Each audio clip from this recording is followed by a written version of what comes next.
5, 4, 3, 2, we're live.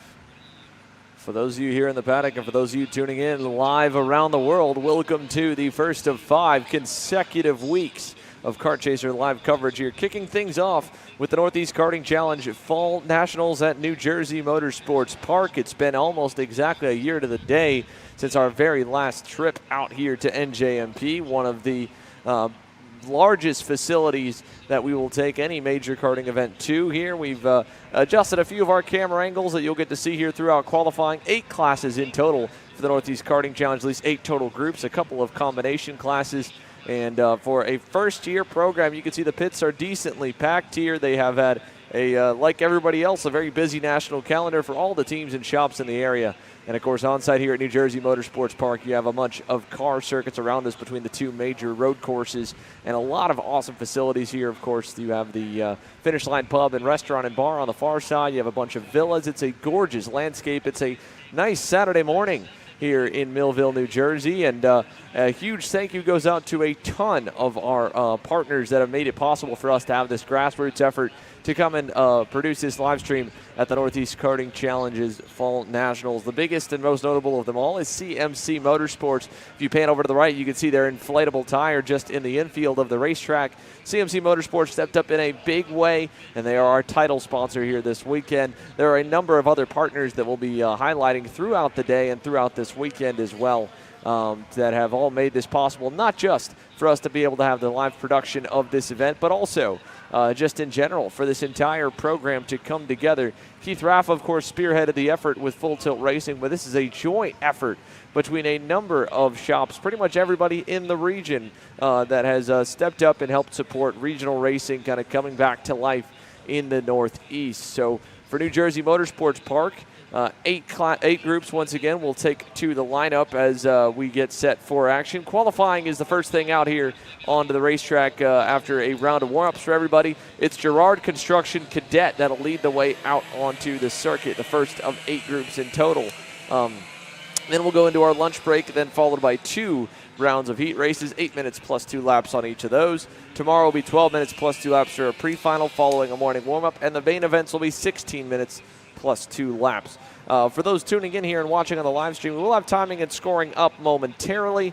It will probably have to wait until after lunch for some technical difficulties. That will get sorted, though, so we will have that shortly. We'll have a timer up in the top left corner to at least let you know what the time remaining will be in each of these sessions as it goes green. We're down to about 6 minutes and 45 seconds at the moment based off of Speed Hive and beginning to count down here for Cadet. But 10 drivers in total in the Cadet category.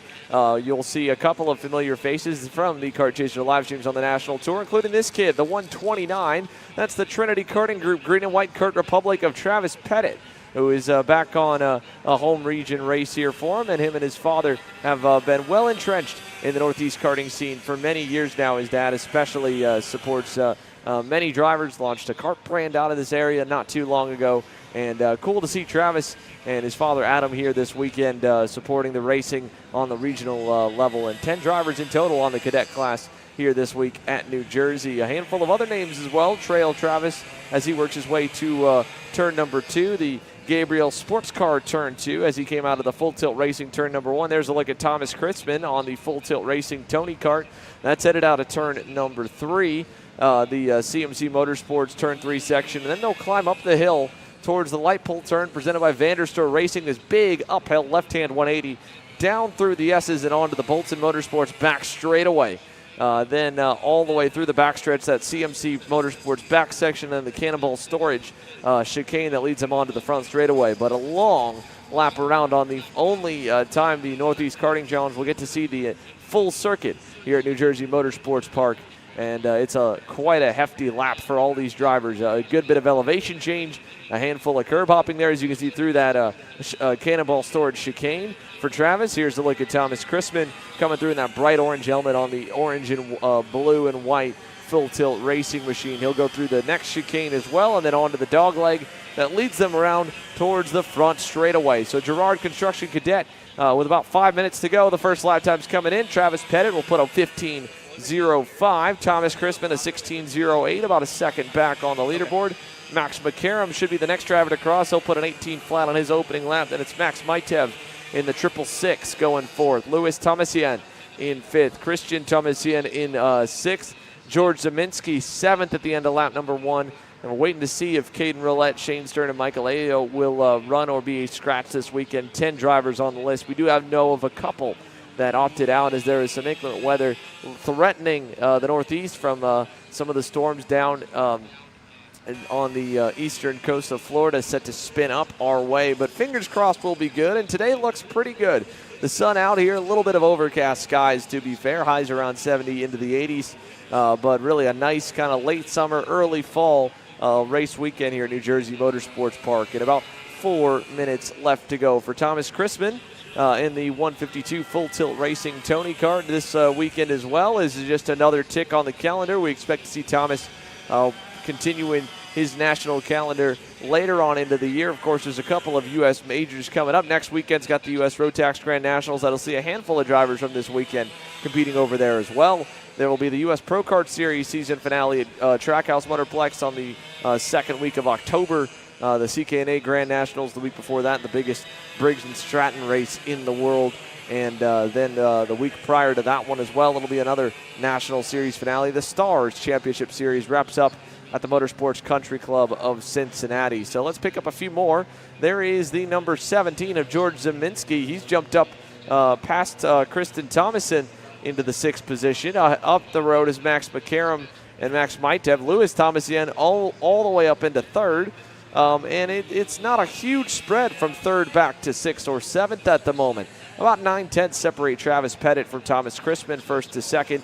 About another 1.5 to Louis Thomasyan in the number 7 machine as he's caught up, it looks like, to the 166 of Max McCarron.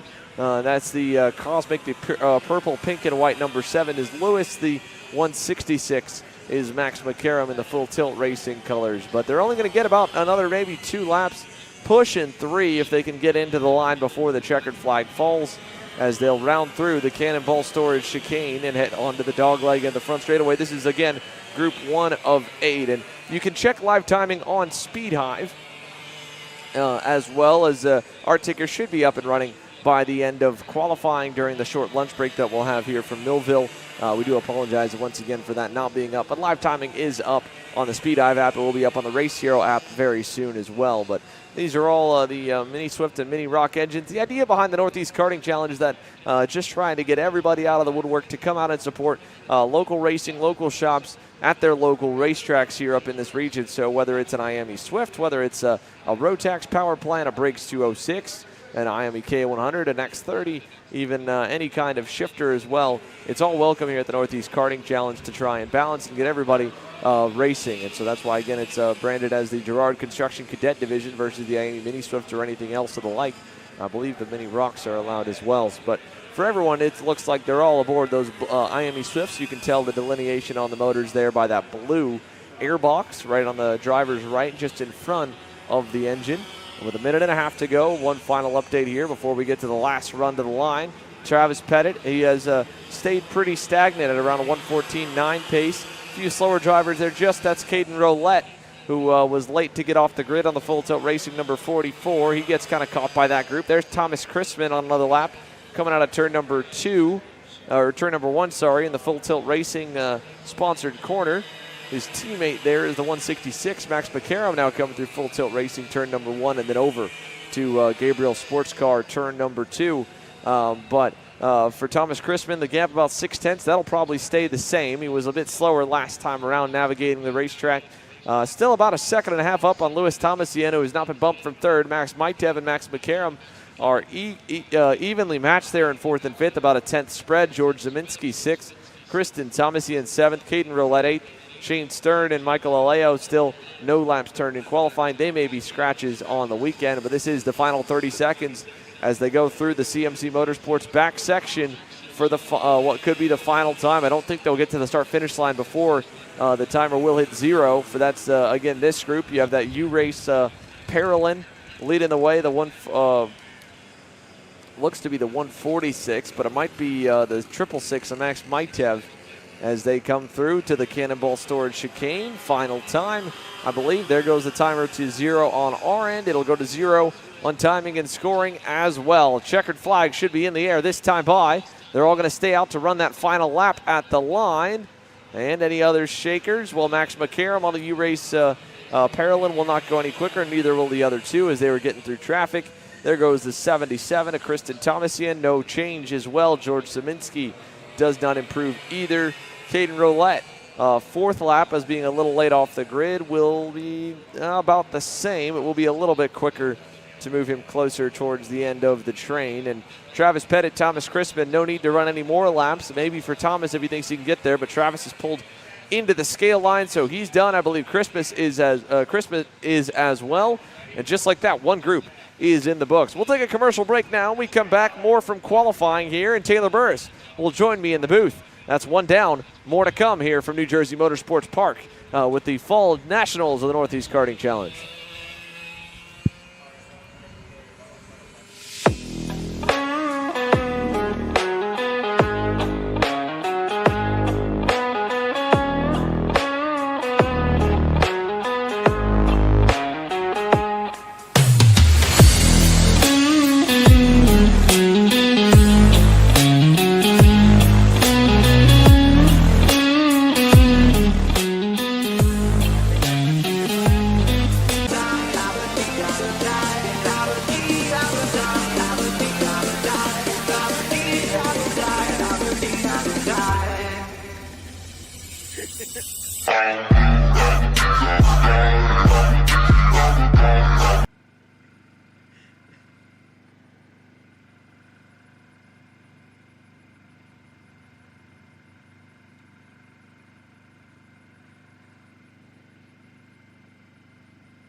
Welcome back here to New Jersey Motorsports Park once again for the Fall Nationals, and presented by CMC Motorsports. This group, a bit of a combo, more of the newest drivers to the sport. You have the novice tag novice division for drivers that have bought some of the higher horsepower go-karts, the 125cc, 28 to 30 horsepower machines, and then also the Briggs & Stratton 206 division that has been a slow burn to try and get started up here in the Northeast, but has been a huge send for all of North American karting and a big savior for many clubs and regional competitions. Of course, for those of you that have been watching our grassroots coverage of the Texas Sprint Racing Series, the Ohio Sprint Series, it's been some of the biggest classes and the really great racing. Here's a couple of tag novice drivers just making their way out, and again, that's the entire point of the Northeast Karting Challenge here, Taylor. It's all about, trying to give everyone a place to race, get everybody out to the racetrack, and really just get, competition karting going again, and competition karts on the racetrack here. Over 80 drivers in attendance for a new series, first season, and to come back and really with all the shops having the busy national schedules that they do, it's impressive to have that kind of a turnout. It really is. You're looking at it, like you said, 60 to 80 entries for this weekend alone, and even with the weather that was kind of keeping some people away, they still just turned up in great numbers, and hopefully we'll put on some great action for this weekend races. Of course, as one kart, that's one of the comp karts nearly goes around. Great job to save it. But these novice drivers just getting the chance to learn the full circuit. They have come to New Jersey Motorsports Park a couple of times already this season. So they're now learning a little bit more of that full circuit that provides a lot of different passing opportunities. This track in total just a bit over a mile in length, if I'm not mistaken. A combination of the two major circuits that they run here at New Jersey Motorsports Park. Normally they'll run the cut-through similar to where that inflatable is at for CMC Motorsports. But this weekend getting to run the full circuit, and for the novice drivers for the 206s, and even for some of our cadets, we're the first time ever to get to run on the full layout here at New Jersey Motorsports Park. On your screen there, here in the Tag Novice and 206 division, I believe that might be David Baker in one of the two comp carts. The other one I'll check into. I believe both probably under John Bonanno's camp in the Fulcrum competition machine. John Bonanno will be on track, I believe, in Tag Masters or maybe even Tag Senior this weekend as the wily veteran who has spent quite a bit of time competing and is still in contention, I believe, for the KA100 Masters title in the Stars Championship Series. Has also been a huge proponent of the growth here in the Northeast, or regrowth, if you will. There's one of the Mike Doty Racing liveries there aboard with the Tony Kart, the 222 machine, and all those should come up here in a moment or two on our timing charts. Aren't at the moment, but a stark contrast, and this is really kind of an odd combination. You would think to put 206s on the racetrack with tag carts, but the 125 novices will probably be turning lap times a little bit slower than the 9 horsepower counterpart of your experienced 206 pilots. And this group brought to you by Full Tilt Racing here with 3 minutes to go. The scale line is continuing to roll on through here with the cadet division. If you're trying to look for when your favorite driver is going to be on the racetrack, 100cc Masters and Senior presented by New Century and IAMA USA East. New Century Financial Group and IAMA USA East will be coming up next. That's group number 3. IAMA USA East and Race Rotax Tag Junior will be group 4. That'll follow. Then it'll be NSW Mechanical Shifter, 100cc Junior and 206 Junior presented by IAMA East. Tag Masters presented by Fulcrum Competition and Bolton Motorsports. And Tag Senior will be the Class 2 end off the afternoon and presented by IAMA USA East and Race Rotax as well. The tag classes will be scored separately for point standings purposes, as well as race results, and those will be split by the engine that they're racing on, but they'll be on track together, scored together throughout the day, and then just scored separately when it comes to trophies and championships. Get everybody a good opportunity to race. And for those of you in the comments, again, just joining us, like we mentioned, live timing and results, that'll be available here, I believe, after qualifying. We've just got to sort a couple things on out, and we'll have that ready, rocking, and rolling for you guys. With a minute 45 to go, your update on lap times here for the novice and 206 division. Edward Atkinson, I believe, is on the 206. He's set of 114.35. And one of the comp carts at a 117.0. David Baker at a 119.4. And I believe those are our 3. I thought I saw 4 headed onto the racetrack. It may just be 3 in total between the couple of tag novices and the 206 entry as well, with a minute and 20 to go here from New Jersey Motorsports Park.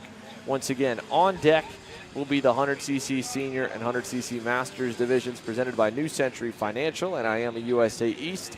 Those classes using either the VLR 100 or the IAMA KA 100 at their disposal. And I believe we've got some pretty good numbers in those moving down to Tag Junior. Looked like it had a pretty healthy turnout as well. So fingers crossed, a whole lot more of the 80 will be coming in the next class or 2. I believe so, but I haven't checked the entry list just to check on through. But I will now as we watch the final few moments of Tag Novice and 206 qualifying. And this is, again, one of the only series we've gotten to see this kind of action with, a full-on novice class that's almost kind of gone from club racing in general. It makes it a very, easy way to get into the sport, but much less intimidating than having to go up against some of the fastest drivers like in Tag Senior here this weekend. National talent Ryan Raffa himself is here. Yeah, it really is. So we'll see how these drivers are able to work their way through these novice classes and the 206s, but like you pointed out earlier, Xander, this is a great opportunity for these young drivers to get on a regional level, who want to maybe one day take it up to the national level one day, depending on funding and how well their skills continue to grow in these races.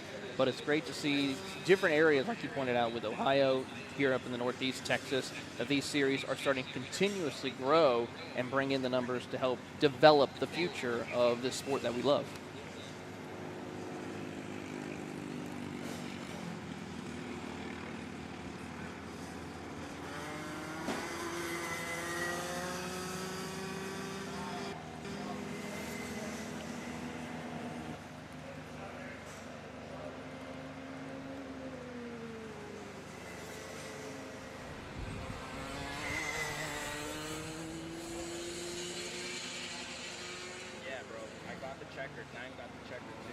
Checkered flag in the air. That'll do it for novice tag and 206 qualifying. We'll take another break here as they clear the racetrack out, and we'll get set to see if Liam Kerper can lead us out in 100cc Masters and Senior qualifying. He was 2/10 up on Masters driver Brad Daniele, who I'm sure as well, like John Bonanno, in that championship fight for the Stars Championship Series here this weekend to try and keep himself fresh and in the seat for just 2 more weeks until we get underway at the Stars Championship Series finale at the Motorsports Country Club of Cincinnati. So don't go anywhere, folks. More to come. 2 down, 6 classes still coming your way for qualifying here from New Jersey Motorsports Park.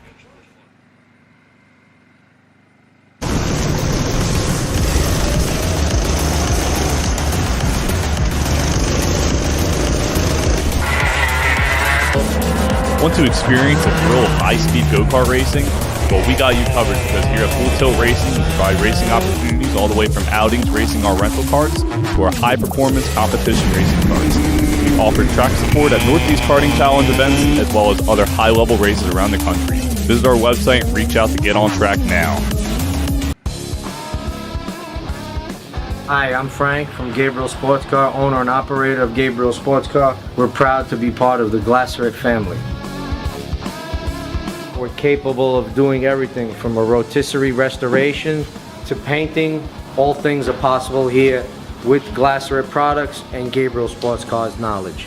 When we're done with your vehicle, with the Glasseret products and the passion that we have, it'll look better than showroom condition.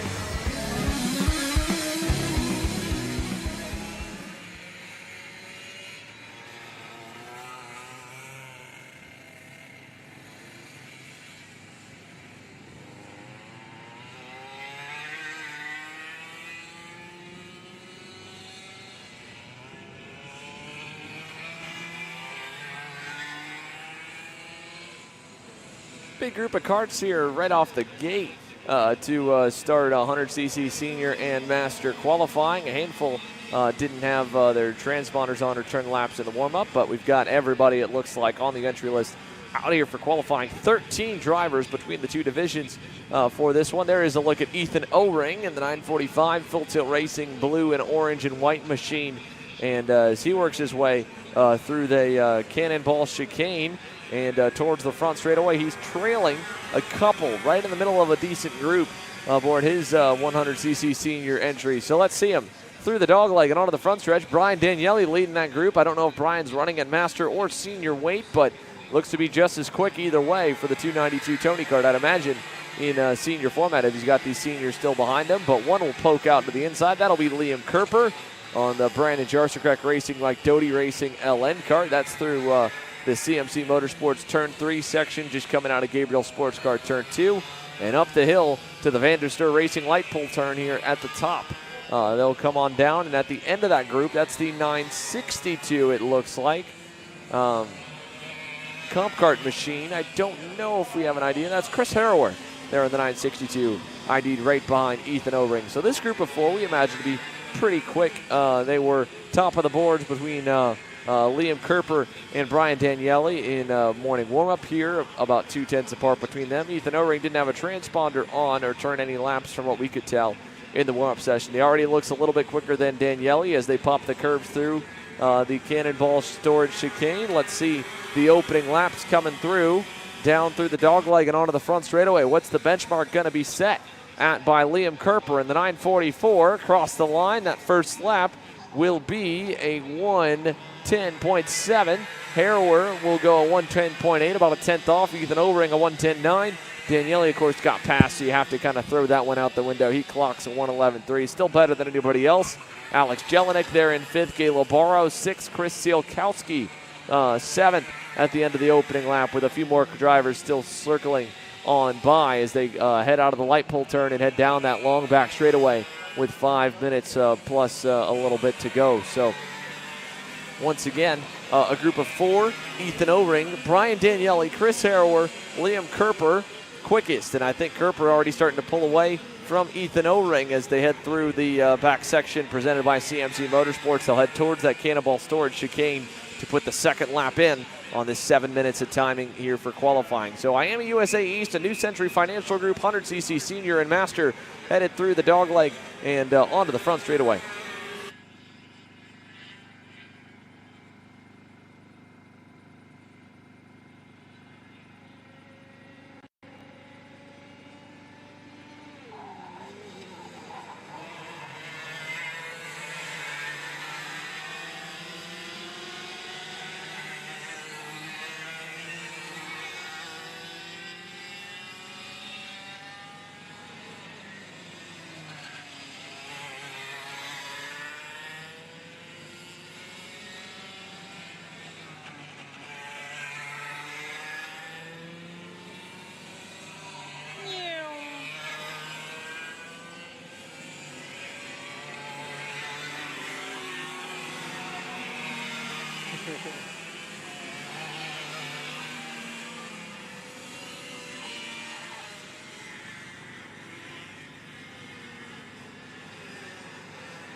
The times continue to roll on in here for 100cc Senior and Masters qualifying. Liam Kerper still the best, but Chris Harrower has gone a whole lot quicker. Him and Ethan O-Ring have hooked up, and they have pulled away from Brad Daniele,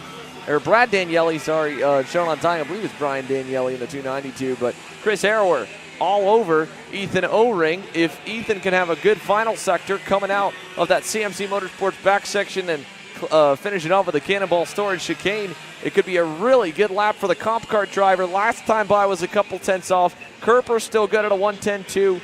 Harrower at a 1:10.3. A 1:10.41 for Brian Daniele there, a tenth and a half back. 10th from him to Ethan O-Ring. But neither one going to finish that lap. Obviously not good enough. So Ethan O-Ring, Chris Harrower will duck into the pit lane, and they'll call this session complete. Liam Kerper still turning laps that time by. Not any better than the previous time. Still no better than a 1:10.274. Checkered flag has actually come out now for him, so he's done. Brian Daniele is done. No changes there for third. Alex Jelnick ends up in the fifth spot. Galo Barros in sixth. Frank Ripisarda is seventh at the moment. He's coming around. Same with Wayne Whitson Jr., who's down in the ninth spot at a 1:13.3. That was his personal best last time by. Let's see if there's any more improvements at the bottom half of the top 10. Across the line, Wayne Whitson Jr. will not go any better. He'll stay there at a 1:13.3. He actually may have pulled in early as well. Paul Martins will not improve. Galo Barros tried to go quicker on that final lap. He could not. 1:12.7. His best was a 1:11.7. Maybe caught some traffic. Chris Sielkowski rounds the top 10. Gavin Judnick, 11th. Juan Cosme, 12th. And Tony Bonaventura rounds out the 13-driver field with the checkered flag coming once again. This is for Kerper across the line. No changes for him. That lap will not count as he got the checkered just a bit earlier. And I believe the comp car, that might be the 625, Alex Jelnick, no changes either. But Jelnick did close up. He was almost a second off to start the session. He's closed it down to within half a second, 2/10 up to Ethan O-Ring. So he might be able to latch on to that group of 4. But it should be a tight quartet battling into heats 1 and 2. Liam Kerper will lead us to green when we come back for their heat races in the afternoon. We've already, again, 3 groups completed. Moving on to group number 4. Again, that was your 100cc Senior, 100cc Masters, presented by New Century Financial and IAMI USA East. Tag Junior, presented by IAMI USA, and Race Rotax is coming up next here.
Mosquitoes are raping me.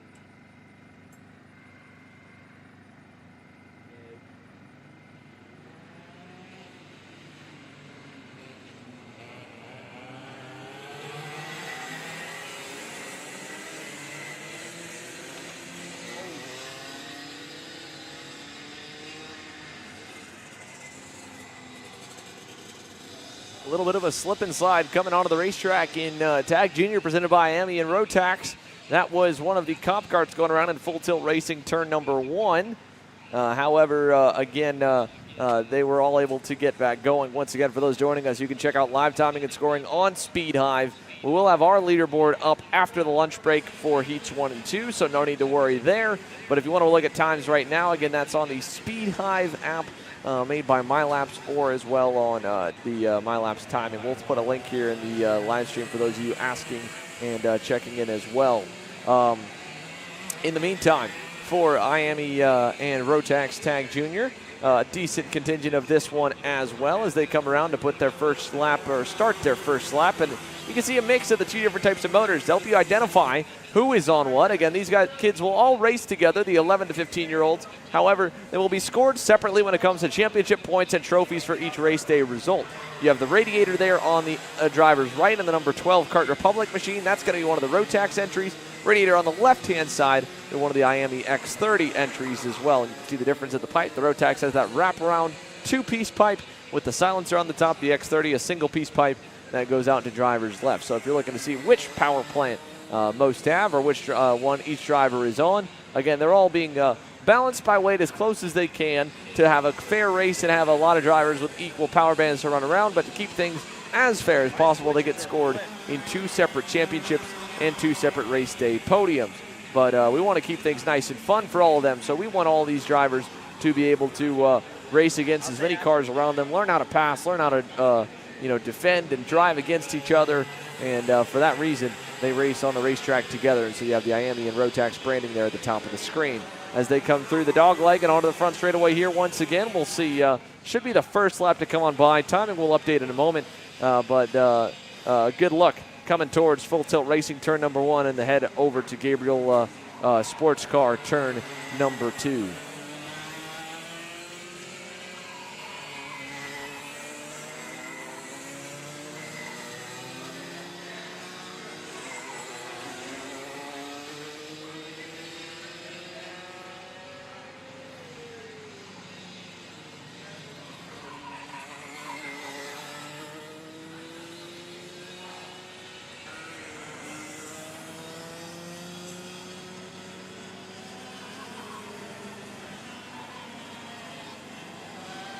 In total, looks like we have 12 drivers on the entry list here. Nick Cassara, Ricky Burbank, Cole Wilson, Aiden Urbans, Nicholas Espindola, Casey Mosley, Xavier Babkins, Osterrath, Tyler Colshorn, Ethan Trendler, Daniel Binder, Remy Andretos, and Luke Fedowitz. Your 12 drivers in total here for Miami Rotax Tag Junior qualifying. And they're all just starting here on the opening couple laps. There is the number 17. That is Casey Mosley on a Rotax-powered Tony Kart, headed through the dog leg and down to Full Tilt Racing turn number 1. Pretty cool black and blue livery that he's got on the front bumper of that thing with a little bit of white kind of thrown on in. Lots of different color schemes there, the Full Tilt Racing outfit. And he's just starting, again, that opening lap for him. So we'll wait to see what he can put in as he comes out of turn number 3, presented by CMC Motorsports. And up the hill, the light pull turn presented by Vanderstor Racing. They'll head out down the chicane, down that long backstretch. The Bolton Motorsports backstretch there for him for one more as well. Here's a look into the CMC Motorsports back section. That's the 73 red speed entry of Daniel Binder, as well as the number 12 machine we saw earlier. That's Cole Wilson on the Kart Republic. Here's a look at the number 60 Tony Kart. That's Ethan Trendler. And we'll cycle through and give everybody a little more love here in qualifying while we wait for those first couple of laps to come in. Nick Cassara will be one of the first ones to throw one down. That's a 1:13.3. Nicholas Espindola in the 16 Tony Kart will go better. Let's see if the number 38 solo kart machine aboard the Rotax, that is Tyler Colshorn. Can he go any bit faster here on his opening lap than what the benchmark is set? There's the number 88 of Aiden Urbans. He clocks in 6th. Daniel Binder clocks into the top. Cole Wilson 2nd. Ethan Trendler 3rd. Colshorn goes in 4th on the opening lap. So 107.3 for Daniel Binder. Cole Wilson 2.5 tenths back at a 107.54. Ethan Trendler another half second back from him. Colshorn in the 4th spot. Casey Mosley rounds out the top 5. Fedowitz, Burbank, Remy Andretos, Xavier Babkins, Osterrath, Nicholas Espindola, Nick Cassara, Aiden Urbans. But it's close at the top of the leaderboard, Taylor, here. Just about a second spreading the top 4. Only about a half second separating second to P4 there as we follow the number 88 machine of Aiden Urbans, who is looking to go a little bit quicker aboard his Rotax-powered Sodi kart. Yeah, he's having a good run right here. Gets a little bit checked up, though. That's going to cause a little issues for the cars that just went around him. That's the 173 machine of Daniel Binder, who lost a little bit of time as they come through the dog leg here across the front straightaway. We'll see how this will play out for Daniel, but not going to be able to improve on this lap as he does a 107.301. So still got a little bit of work to do as 632 still leads the charge. Yeah, that was a 108.2, actually. He went even slower. That was Remy Andretos, who's moving to the top of the leaderboard in the 632 machine by only a tenth and a quarter. Now, again, like Taylor mentioned, Aiden Urbans, who is a good ways off here, just on one of his first starts. I'd imagine probably a rookie season for Aiden, a bit off the pace and was just a little bit in the way at the wrong time for Daniel Binder, as well as for the 12 of Cole Wilson. So for the two of them to catch him there kind of won't show true pace. This lap should be a little better. They're hooked up, looking pretty good through the CMC Motorsports back section. We'll watch them to the Cannonball Storage chicane, coming around with about 45 seconds to go. This will be borderline if they can get in enough time before the checkered flag. Looks like they should here as they come around. No, both will pull in. Early exit for both drivers. Surprising to see that out of the two of them. Maybe opting to save tires here, as again, they've got to make them last through 2 heat races, pre-finals and finals through the rest of the weekend. It's a lot of sessions for everyone, but I would have figured after catching traffic on the lap before, they might have tried at least one more lap to see if they can go any bit quicker. They opted to come on in. Here's a look at another one of the Comp Kart Rotax entries headed through that CMC Motorsports back section and towards the Cannonball chicane.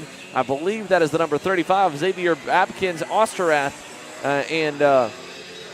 or Babkine Osterrath, and for Xavier, there's the 632 of Remy Andretos on the X30 powered Sodi kart, a 107.102, one even better the last time by. He's going to keep on going. We'll see if he improves. So the Cannonball Storage chicane looked pretty good there. Drops a tire just barely, but full throttle through the dogleg to the line. This will be the checkers, and across the stripe for Remy. Any better final time on through, and it doesn't look like it was any better. 107.055, actually that was indeed my mistake.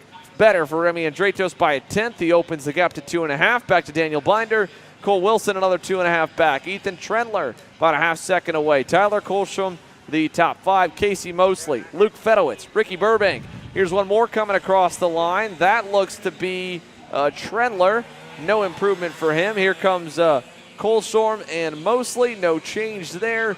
You've got Ricky Burbank, Shane Stern, Xavier Babkin, Osterath Rabsky, the top 10. 2/10 back to Nick Casara, Nicholas Espendola, Aiden Urbans. Your 12 drivers here as he crosses the line. Last one across there on that black and orange Rotax powered Sodi. We're halfway through the leaderboard now. We will go through the next one, the next half of our class order in a few moments. But for our first 4 classes, the grids are set here for heats 1 and 2. We'll take a commercial break and come back with more. Group 5 coming your way next.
Bam!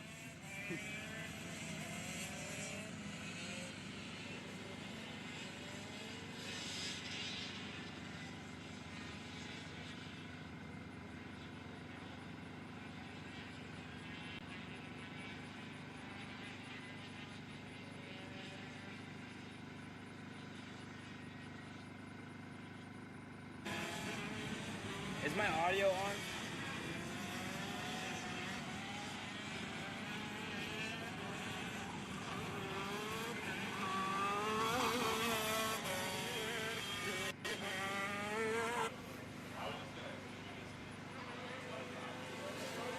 All right, so for NSW Mechanical Shifter on the circuit right now. Here's a look at a face we've seen quite a bit this season. Justin White on the Kartworks USA Maranello in the number 239 here this weekend. And I'm sure he'll have a good bit of fun carving up the grid. I'd love to see Justin if he wants to take a back to the front challenge.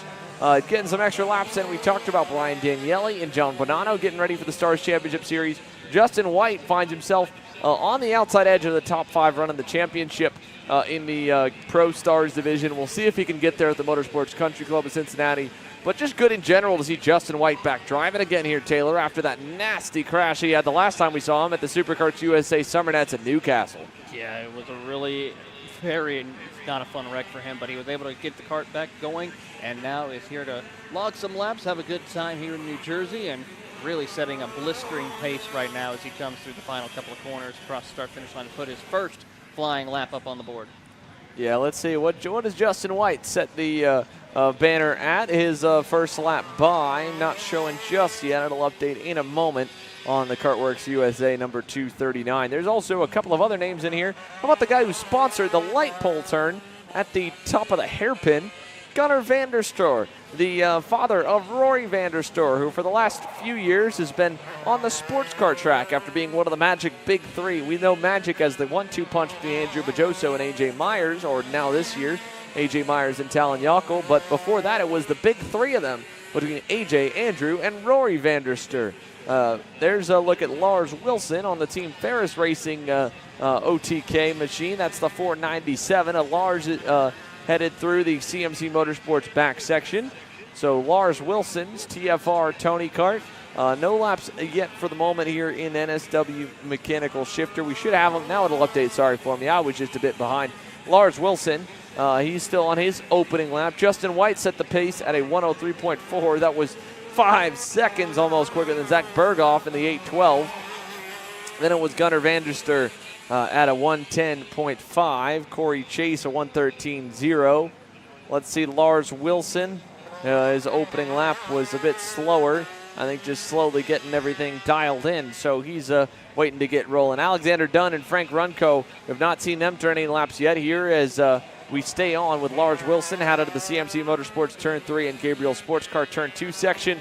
Up the hill to the Vanderstor Racing light pull turn and down that Bolton Motorsports back straightaway. That long run all the way up to 6th gear, probably pushing 90 miles an hour right here as they drop in to that CMC Motorsports back section, that big inner loop here with the double right-hander and then down through the right and back up the hill to the left all the way back around. So we're going to send it down here to pit lane as or in a few moments as Matteo Giuliano, the voice of the Northeast Karting Challenge, will be getting a bunch of audio interviews for us here this weekend on the grid and at the scales as well. 4 minutes plus 4 minutes to go here in NSW Mechanical Shifter continuing to roll. Justin White that time did not go any better. He's slowed down. I don't imagine he'll stay out too much longer. There's Lars Wilson. Let's go back down the straightaway here and take a look at the next one coming through the dog leg. This is going to be one of the full tilt racing machines. That is the 812 of Zach Berghoff. Down into turn number 2, and my goodness, is he got that thing sideways coming through turn number 2, or turn number 1, the full tilt racing corner, and through turn 2 as well on the Gabriel Sports Car hairpin, coming out of there to the turn 3 CMC Motorsports machine, and then up the hill that Vanderstor Racing light pull turn. The 812 hopping a little bit with the front end, just charging the corners right now for Zach Berghoff. He's dropped down to the 4th spot as Lars Wilson's gone quicker. So has one more driver, and unmarked in the number 6 car. But we'll see if he can go any bit quicker. There's no question of whether or not he's pushing right now. He's definitely trying to go faster, Taylor. He really is. I mean, we just saw him just wheeling this kart around the circuit as we see a couple of more karts come down. That's the 239 that Justin White going to call his qualifying session over comfortably on pole position. Yeah, nice and in early, couple laps, all he needed. Justin White, that first lap was his quickest. A few more going to pull on in here. That's Berghoff that will pull in as well as one more. Might be Gunnar Vanderstor pulling into the pit lane as well behind him. I know Zach Berghoff there, maybe the 6th. Here's the 497. Lars Wilson still out on the racetrack. Did a quick lap a moment ago at a 105.8. Still trying to go faster. He's 2.4 seconds off. And looking for more. So Lars Wilson through the CMC Motorsports back section right here drops on in. We'll see if he gets any more laps on in this session. 2 minutes to go. We're down to just him on the racetrack. And I believe only just Zach Berghoff looks like, or sorry, not Berghoff, but the number 6, Berghoff, into the scale line as well. Lars is slowing though. He'll pull his NSW Mechanical Shifter entry in behind the wall and come to the scale line for post-qualifying weighing and tech inspection. So Justin White will clinch the pole here, an NSW mechanical shifter over Wilson. One more driver to be named, Zach Berghoff, Gunnar Vanderster, Corey Chase, Alexander Dunn, and Frank Runco. Neither one of those final 2 drivers turning a lap here in qualifying. The overcast skies remain over us. Slight breeze here at New Jersey Motorsports Park. Honestly, a nice morning to get things started with 5 groups complete now, 3 to go your way. We'll take a commercial break, come back with IAMA USA East 100cc Junior and 206 Junior.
On track, bro.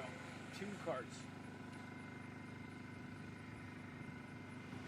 100cc Junior and 206 Junior onto the racetrack. One driver off already. That's Remy Andretos on the Sodi kart.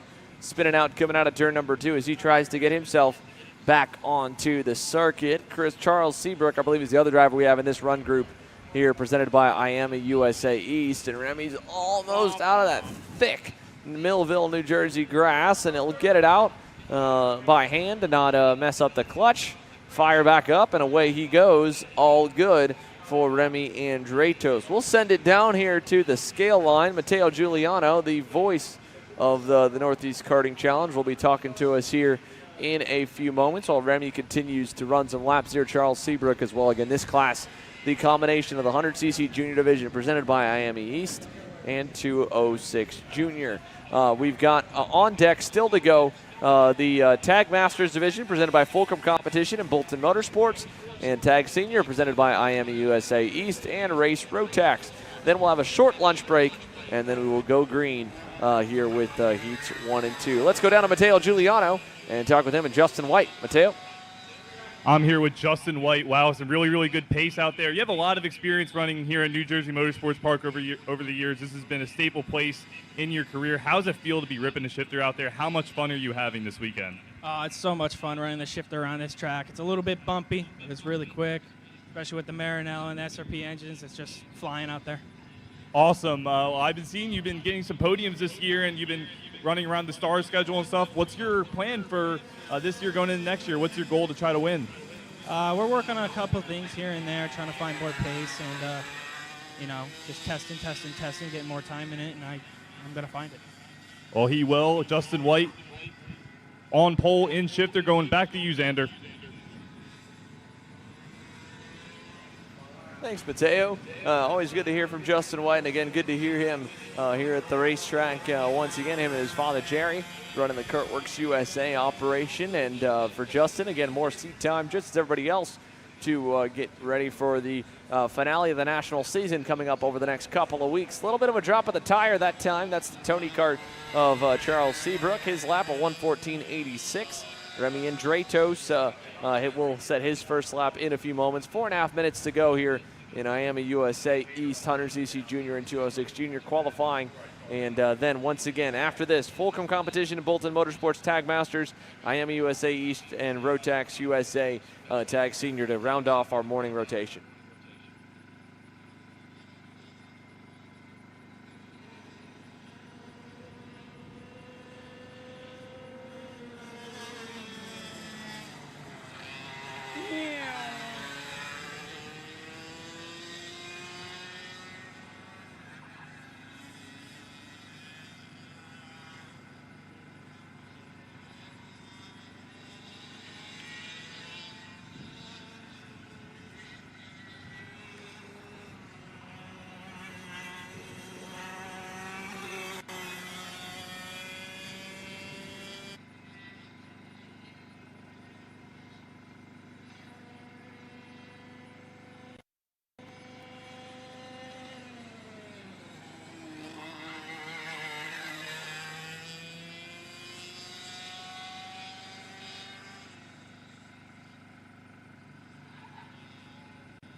So for IME USA East 100cc Junior and 206 Junior, we just have the 100cc Juniors on the racetrack. Your update latest on time so far. Remy Andratos, of course, we saw him have that spin on the outlap. He since rebounded at a 112.0, now just at a 111.97. We're following the other driver on the circuit, Charles Seabrook, in the 856 green and white Tony Kart. He's at a 113.152, about a second and a quarter off the pace of Remy, who already was the quickest driver in Tag Junior qualifying. Double duty and fastest in both so far for Remy Andratos. With about a minute to go, I'd imagine both of them will run the entirety of the session. But a busy Saturday and a busy Sunday here for Remy, running both classes with a lot of track time here. 8 minutes plus 2 laps for the heat races, 12 minutes plus 2 laps for the pre-final, 16 plus 2 for the finals with a minute to go in quali already. Again, that'll put him in quite a bit of track time just to start. And as we mentioned earlier, it's the only time anyone is going to get onto the full circuit here at New Jersey Motorsports Park, I believe, this season. So super cool to be able to take advantage of that and run 2 classes. Gives us an extra driver to talk about at the top of the leaderboard in both. And with 30 seconds to go, he'll have the opportunity to go for one more if he wants it. He was quicker last time by. Let's see it at turn number 1 for Remy as he crosses the line. Will lap number 4 go any better? It does. 111.821. He'll pick up another 1/10 of a second as he rounds turn number 1 presented by Full Tilt Racing, and head to Gabriel Sports Car turn number 2.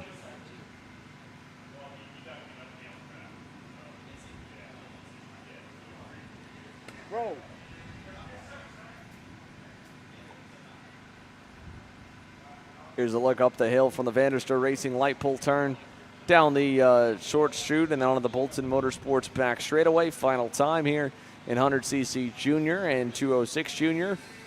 When they complete that one, behind him, of course, Charles Seabrook on the Tony Kart. I believe Charles still is yet to pull in. He'll take the checkers there down by turn number 1, so Charles' session will end.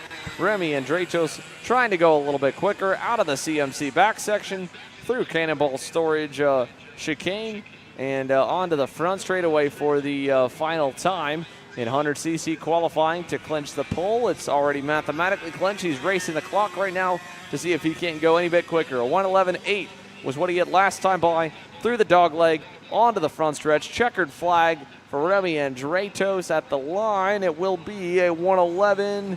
Waiting to see the timer come on through, and I believe it may not end up going any bit quicker. 111.8 remains the best that he hit in that session. Another break here coming. 2 classes to go. Tag Masters on deck. Tag Senior coming up next.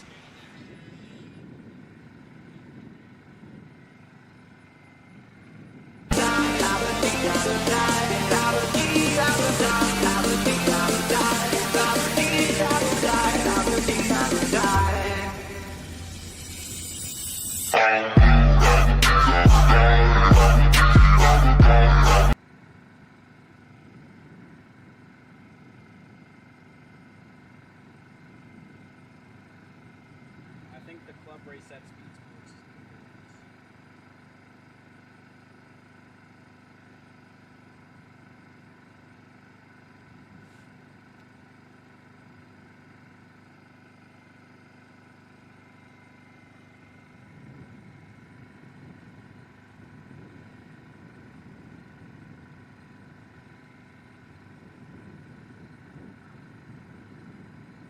We heard.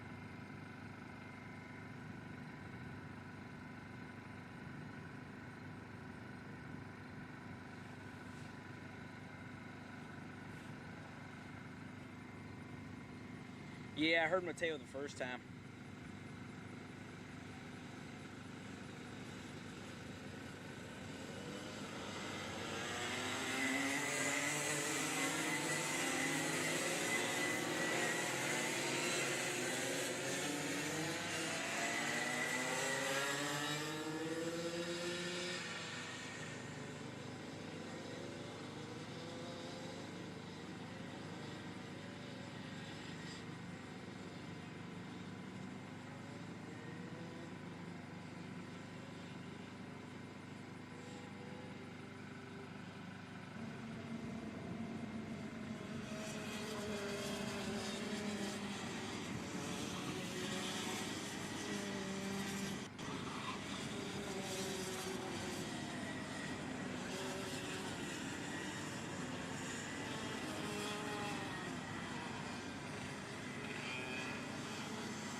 Tag Masters on the racetrack, the veterans of 30 and over.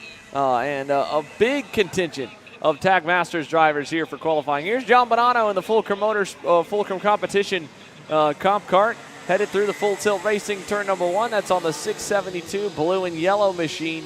Again, a lot of drivers on the entry list for this one. I believe the biggest turnout, or at least second biggest on the entry list. And we got one around over in the full tilt racing turn number 1. That is one of the Cosmics. That looks to be the number X of Evan Connolly going around in turn 1. He's able to get back going, though, no problem. Galo Barros just behind him there on that green and yellow suit. Here's Bonanno leading a group behind him there. That's also going to be, I believe, Chris McGinley. And then Adam Pettit. Pettit on his own branded solo kart right in line as well. So they'll work their way through the CMC Motorsports back section. And Fulcrum Competition Services, Bolton Motorsports, Tag Masters, the title sponsors in this one. We'll watch Bonanno climb the curbs, head over to the Cannonball Storage chicane, and he'll be the first one across the line. Let's see if John Bonanno, his opening lap, will it be enough to remain over everyone? Looks like it's definitely better than McGinley. And Pettit at the line. Bonanno will clock in at a 1 minute 8.31. Pettit only a tenth off, another 2 tenths back to McGinley. We'll wait on the rest of the field. A few more drivers heading onto the racetrack now here as they exit through turns 1 and 2. Scott Mandel, Jeff Clyde, Kevin Udasco cross the line. They go 4th, 5th, 6th on their opening lap. Mark Gattuso, Bo Amato, Galo Barros go 9th. Evan Connolly, of course, had that spin on his opening lap. He's there as well. Saw a little bit of smoke and issues from one of the drivers in the 57 of Heinz Keller, who had issues as he'll have to get his way through and continue on, unfortunately. But for John Bonanno, will continue to lead the charge in qualifying.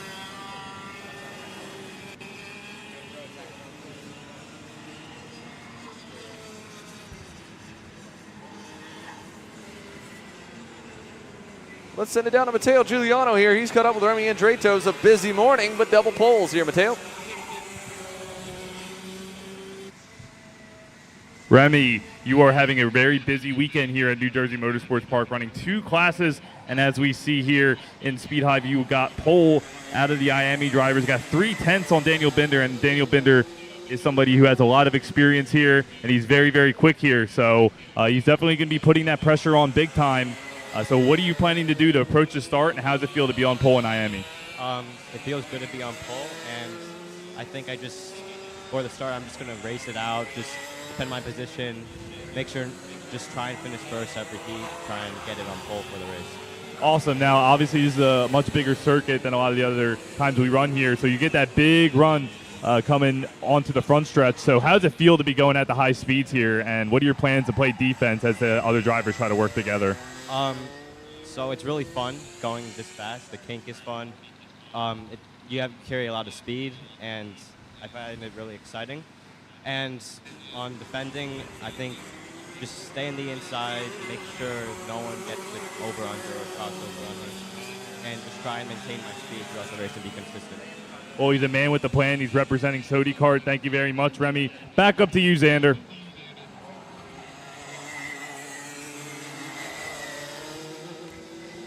Thank you for that there, Matteo, as we have now had a new pole sitter here for your Tag Masters category, presented by Fulcrum and Bolton.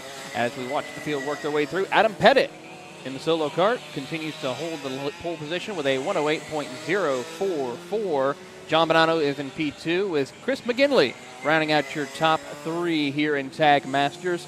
A couple of other drivers had some issues during this qualifying session. The 14 of Bo Amato having an off. He is going to unfortunately not continue in this qualifying session for the time being, as about 1:45 left in qualifying for your Tag Masters. Adam Pettit only holds the pole by a couple of hundredths. That was off the last lap. Chris McGinley trailing him closely, both of them chasing John Bonanno, who got away on the outlap, but they've been just as fast as John Bonanno last time by. Let's see him through the chicane, presented by Cannonball Storage, and onto the front straightaway. There's a look at Pettit on the number 0, blue and white solo kart. Bonanno will be first across the line. Can he go better on lap number 4? John Bonanno does indeed 108.03, 6 thousandths better than Adam Pettit here with a minute to go in qualifying. He'll pull off to the side. That'll be the best he'll do. Pettit going to keep on going, it looks like, on the solo kart as Bonanno tucks in this will about be the session. I don't think anyone's going to go any quicker. I think the time should elapse pretty soon. Chris Pettit there pulling off to the side as well. He's done into the pits. Comes the 693 of Jeff Clyde. He currently sits 5th on the leaderboard. His session will end now. I think most of the group will probably pull in this time. McGinley, the only one still going at full speed. Bonanno's bailed out of this lap. So has Adam Pettit. They'll remain second and first if nothing changes from McGinley. He's the only one inside the top 5 to still keep going. Scott Mandel got the checkers. Heinz Keller is done. Barrow 7th. Kevin Udasco in 8th. Antonio Sparacio 9th. Evan Connolly 10th. Let's see, anyone going to stay out? No, everybody is in. McGinley's in, Bonanno's in, Pettit's in. That does it. John Bonanno, by 6,000ths of a second, scores the pole in Bolton Motorsports Fulcrum Competition Services Tag Masters, his own sponsored class. Able to back up the name. Tag Senior coming next here after this is on grid. Let's go down to Matteo Giuliano. Matteo. So I got Alex Gelshis here on the grid ready before qualifying. You have a ton of experience here. You got a nice field this weekend. And I do remember what happened last year. You were so close, and then you had that incident in the light bulb. But you're back here a year later. It's a little bit cooler today, but you got Ryan Raffa ahead of you. You got Max Taylor ahead of you. You got an absolutely stacked field here. How are you going to approach this 7-minute qualifying session? Just relax and do a good lap, and we got some really good talent here this weekend, so hopefully we can do good. What do you think? Do you think you can try to take a W this weekend, or what's your minimum that you'd be happy with this weekend? Looking for a podium here. A W might be a little tough with this crowd, but we'll try our best. Awesome. Alex Galshis from Full Tilt Racing going to go back up to you guys.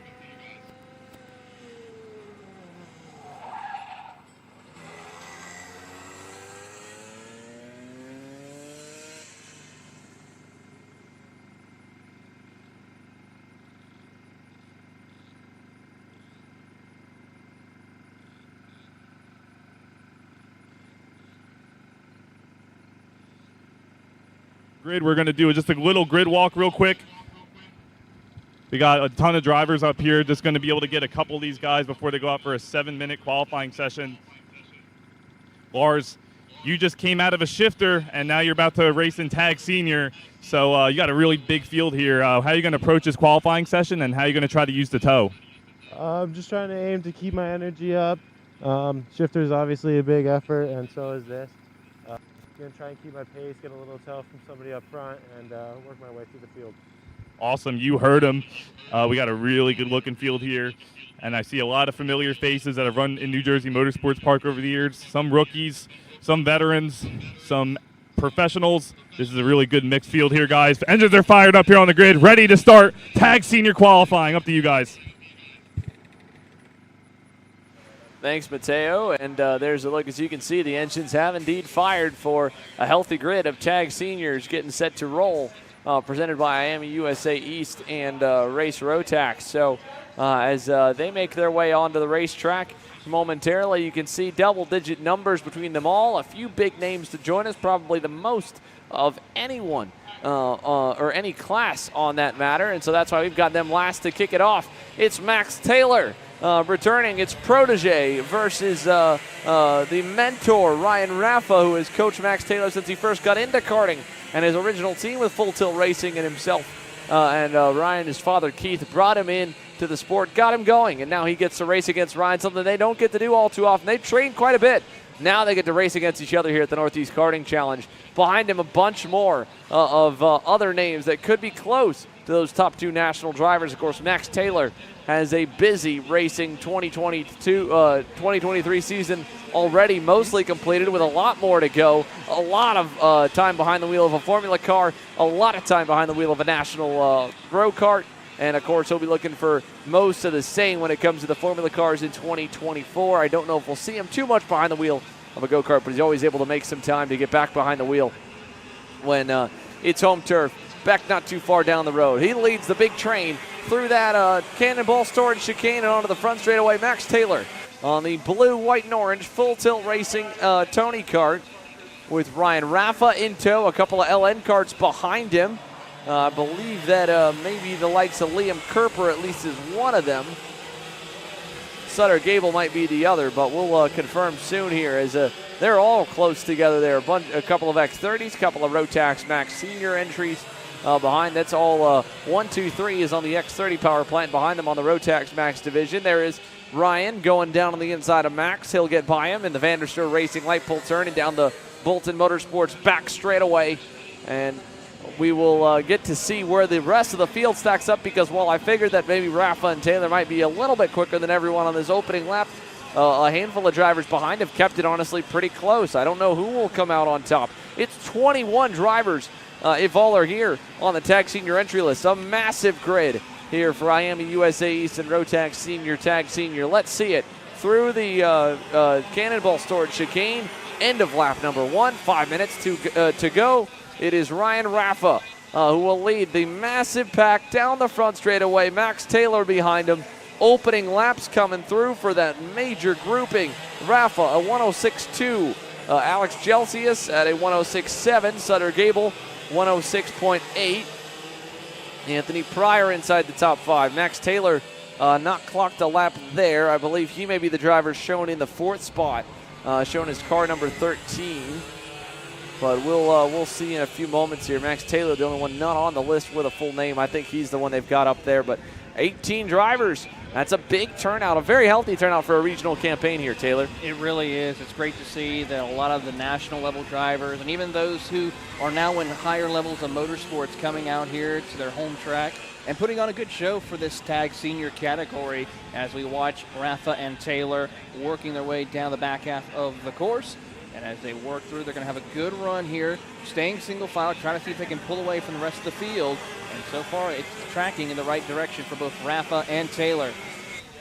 Yeah, this lap looks much better for Max Taylor. 4th last time by, getting past. What does this time do? It will put him, well, it looks like he's still not clocking any lap times. No transponder yet for Max Taylor. No, there it goes. 106.37, so he's not the driver I thought was in 4th. It was close, a couple hundredths off of Ryan Rafa that time by, who improves to a 106.25, about a 10th actually better than Max Taylor. He drops behind Taylor now. Taylor will lead them out of the Vanderstor Racing light pull turn. Anthony Pryor with a good lap moves within a couple tenths of the top 2 to 3rd. Alex Gelsius to 4th. Sutter Gable only a couple thousandths back from 3rd. He rides in 5th. Then another couple tenths back to one more driver, the number 13 machine in 6th. Andrew Procario, good lap on lap number 2. He'll jump up to 7th. Liam Kerper moves to 8th. Chris Harrower 9th. Ian Frankenberger rounds out the top 10. About a second, or about a half second from 7th back to 14th with Lars Wilson just a little bit further off on his second lap. Then you got Brenna Schubert, Tom Engblom, Terrence Patton, Dimitri Ozamalier, and Omar Wagley El-Osri, Ryan Kilbashian, and Neil James, the only driver to not turn to lap, but we have 20 total on the list. Ryan Rafa and Max Taylor, the first of them. Rafa's definitely closed in on Taylor on this most recent lap, so as they work their way back up the light pull turn, I think this one could be even quicker than a 106.2 for Ryan. He'll line up on that Bolton Motorsports back straightaway, 1 car length back. How much does he close by the end of the backstretch here? All the way to the rear bumper. Even has time to give Max a little love tap into the CMC Motorsports back section here, Taylor. He is going to get a good tap right there as they enter into that CMC Motorsports backstretch as they work through, staying tucked up, trying to see if they can get a little bit more momentum on their side. But it's good to see the 2 drivers. Of course, as you pointed out, Rafa helped train Taylor in the racing and karting, and now looks like the student doing well as Rafa pulls off. Yeah, quick bailout there for Ryan Rafa. Must have not felt good about the delta on that lap. He'll sit on his laurels at a 106.25. That next group has Alex Gelsius and Sutter Gable in it as they cross the line. Any more improvements further down, not going to see really much of anything. Everybody's a little bit slower. It was an improvement for Alex Gelsius by a hair. Moves himself a little closer to Max Taylor, about 2 tenths off the marker at the moment. Let's watch these 2 up the hill. I believe that is the 384 of Sutter Gable in the blue and yellow LN kart. Behind him, there is the full tilt racing entry of Alex Gelsius in the 12. Handful more have come on into the scale lines as well, including, I believe, a few more.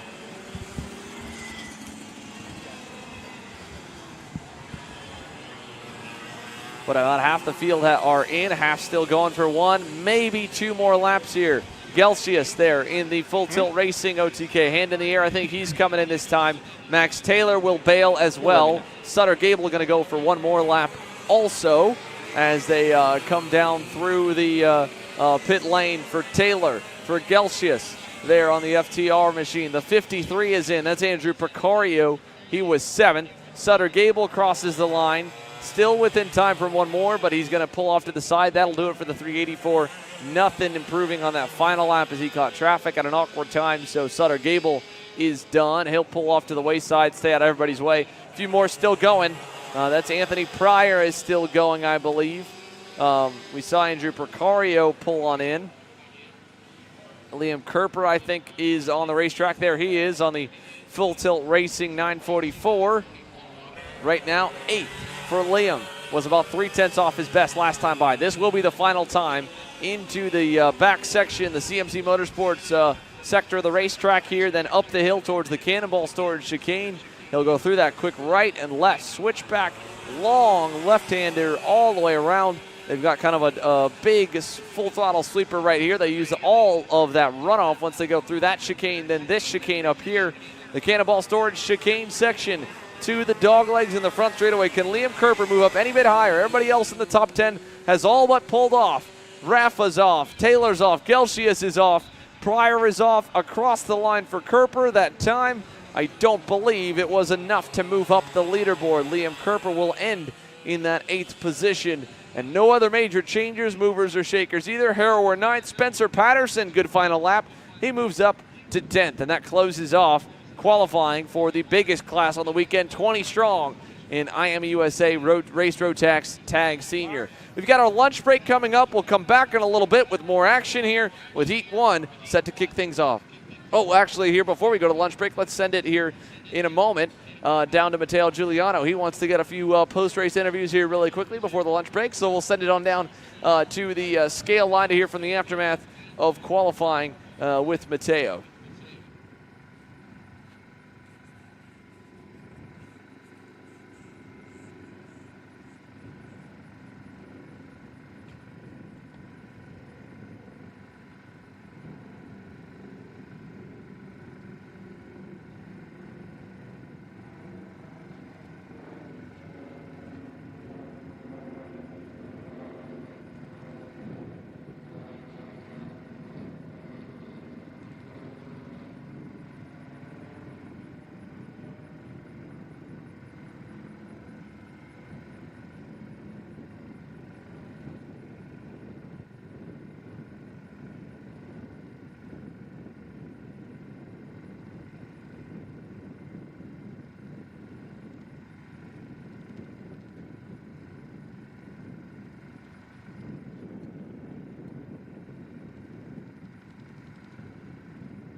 All right, let's send it on down to Matteo here. He's caught up over in the scale line with Ryan, Rafa, and Max Taylor, our top qualifiers. Matteo?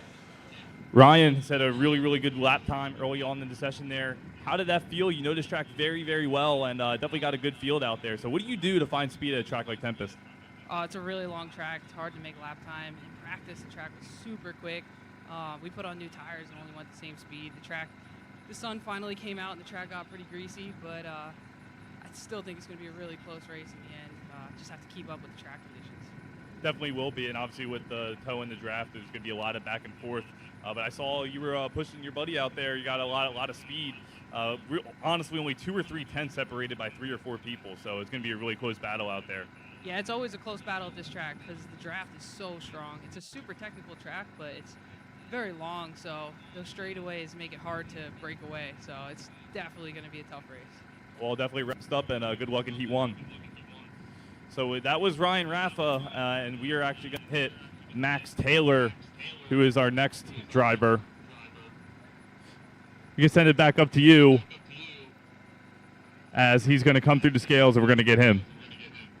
Thanks, Matteo. We'll wait a moment here, and then we'll get Max in just a few moments. Quick run for Max Taylor to go on the front row. Just a little bit of pace to find to keep up with mentor Ryan Rafa for the protege. A pretty good, solid outing here, and we'll speak with him in a few moments.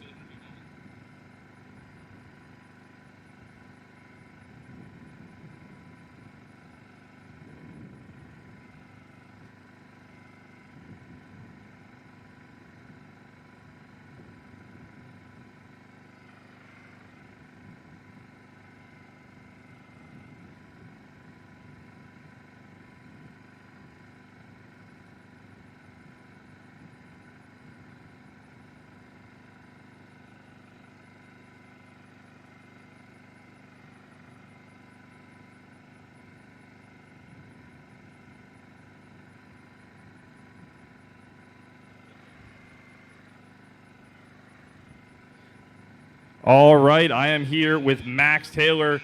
A really good run out there. Definitely saw utilization, a lot of the draft and the toe out there. Tell me, what is it like being out there with all those karts on a big track like this, and how are you going to approach the heats today with a very, very fast Ryan Raffa at the front? Yeah, I mean, it's always great coming back here to NJMP. It's such a great facility, a really great track, and a really great event being put on by Keith Raffa and the whole NKC series. It's been great this weekend, having a lot of fun with friends. We're just missing a little bit of speed there, but Rafa's doing a great job. He's helping me out a bit, but we'll get there, and I'll put on a bit of a show for a good race. There you go. Definitely tune in this afternoon. Watch Max Taylor and Ryan Raffa and the rest of the grid go at it in our heats. Back up to you guys.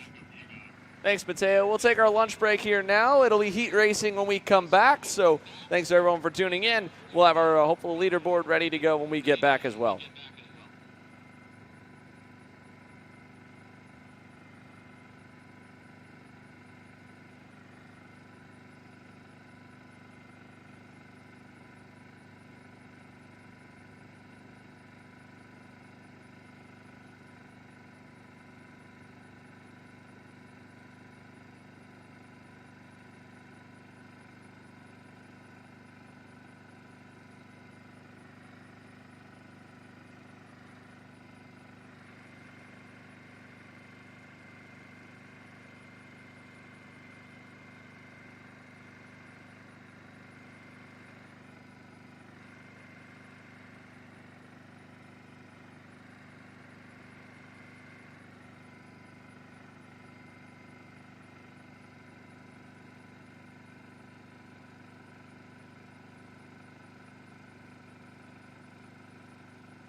All right, we're going to be getting done lunch at 12:45 today. We are going to keep the day moving.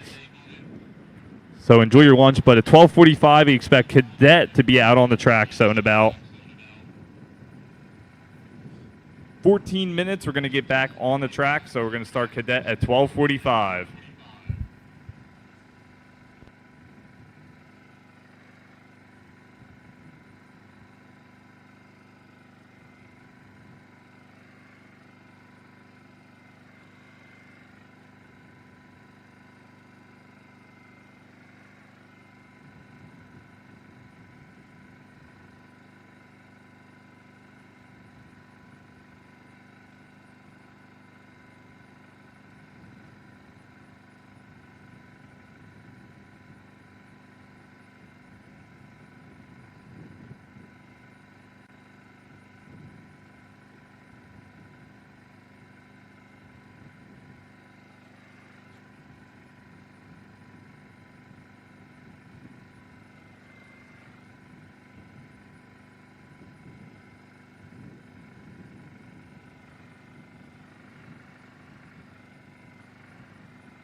Come.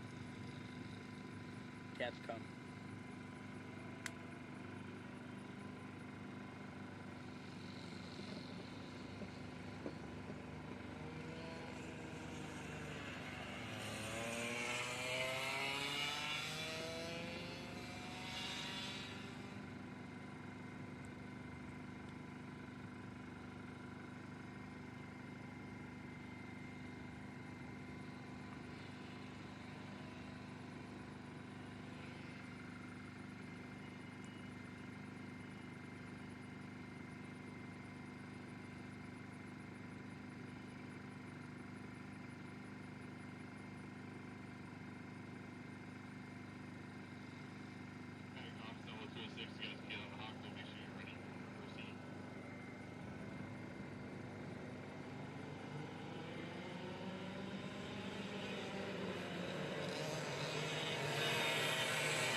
The weekend here in heat number 1.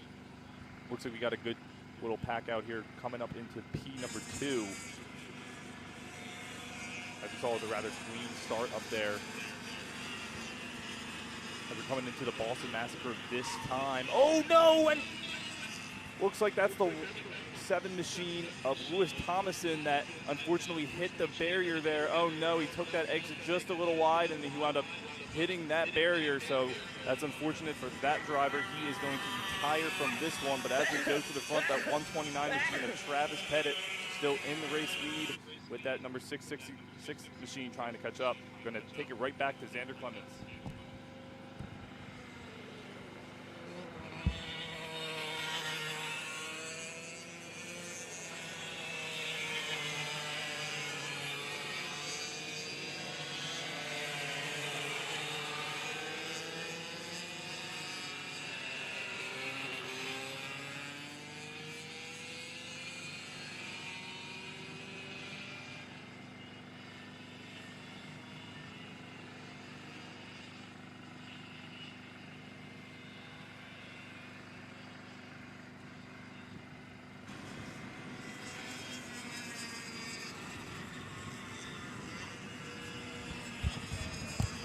The opening heat race underway, as Matteo Giuliano called it. A couple thrills and spills on the opening few laps after that first aborted start.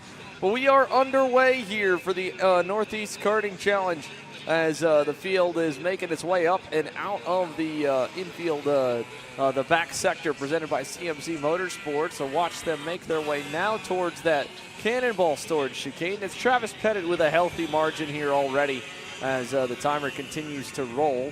And again, for those watching along online, we do apologize about the little bit of tech difficulties in the morning, but we've got our live leaderboard up now. So if you've got the live stream pulled, you can see your favorite driver on the left-hand side of your screen and where they're currently running.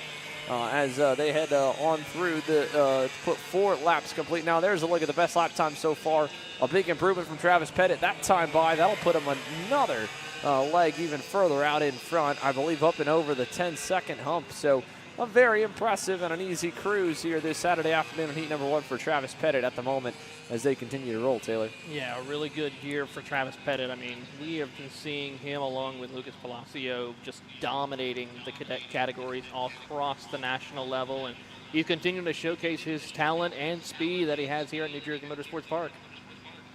Yeah, now as the field heads down the Bolton Motorsports back straightaway. This is the battle for 2nd, 3rd, and 4th. I believe, actually, no, a little bit further back on the racetrack headed through there. There's Travis Pettit beaming on by really quickly. Top of your screen, I believe he's already worked through lap traffic of Caden Roulette and up to Michael Alio will be next up, but just got around Caden last time by.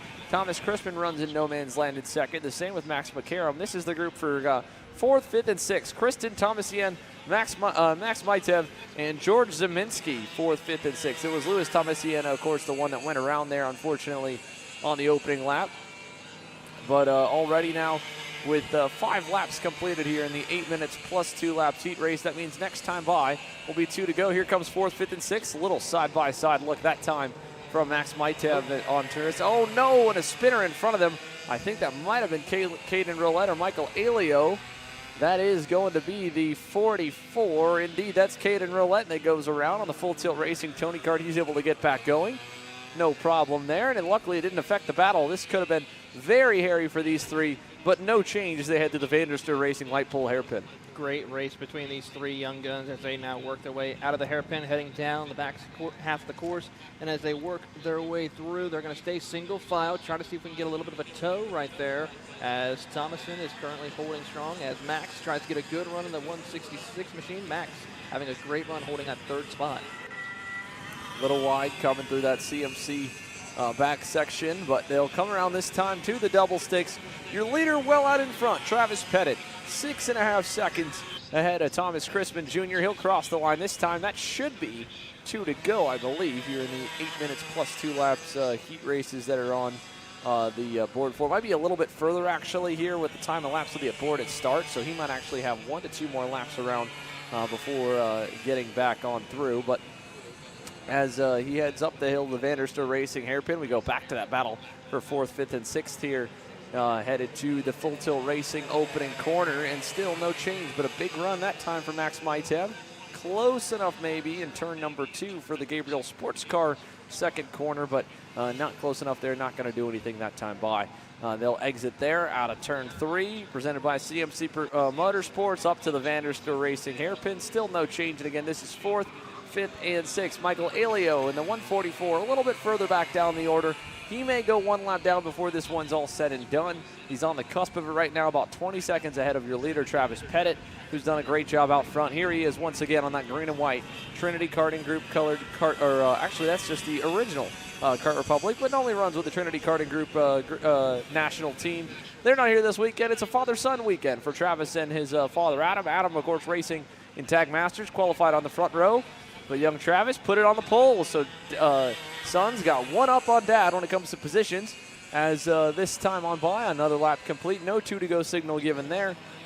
So we'll still have a few more laps left in this one before that 2 to go signal comes out. I think it may come next time by. All things concluded still. Here coming through the dog leg, that fight for 4th, 5th, and 6th, now down to turn number 1. That's back to that group we were following. Christian Thomassian, Max Maitev, George Zeminski, and again, Max Maitev always gets a great run through that Full Tilt Racing turn 1, then just can't really do much with it. That time especially kind of got bottled up on the exit. That gap open to about 4 car lengths or so coming out of turn 3. He'll close back up. Looks to be a little faster, just needs to find a place to use it here, Taylor. Yeah, he is as they head over to the VDSR light pole turn. Has a good run through there as we see the 166 Max Morkarian having a good run. Steele's trying to keep up the pace here as they work down the back straightaway presented by Bolton Motorsports. But Travis Pettit continues to grow his race lead over the rest of the field and should be getting as trouble for the 44 of Caden Roulette, once again having issues over there at the Full Tilt Racing turn 1. Yeah, once again, Caden Roulette going around. Here's the 2 to go signal given, that time by. That goes to Thomas Crispin back in second. There's Max McCarrum on the U-Race colored Parolin through for third. He's also by his lonesome here in heat number 1, and Girard Construction Cadet. And then it's a long wait for that battle for 4th, 5th, and 6th to round the dog leg at full song and come to get those double sticks, the 2 to go signal.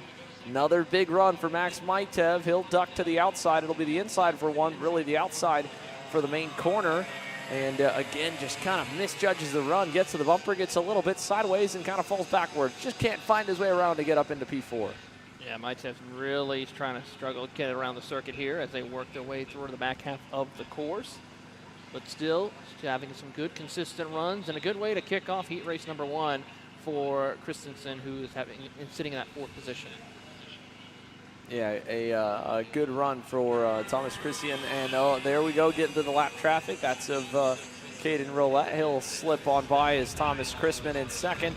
And your leader, Travis Pettit, rounded already past this chicane. Here's Thomas Crispin in P2, coming around the corner through the dog leg to the white flag this time. 1 lap to go here at New Jersey Motorsports Park. Travis Pettit headed up the hill to Gabriel Sports Car, turn number 2, and down to turn number 3.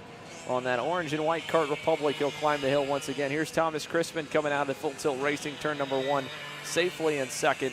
There's your leader, Travis Pettit, up the hill for the final time. An easy cruise to the finish for Travis on a nice Saturday. He's in good spirits here this weekend, and again, coming back to his roots to help continue to support the Northeast Karting Challenge. That's a cool thing to see, to have kids that have graduated up to the national circuit. It's not as many karts. It may not be as high in competition, but he now gets to set a good benchmark for all the youngsters wanting to eventually climb the ladder in the North American karting scene, to know exactly how much more speed they need to find to contend for race wins and get race wins. It's like Taylor mentioned, we saw Travis get his first win not long ago, and now he's going to come around to score the Heat 1 win en route to what has so far been a perfect weekend. Travis Pettit gets to the lap traffic here, coming up to the 144 of Michael Alio. Doesn't need to get by him. He'll cruise to the dog leg, and he'll be batting 1,000 as the checkered flies. Travis Pettit wins Heat 1 in Girard Construction Cadet.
Let's send it down to Matteo Giuliano. He's been grabbing a handful of drivers and pilots here in the Northeast Karting Challenge. Matteo, what do you got for us down on the grid?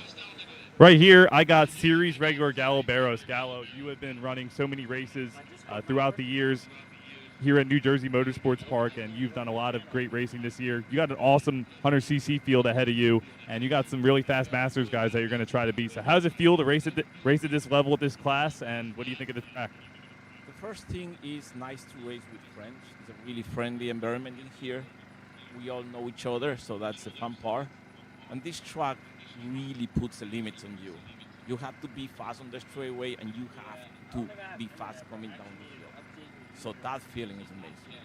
And you can just tell Gallo Barros has so much passion for the sport. Now, how many years are you coming up that you've been racing and competition karting? With my son, around 20 years. By myself, 3 years. Wow, that is awesome. Thank you so much, Gallo. Right back up to you, Xander. Get more interviews down here throughout the afternoon. Thank you, Matteo. We'll take a quick commercial break. When we come back, it's time to go to our next group here on the order.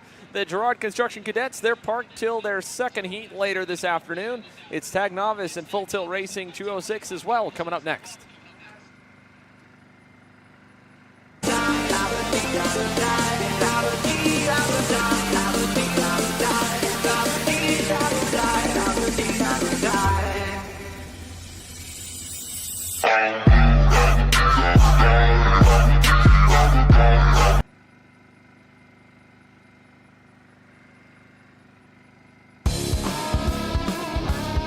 Hi, I'm Frank from Gabriel Sports Car, owner and operator of Gabriel Sports Car. We're proud to be part of the Glasseret family.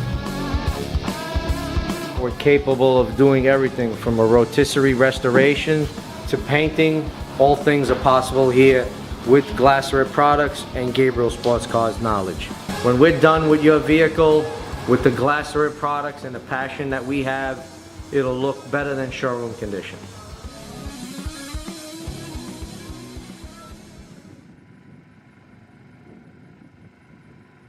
Testing, 1, 2, testing.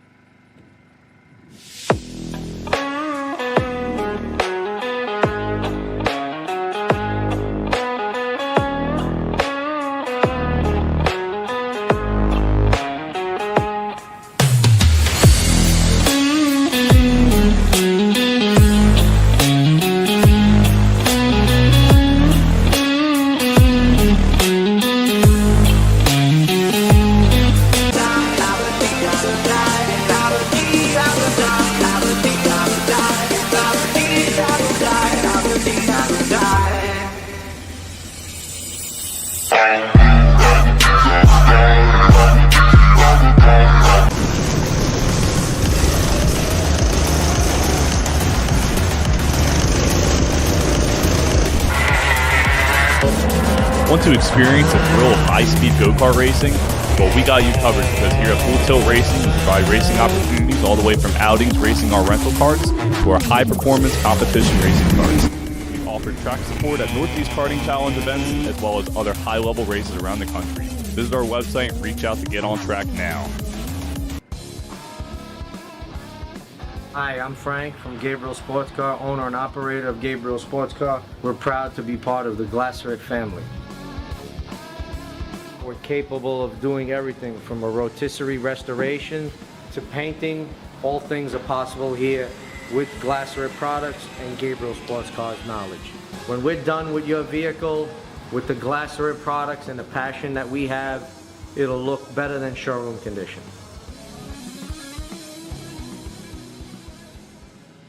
It's green. It's green. This is the race. Welcome back to New Jersey Motorsports Park here as the Tag Novices and LO206 drivers make their way on the warm-up lap to start getting set for their opening race here. Edward Atkinson, David Baker, Bill Plyer, and one more will ID in a moment, listed as the number 531 Fulcrum Competition Comp Kart. This class presented by Full Tilt Racing. A huge thanks once again to CMC Motorsports the official U.S. license provider of all Formula One gear. And they have stepped up in a big way here this weekend. You saw the drivers on the cut-through for that first attempt at the Girard Construction Cadet start to drive under the CMC Motorsports banner. And for the Tag Novice and 206 drivers, they'll get, I believe, a full warm-up lap before they get set to go green. So we'll send them around again here before the ticker will start and have some fun with some of the newest drivers to join the Northeast Karting Challenge.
While the tag novices and 206s continue to roll through for their opening heat race session on the weekend, let's send it back down to Matteo Giuliano down on pit lane. Matteo, what do you got for us? Right now, I got Ethan O-Ring. This driver's been very involved in the Northeast Karting Challenge Alliance, and we've been putting a lot of work in this year to keep this going. But you're in the 100cc class today. You got a nice field ahead of you. You're starting, looks like P4, going to be starting on the outside second row. Tell me, it's a really fast track. How are you going to approach the first few corners of this track?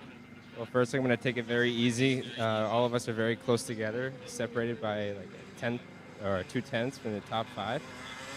Just take it easy, don't crash, and make smart moves. You got that. That's Ethan O-Ring from Northeast Karting Challenge running the 100cc. Back to you, Xander. Thank you, Matteo. That's a great point. Again, Ethan O-Ring will be headed on out in the next group, which, again, the 100cc Senior Master combination group is a decent turnout, about 12 strong, with 4 kind of all in tow in that lead pack, presented by New Century Financial Group and Miami USA East. Full Tilt Racing, Tag Novice and 206 here. Just a few more minutes they've got left in their session.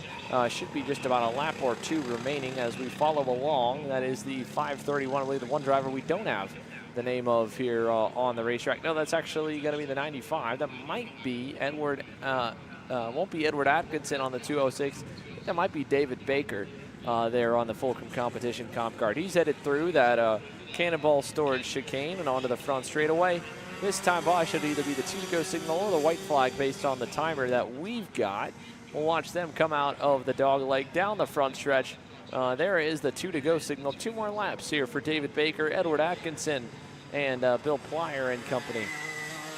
Plyer, the only one that's not shown on the list. I don't know if he's the driver of the number 531, but either way, again, 100cc Senior, 100cc Masters next to go. As Ethan O-Ring mentioned, it's a tightly packed field in that one. It should be very exciting to watch them get onto the racetrack here. Again, that class presented by by New Century Financial Group and Miami USA East. The Northeast Karting Challenge here at New Jersey Motorsports Park. For those of you just tuning in, this is group number 2 of 8. The Tag Novice and 206 class. 100cc Senior and Masters is next. Tag Junior, presented by Miami USA East and Race Rotax, will follow. That's group 4, right at the halfway mark of the rotation. Then goes to NSW Mechanical Shifter, followed by Miami USA East 100cc Junior, Fulcrum Competition and Bolton Motorsports Tag Masters, then Miami USA East and Race Rotax Tag Senior. That's all for the run order we've got this weekend. Those ones will go in that order through this round of heats. One more round of heats here to close off the afternoon. Then tomorrow we'll find pre-finals and main events here for New Jersey Motorsports Park. If you want to watch the mains, make sure that you're a KC Premium member by hitting that join button. You can watch the free live stream here for the heat races and pre-finals today. Main events will be exclusive to KC Premium members at $9.99 a month. That's, again, for tomorrow afternoon's action. As up the hill here in Tag Novice for the final time, there is the 19 of David Baker. And, oh, no, a spin right in front of the flagman. Coming to the white flag for the 531 of Bill Plyer. He'll get back going, no problem. Edward Atkinson continues to roll in the number 9, 206. He'll come around for the checkers here momentarily. A little spin, though, coming on the front stretch for Edward Atkinson as he comes on by us. That'll conclude your Full Tilt Racing and Tag Novice and 206 class. There is Edward on through at a 1:14.3 his best time, and it'll wrap up his session here this afternoon. He's got one more to go. Another one on through. That goes through, I believe, David Baker there in the 95. He'll cross the line. And then it'll be Bill Plyer as well. Checkers in the air. Wraps up this session. 100cc Senior, 100cc Masters coming your way next.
All right, for the NKC Fall Nationals, here's a look at Miami USA East 100cc Master, New Century Financial Group 100cc Senior, getting set to go. That'll be a split start between the pair. The Masters up front, or the Seniors up front, the Masters in the back. Brian Daniele on the front row.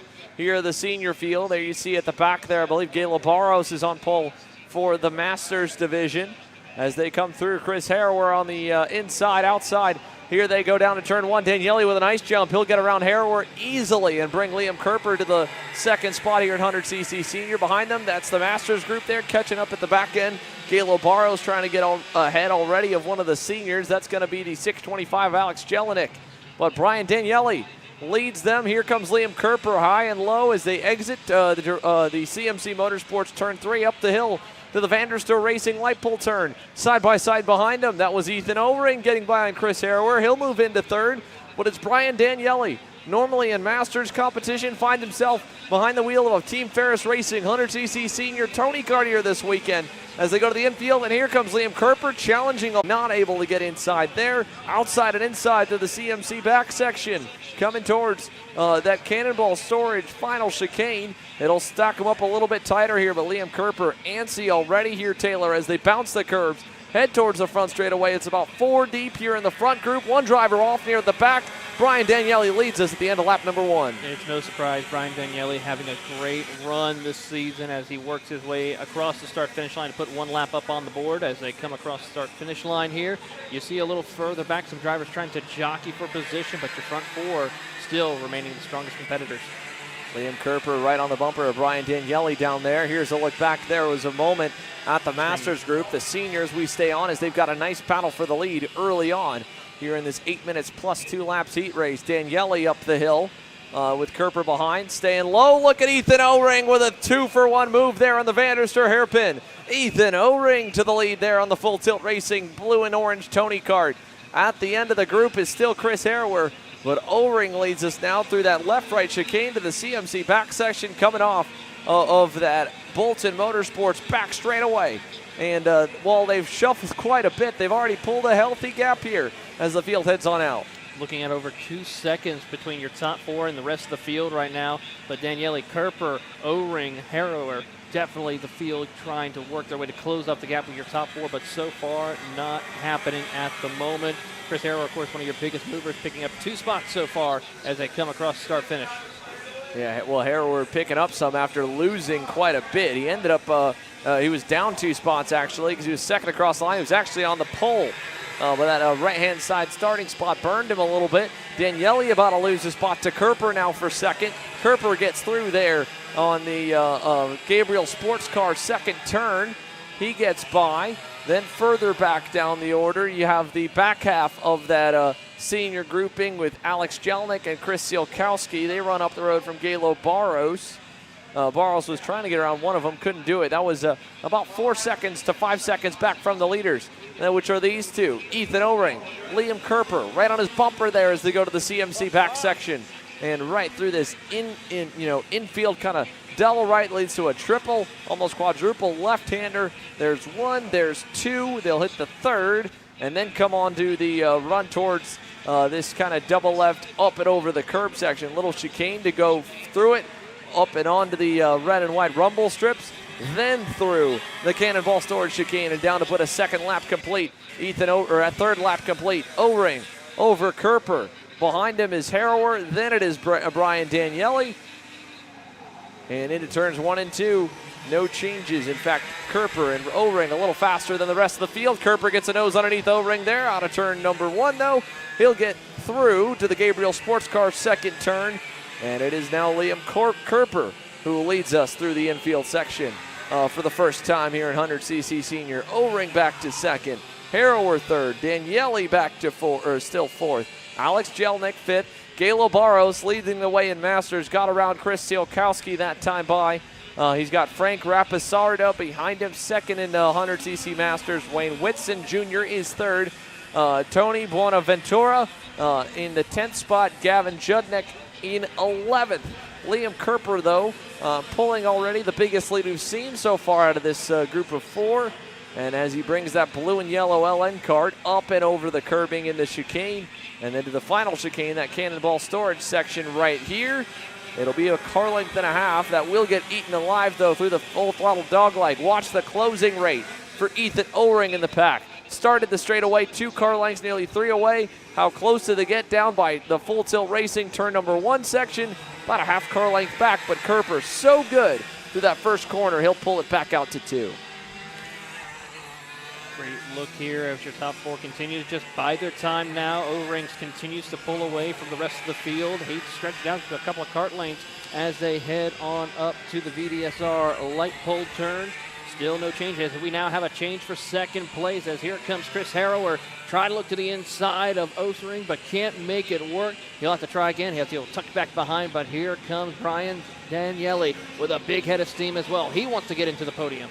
Yeah, Brian was not able to get around him. Harrower unsuccessful as well. It allowed Liam Kerper to get a pretty healthy gap. That one single pass attempt might have just cost them their chance of the lead. Liam Kerper is long gone already. Daniele now back on the bumper of Harrower. He'll push him up to Ethan O-Ring. Could have a shot at him down by the Full Tilt Racing Turn 1 complex if he can get another good run out of the cannonball storage chicane. He does. Watch this run here. How do they stay? Single file or double file? He'll pull to the inside in the dog leg and get through on Ethan with a nice move there. So Chris Harrower, the pole man, back up to second.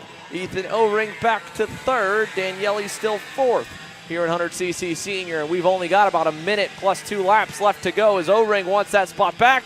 Inside turn 2, still side by side to turn number 3. Harrower gets the job done, and Daniele unable to follow through still as they go up the hill. Another look to the inside. O-Ring thought about it, couldn't do it. Harrower covered it off. Harrower did a great job of being defensive driving to keep the driver of Ethan O-Ring behind him as they head down the back section of the course presented by Bolton Motorsports as they work their way through.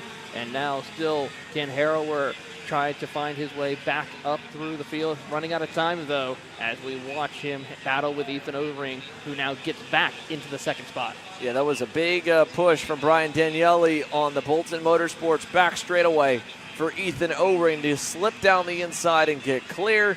And as they go towards the cannonball storage chicane, through the dog leg towards the front straightaway, this time it should be, I believe, 2 to go. We'll throw, not this time. 3 to go probably at the stripe for Ethan O-Ring, Chris Harrower, and Brian Daniele. Not 2 to go yet. The battle rages on still as O-Ring covers the low side to Gabriel Sports Car Turn 2. Great defensive driving by O-Ring. Harrower tries to poke and prod his way around to find the opening he needs to get back into the second spot. So far not able to do so as they head up to the top of that light pole turn presented by VDSR, and still no chance. He's going to have to get a big run down the back straightaway presented by Bolton Motorsports, and so far got a little bit of help, and he'll look to the outside. Not able to make a stick, makes a little contact as they head down.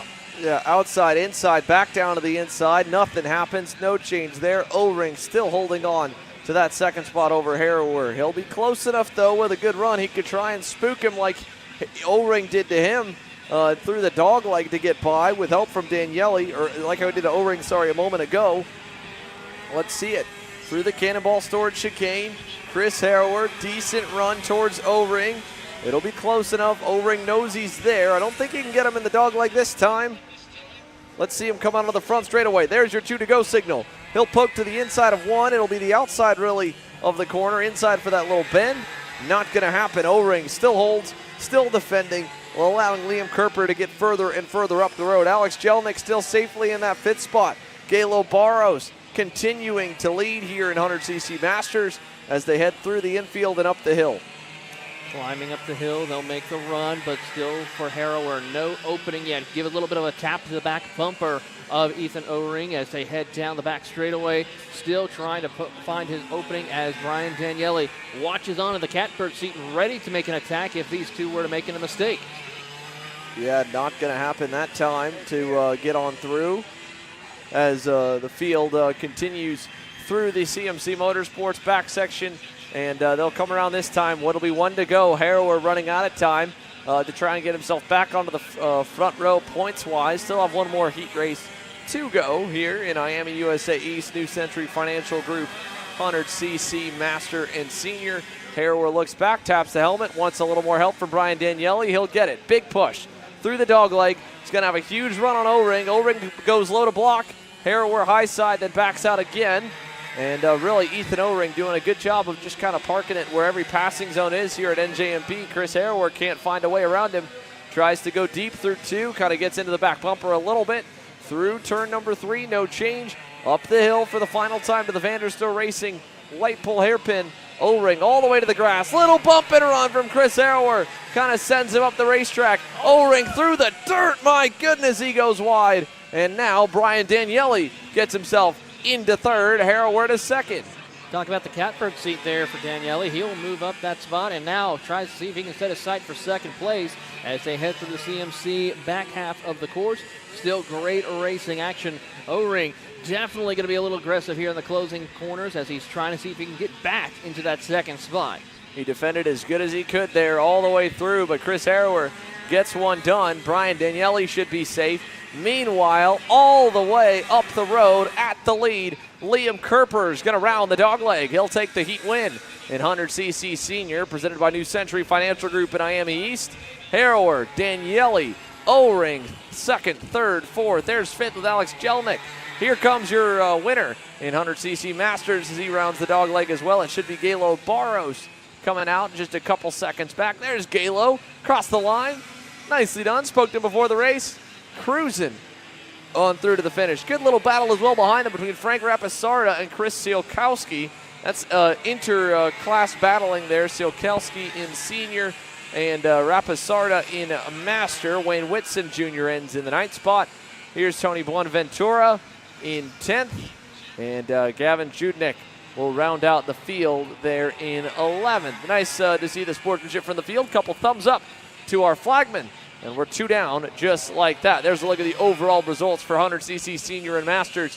Liam Kerper, benchmark set there, a 1/10 of a second better than everybody else in that main group here in the front half of 100cc Senior. So the Mike Doty Racing BJR entry of Liam Kerper will lead us through to heat number 2. Tag Jr. going to go out next here in just a few moments, presented by AM USA East and Race Rotax. Live from New Jersey Motorsports Park, you're watching Kart Chasers coverage of the Northeast Karting Challenge and Fall Nationals.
Back onto the racetrack here with Tag Jr. and a bit of a spin already off the line. That was the number 73 machine.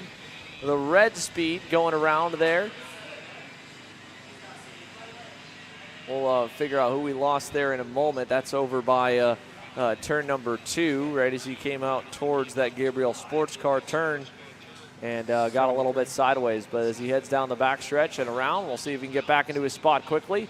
Field's coming to green here this time by Miami USA East Race Rotax Tag Jr. No green on attempt number 1. They're going to try and let the 73 machine get himself back into position. That's Daniel Binder. He qualified up at the front, just got a little bit sideways, warming the tires up, so they'll take that cut through after turns 2 and 3, right around the Vanderstor Racing light pull hairpin. And he's already got himself about halfway back up the grid, so he'll start good. And for Miami USA East Race Rotax Tag Jr., they're going to form back up. It is Casey Mosley in the 17 that will lead the field to the green flag. Then the 73 of Daniel Binder on the outside. It's a healthy group of about 12 tag juniors. This time looks a little better put together as they round that final cut through down the front straightaway, looking for green.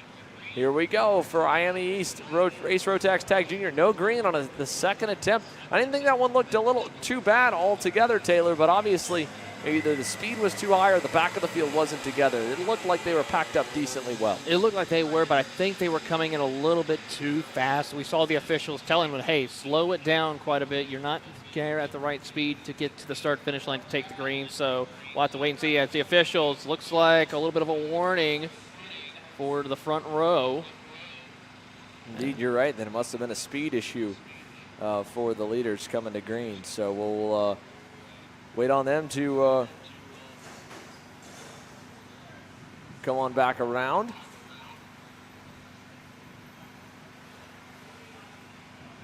Third time's the charm.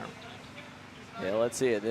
Another run through underneath the CMC Motorsports inflatable, and through that cut-through section onto the front straightaway. Let's try it again here for IME USA East Race Rotax Tag Junior. Third time, all good. We're green down to turn one there, and a great start for the 73 machine of Daniel Binder. Everybody's going to make it through the opening corner decently well. Couple drivers a little wide further back, but they all survived. A Gabriel Sports Car turn 2 and over to CMC turn 3. And it is a nice lead for Daniel Binder in the red speed as he takes him up the hill and towards the Vanderstor Racing light pole hairpin. Clean through here, up and down through the hairpin, out of the chicane, and onto the Bolton Motorsports back straightaway for the first time here in Tag Junior action. 8 minutes plus 2 laps to go. There's a look as they pop the curbs. It was a good start as well for Ethan Trendler, I think, in the 60. Tyler Korshorn with a good start, or Kolshorn with a good start as well. Look at this battle as Remy Andretos trying to get around some traffic through the CMC back section here on the inside of the top 5. Falling back a little bit, Cole Wilson. He's back to 6th there on that blue and white Kart Republic. Black and orange Sodi Kart is Remy Andretos, and an entire line of hungry tag juniors trying to all find their way through as they head through the dogleg and onto the front stretch. There's a look at the leader. Already a nice gap for Daniel Binder, and wow! Contact, and 2 of them go off, nearly collect a couple of flags. Remy Andretos and one more. Might have been Ethan Trendler in the 60. Getting together, coming out of the fastest part of the racetrack. That's a sketchy part to be side-by-side at all, and just an awkward situation, Taylor. It was, and of course for Remy, he's going to be pulled out of this, and it looks like the 60 of Ethan Trendler, the other driver who was going to be out of this event, but looks like a little bit of shaking up right there for Remy in the 832 after nearly going around and continuing on his way. Yeah, they got airborne there coming onto the front straightaway. Awkward deal for them. It moves up the rest of the field a couple spots. Tyler Kolshorn enters into second on the 38 solo kart. He's right there on that blue, white, and green colored kart. Behind him is Casey Mosley in the 17. Mosley started on the off-pole position here, and he's at least back up to 3rd. Then back behind him, Cole Wilson there on the number 12 Kart Republic. Here comes 2nd and 3rd through the Cannonball Storage Chicane. This will be 2 laps complete this time by. There goes Binder on through. That lead opening up. Back to Kolshorn. Over a 2.5 seconds better last time by was Daniel Binder on the number 73 red and black red speed.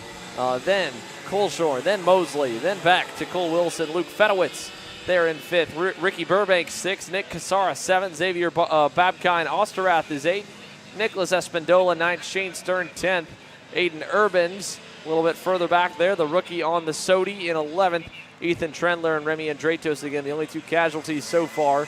They are okay though, as we've gotten word, just again shaken up and probably disappointed pretty well for the way that incident transpired coming out of the dogleg. It really is, but fortunately for Remy as well as for the rest of the drivers involved, they will have a chance to try again in heat race number 2. And of course for Remy, he's still got another race to go run later on in heat 1. Yeah, he'll be on track in the 100cc junior category in a couple of classes. Look at this though, Cole Wilson on that white helmet there, closing into 2nd and 3rd of Tyler Kolshorn and Casey Mosley. Cole Wilson on the blue and white Kart Republic. Right there with the Rotax powered machine. In fact, Rotax is all 2, 3, 4. Look at that move. Nicely done down the inside for the 17 of Casey Mosley. He gets the job done on Tyler Coleshorn, and he'll bring Cole Wilson with him as Cole gets clear in the Gabriel Sports Car second turn. Casey Mosley pulled a textbook pass right there going into turn one for them by Full Tilt Racing as they continue to head up the hill into the hairpin. Great drive, and they're still going to battle it out for that second spot overall as they head down the back stretch. Yeah, that was a slick move there in turn number one. Look at this, though, down the Bolton Motorsports backstretch. Clear and through is Cole Wilson to second. Second fastest driver on the racetrack. Actually, he was fastest last time by. 3/10 better than Daniel Binder. So Cole Wilson, granted a couple seconds away, he's the quickest car, and he's now up into second. Great drive forward here in heat number one for Cole Wilson on the number 12.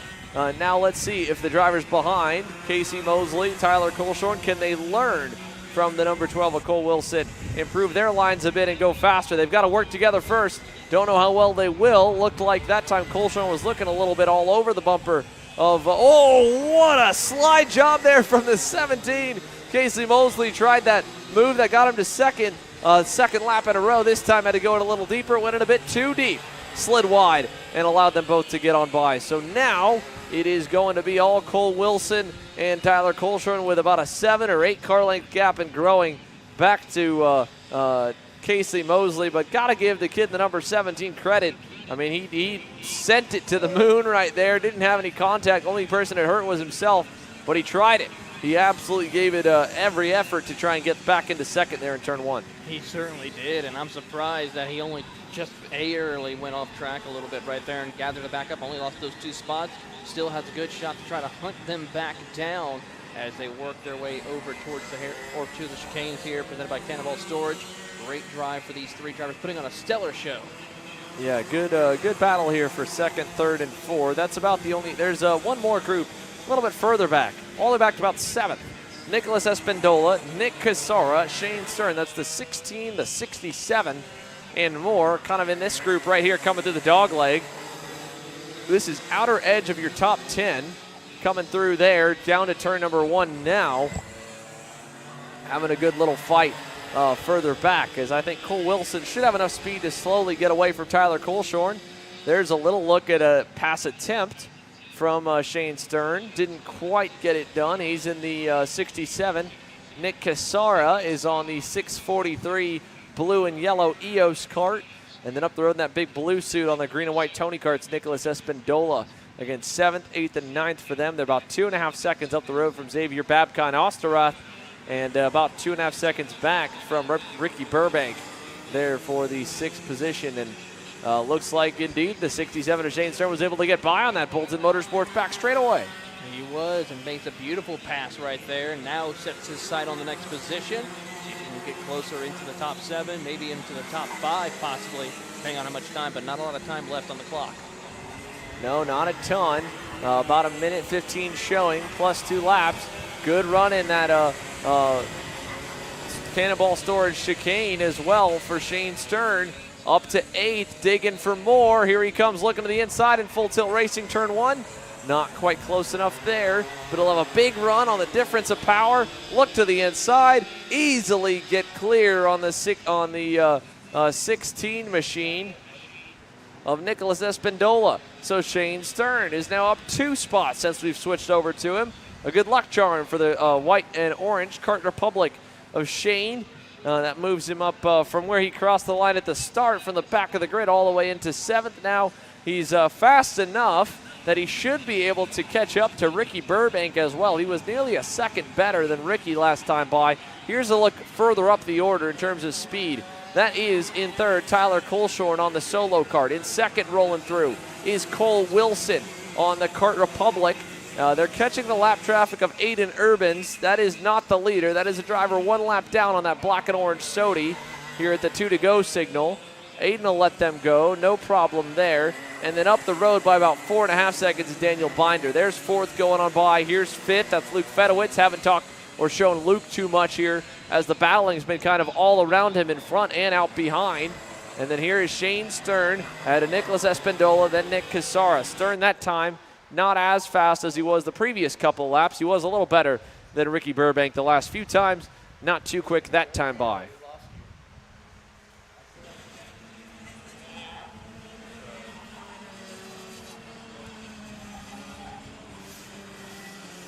Let's go. Be the white flag this time by here for Daniel Binder. One more time around for the black and red number 73. Been a smooth race here since it went green. Before the green, remember, he did have that spin on the outlap. That was pretty good of him to be able to mentally kind of reset, even with a little bobble, leading him onto the racetrack, trying to warm. And then, of course, Cole Wilson in between the pair of them in second. But for the last time around, as he heads towards that Cannonball Storage chicane, he's headed for home with a checkered flag in sight. This is, again, group out. One kid, the number 73 of Daniel Binder, through the dogleg, full speed, 75+ miles an hour. He'll take the checkered flag here in heat number 1 easily over Cole Wilson, who showed a lot of muscle getting his way up the pack. He'll have to do it again in the second heat, but it's putting him in a good place to potentially get a front row starting spot in the main. In the pre-final, Tyler Coltrane third, Casey Mosley fourth, Luke Fedowitz fifth, Ricky Burbank looks like he'll just barely hang on to sixth there. As you can see, the Kart Republic as Shane Stern was closing, and look at this battle at the line. That was just about everybody in the top 10. Espindola, Casara, Xavier Babkind, Osterath got there at the end. Aiden Urban's in that group as well, and that wraps your tag juniors on up. We'll do another break here, folks. Here's a look at the results once again of where your favorite driver may have finished. Unfortunate heat number 1 for Remy Andratos and Ethan Trendler. Hopefully they can get fixed up and get back rolling here shortly. We'll be back with more from the Fall Nationals here for the Northeast Karting Challenge from New Jersey Motorsports Park.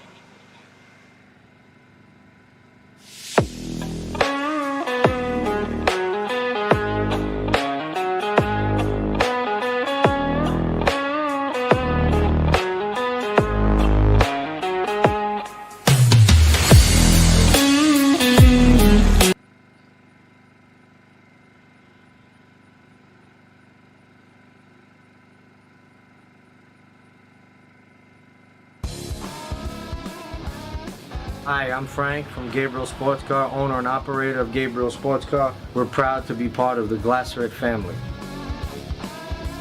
We're capable of doing everything from a rotisserie restoration to painting. All things are possible here with Glasseret products and Gabriel Sports Car's knowledge.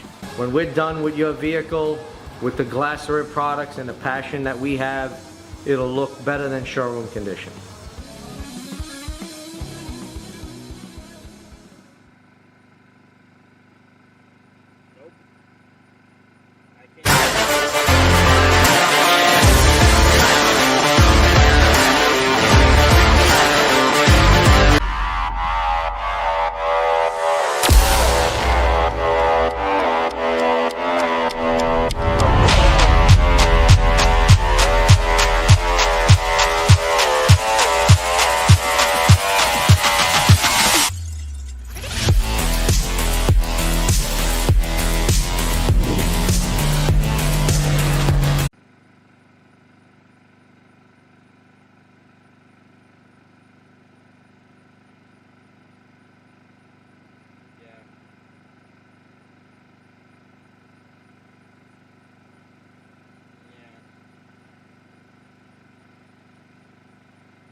Music in, I guess. Yeah, I'm trying, bro. I'm like restarting and starting my phone again, bro, but nothing's fucking doing it.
NSW Mechanical Shifter getting set to go green, and away we go here. Justin White opted to go to the rear. We're missing a couple from the entry list, but we're green with enough. Lars Wilson leads us out of turn number 1, and a little bit of a bobble it looked like for potentially Corey Chase in the 151.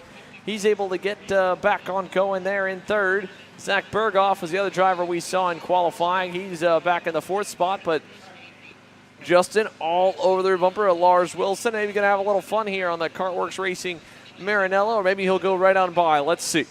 Down the Bolton Motorsports, back straight away. Looking low, going to go low, going to get clear for the lead. Justin White through to the point at this point, and it will go into probably a bit of a testing session for him. He was nearly 5 seconds faster than everybody in qualifying earlier today.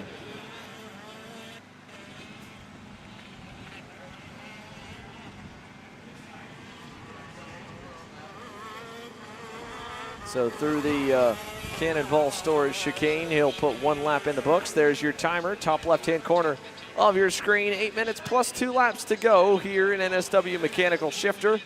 And for Justin White there on the Kartworks USA Maranello, we haven't seen a lot of Lars Wilson in the Team Ferris Racing Tony Kart, the black and blue machine running second. Here's a look back. Nice little battle beginning to go for third. It was a slow start for Corey Chase on the black and white and red Tony Kart. Behind him in the full tilt racing machine, Zach Berghoff there in the blue and orange and white colors. Right behind him, trying to find a way past. Little crossover, not going to happen. No, it will. Gets through, is able to get the power down, grab a gear. I don't know if Corey just kind of misstepped on getting the gear down, but Corey Chase unable to do too much there. And so on through goes Zach Berghoff.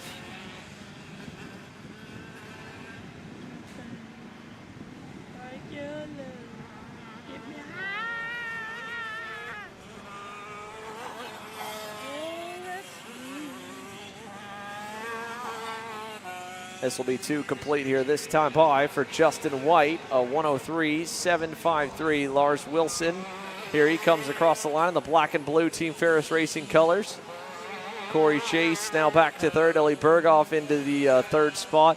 Driver we lost, looks like it might have been Frank Runco, or no, I think it was Gunnar Vanderster. Gunnar Vanderster in the number 7 off on the outside edge of the racetrack there. That was coming to green, just had an issue evidently on the outlap, so unfortunate for Gunnar. Everybody else getting to do all the laps through every turn, including the one he sponsored, the Vanderster Racing light pull hairpin right up here. This uphill, off camber, kind of sideways corner. You can see it steps out a good bit there on Zach Berghoff's number 812 shifter machine. Justin White a little bit more planted to the racetrack and already long gone from the field. We're going to come here this time to 5 minutes plus 2 laps to go, and NSW Mechanical Shifter, and a good amount of, again, just consistency testing here for Justin. Doesn't have a national race coming to New Jersey Motorsports Park. This will be the biggest race that he'll see here at this racetrack this year. But any seat time is critical here in the shifter category. One classic horse competing this weekend is, or one race this weekend is the FIA Karting KZ World Championships. And Mateus Morgado running pretty good in the KZ2 category. He's been in the top 5 in all of his heats thus far. And in an interview, he mentioned that, the thing with the shifter racing is just, it's so seat time dependent. The more you go out there, the better you can drive it, the harder you can drive it, the faster you go. And for Justin, same thing. It's been a big progress this year, a little bit last year as well, with the seat time he was starting to put in behind the wheel of the gearbox machines. It's getting closer and closer to some big-time national level results. And by putting in all the laps here this weekend, getting every dollar out of the Northeast Karting Challenge entry fees, which does offer quite a bit of track time, all things considered, for how long these sessions are. Again, a 16 minutes plus 2-lap main. That's almost national distance right there. That is national distance at some series, so that's a healthy main event tomorrow afternoon after a long pre-final. And with 2 full heats today, that's a lot of laps to try and work on how consistent can you be. That time by a little bit further off, 104.6 to his initial 103.7. If he can get that down on a track as big as this to get down within the 1 to 2/10 difference lap to lap, a pretty mega for Kartworks USA's Justin White.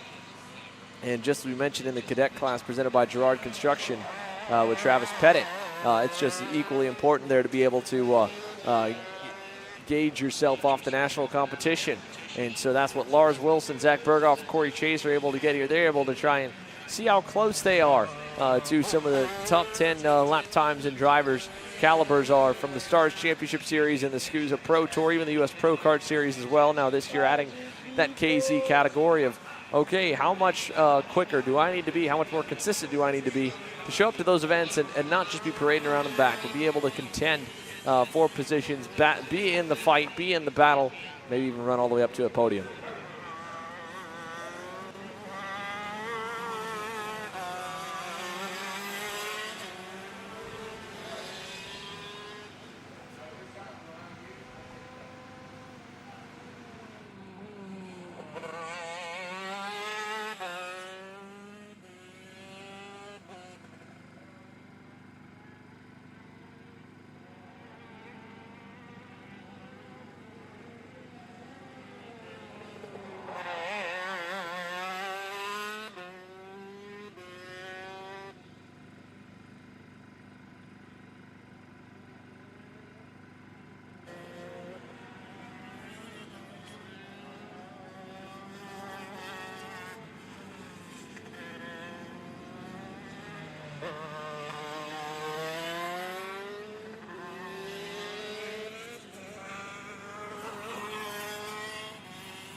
Let's go down to pit lane here while the shifter session presented by NSW Mechanical continues to roll with Justin White safely out in front and the field spread apart.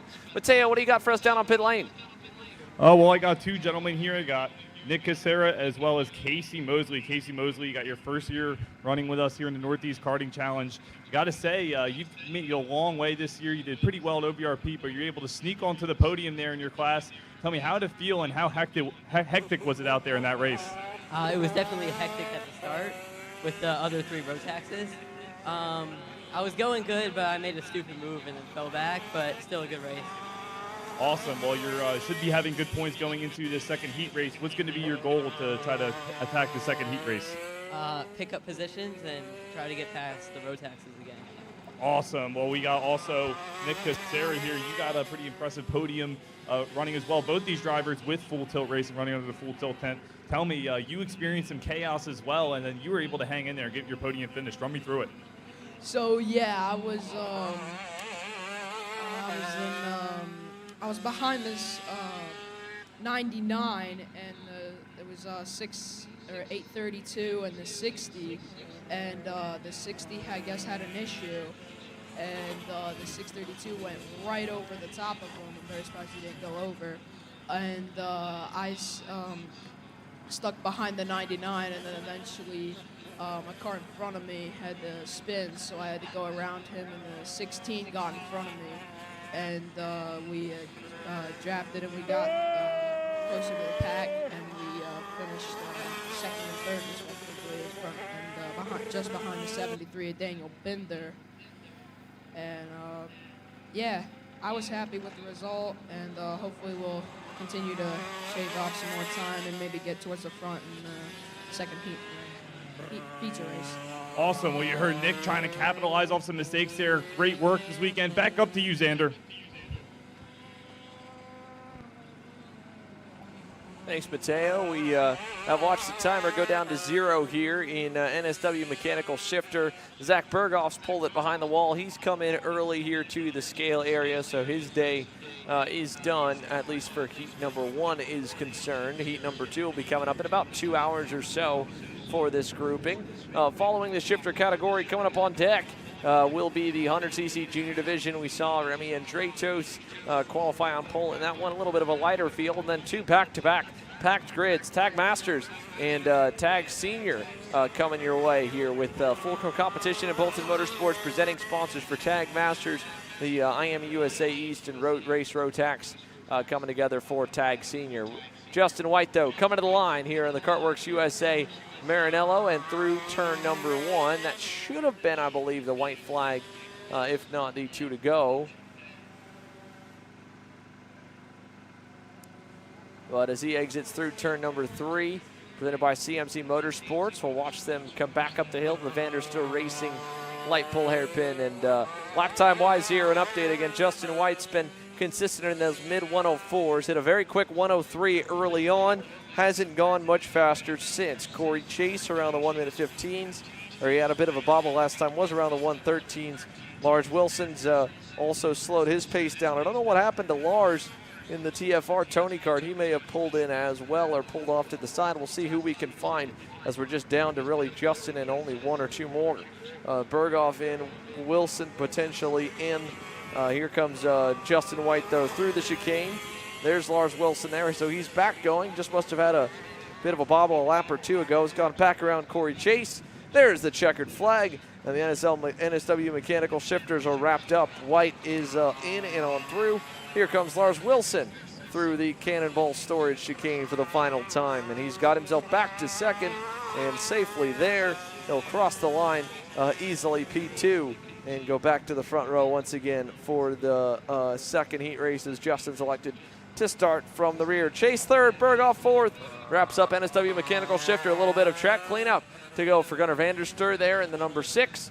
And we'll come back with 100cc Junior.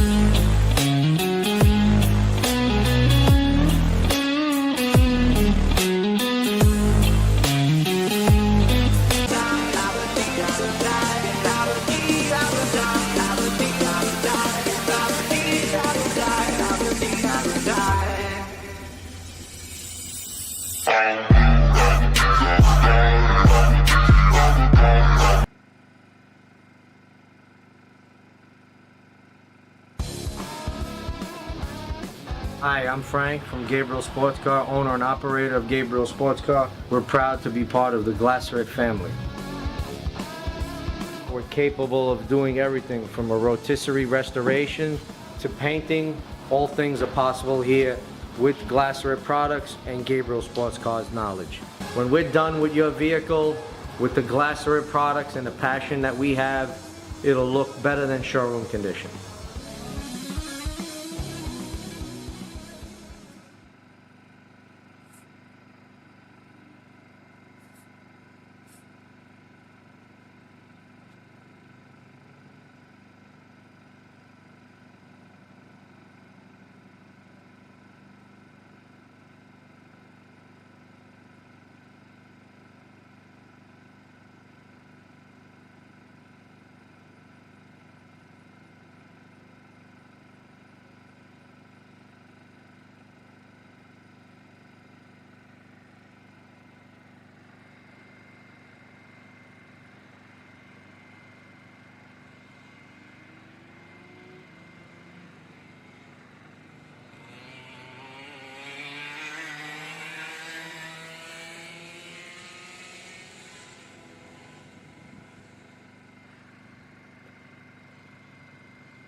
$100cc Junior presented by IAMA USA East here. Remy Andratos on the inside.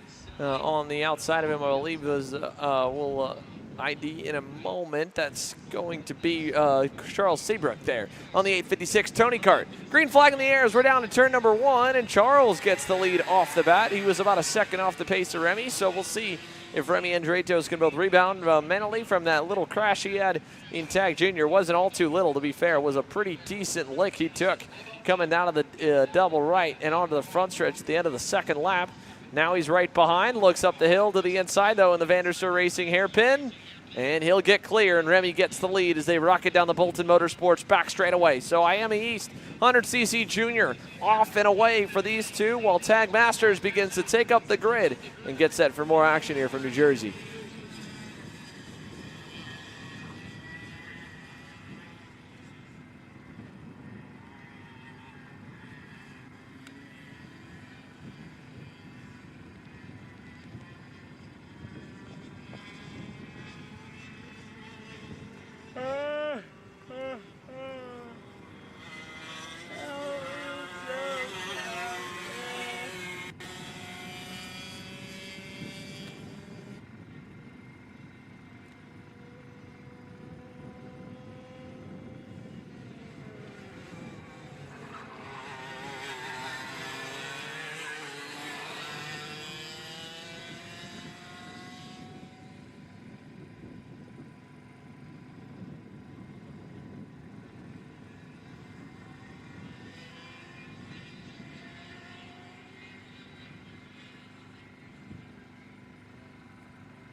Jesus, kicking us down.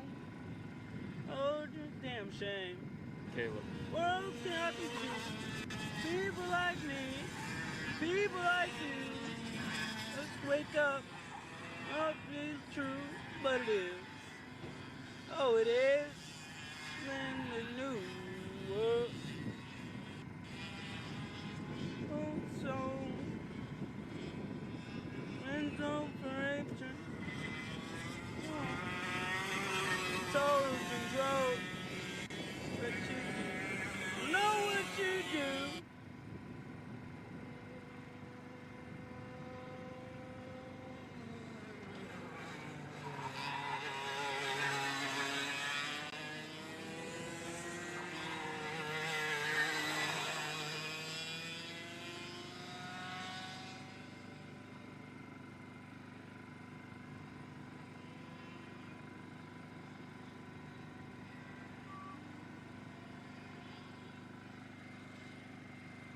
My soul working all day, overtime hours, bullshit pay.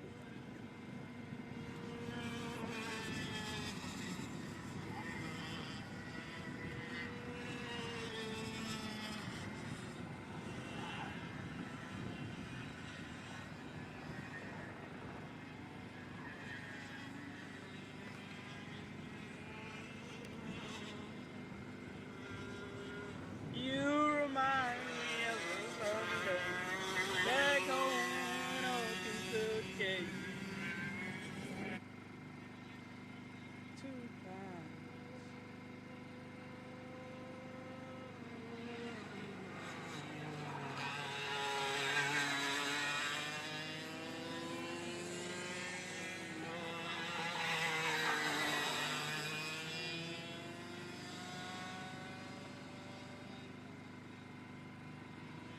About halfway in and halfway home here for heat number 1 in your 100cc junior. Remy Andretos and Charles Seabrook have spread apart by about 6 seconds or so. 4 complete, still putting some more down, but Tag Masters are starting to make their way down to the grid. Let's get on to Mateo. Every day. What's going on, guys? We got Chris McGinley here on the grid. He is going to be going against his longtime rival, John Bonanno. Him have been going at it at this track for several years now, and also an awesome Masters field they built here behind them. But these two at this track are honestly unstoppable. But Chris McGinley, you are so close to him today. You're closer than you usually are. You literally just need a little bit. You need to be in the right place at the right time, and you can take him. How are you gonna try to beat him? So I think on the start, because we got some folks in front of us, just going to have to try and get lined up, see how it shakes out, try not to get ourselves into trouble. Hopefully I come out ahead of him and I can carry some speed and work it out and make him have to chase me. Well, that's how you want to do it. But let me just ask you, after racing here all these years, what brings you back every single year, every single race, to keep chasing him and also try to grow this sport in this area? So the karting community is a great family. I really love all the people I race with. I made a great bunch of friends over the years, and that's really what brings me back. I love racing. I love being competitive, but really the karting community is where it's at. Awesome. Well, you heard it from Chris McGinley. Get involved. This is an awesome community we have here, and we're just getting started in year one of NKC, and back up to you guys.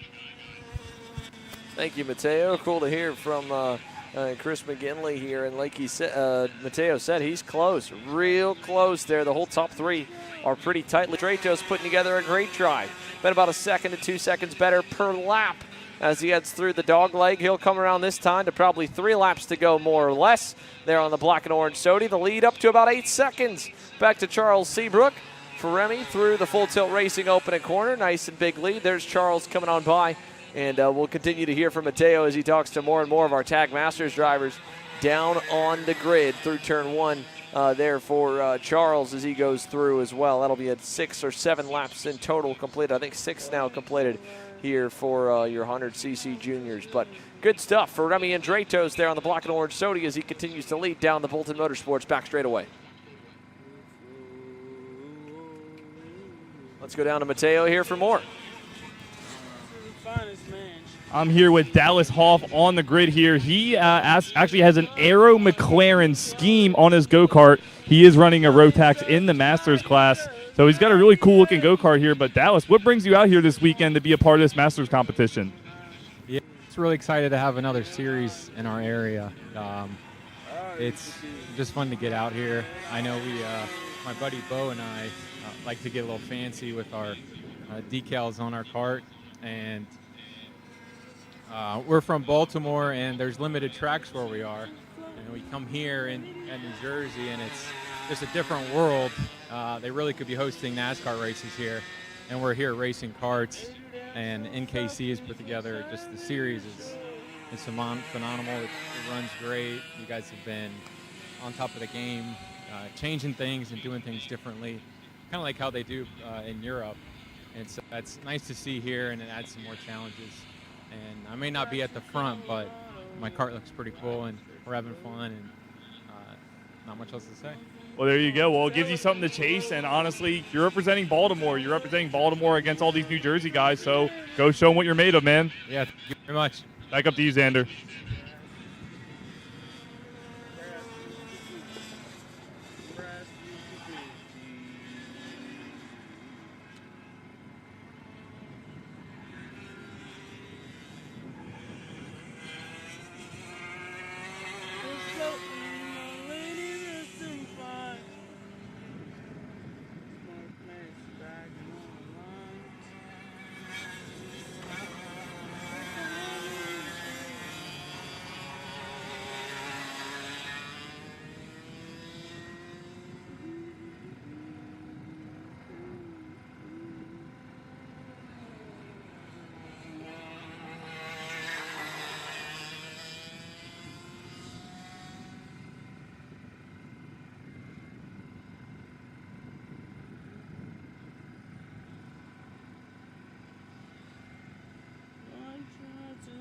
Man, she claims she'll ever know. She got to the parking lot, he's already blown. Love is such a mighty drug, a mightier disease.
race. Row 19.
Well, my buckle makes impressions on the inside of her thigh. Copy. Tag Masters here, presented by Bolton Motorsports and Fulcrum Competition Services, getting set to go to green.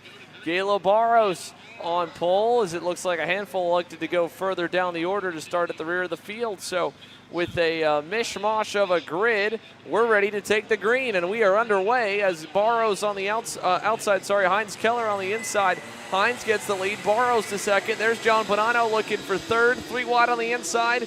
Over to Gabriel Sports Car, turn 2. There's a look at the wide shot, down into the corner.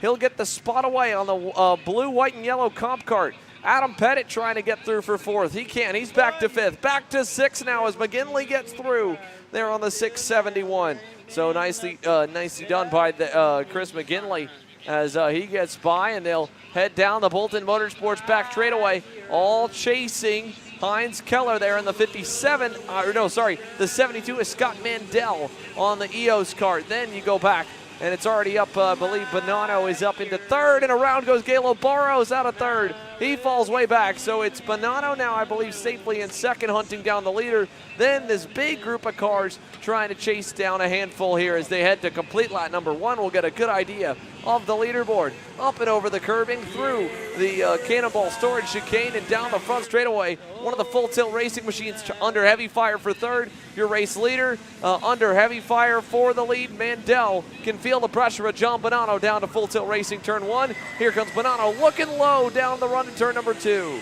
John Bonanno already set the fastest lap of the race. They're going to go side by side as they climb up the hills here through turns 2 and 3 as they escalate up to the top of the hill of the light pole turn presented by VDSR. Bonanno, your new race leader, over set 14 of Bo Atmo, representing the colors of the Aston Martin Formula One team by the looks of it. So great drive, and of course one of the other drivers we talked to early on who's throwing it back to some great liveries in motorsports as the field works their way around towards the Cannonball Storage chicane, and put up another lap up on the board here as timing goes up on the tracker as we watch the field work their way around the circuit coming to the start-finish line. Yeah, lap 1 completed. Now lap 2. Bonanno, the leader, over Mandel. McGinley up in safe and in 3rd. Adam Pettit was the other driver to move forward there on the blue and white solo kart, 4th. Then you go back to 5th right there with Bo Amato. Heinz Keller's faded back to the 6th spot on the 57. That's the Full Tilt Racing Tony Kart. Antonio Sparacio is 7th. Jeff for 3rd, though. McGinley coming under a little bit of pressure from Adam Pettit there on the blue and white. Adam Pettit trying to tie with his son as Full Tilt Racing turn number 1, separated by about 2 kart lengths as the rest of the field. Bonanno set the fastest lap last time by. Yeah, good stuff for John Bonanno. Already pulling away, no problems at all. Very smooth and easy start from the outside lane on the front stretch, then inside at turns 1 and 2, and then easily up into 3rd, then 2nd, then the lead. McGinley and Pettit were a little more trapped in the traffic They're not that much slower than Bonanno, a couple of tenths or so, but definitely not as fast as him. And as they head towards the CMC Motorsports back section, Pettit looking to be a little stronger, maybe back over here. And at the end of the Bolton Motorsports back straightaway, on the flip side, looks like McGinley's pretty good getting out of the Cannonball Storage chicane. So kind of rubber bands the pair. Now to the second one, not as aggressive over the curving. That'll cost him a little, still a decent exit. He'll have a really good run at him coming through the dog leg to turn number 1 here, Taylor. Pettit giving a little hand signals before they got into the chicane there momentarily as he was trying to find his way around McGinley, telling him, hey, we need to make up some time. We're losing a bunch right now to the top 2. They're starting to close in a little bit on Scott Mandela, the EOS kart, but still, John Bonanno checked out by over 4 seconds. Yeah, Mandel, a 109.3 that time. 108.8 for McGinley, fastest lap of the session for Adam Pettit that time by, even quicker than race leader John Bonanno. Only by a couple of hundredths, all things considered, but quicker nonetheless. So they're even to Bonanno speed-wise. They're significantly quicker than Mandel, so they're working together to catch up to second before they fight for that spot eventually here because, again, time is of the essence. They're already 4 laps in. The races are only no more than 8 to 10 when you factor everything in. 8 minutes plus 2 laps. They run more than 8 minutes on an individual lap time. So you'd imagine this one will be right around the 9-lap marker. That puts us right at halfway, and a little bobble there for both of them to the CMC back section. McGinley better coming out of it, then bobbles through the first of the 2 chicanes. Better there for Pettit after he bobbled at the start of the sector. So now they kind of group back up. Still about a 1.25 seconds away from Mandel. They close that gap again. Not as much as the lap prior, but still closed up. In fact, they're down to within a second now, headed to Gabriel Sports Car Turn 2. Great run that these two have. McGinley just set a personal best here last time by, so he is doing a great job of keeping Adam Pettit behind, even with the mistakes he made last lap, and closing in on Scott Mandel. Less than a second separates third and fourth from your second place driver as they work their way down the back straightaway. Of course, presented by Bolton Motorsports here as the field works their way over towards the back half of the course. Still surprising to see the amazing pace the comp card of John Bonanno has to show for this weekend. Yeah, Bonanno really, again, just consistent. He's not any bit that much faster individually. He's just better on the overall run. He's been able to hit his marks so well. The last couple laps have been within a couple hundredths of each other. Now, as this fight for second opens up, Mandel has company. Was able to get away early. That is no more. Here comes Chris McGinley. Big run, big head of steam to the dog leg. Little narrow for Mandel trying to hang on. Down to Full Tilt Racing Turn 1. McGinley peeks out, thinks better of it, tucks back in. He's got to get a good run out of the corner. He gets a decent one over to Gabriel Sports Car Turn 2. And down the inside to defend goes Mandel. He's going to hold that spot over to turn number 3. He's going to do a great job of defending right now. McGinley looking for the opening he needs to get into the second spot. Travis Pettit of course, Adam Pettit's in the catbird seat right there, watching and waiting for his moment to get around both of them, maybe pick a 2-for-1 special here as they head down the backstretch. But forward, the driver of Scott Mandel, he is being very defensive, knowing where to place the kart on the track to keep the competitors behind. Yeah, it was a good run in the opening sector. Then it seemed like they were pretty evenly geared down the Bolton Motorsports back straightaway. He didn't have to worry too much there. He'll have to do the same thing in turn 1 and turn number 2. Again, this lap potentially in the Vanderster Racing light pull hairpin as well. Coming this time by, I think we should be hitting the 2-to-go signal if we haven't already. Your leader is across the line. There it is, double sticks for John Bonanno. The battle for second coming to us here as Bonanno goes through turn number 1. Here they come, side by side. Now looking to the outsides, McGinley forces Mandel to go way narrow, trying to get the run over to 2. Peaks out high, then low, stays behind. Can't get by. He's Adam Pettit. He's got the fastest lap of the race. We know that blue and white solo kart's quick, but he's given a lot of time for Chris McGinley to try and get creative here with Scott Mandel. Now they're going to hook up down the backstretch. Will this be enough of a run to put Peak out to the inside on the Bolton Motorsports straightaway? It is for one of them as McGinley gets through.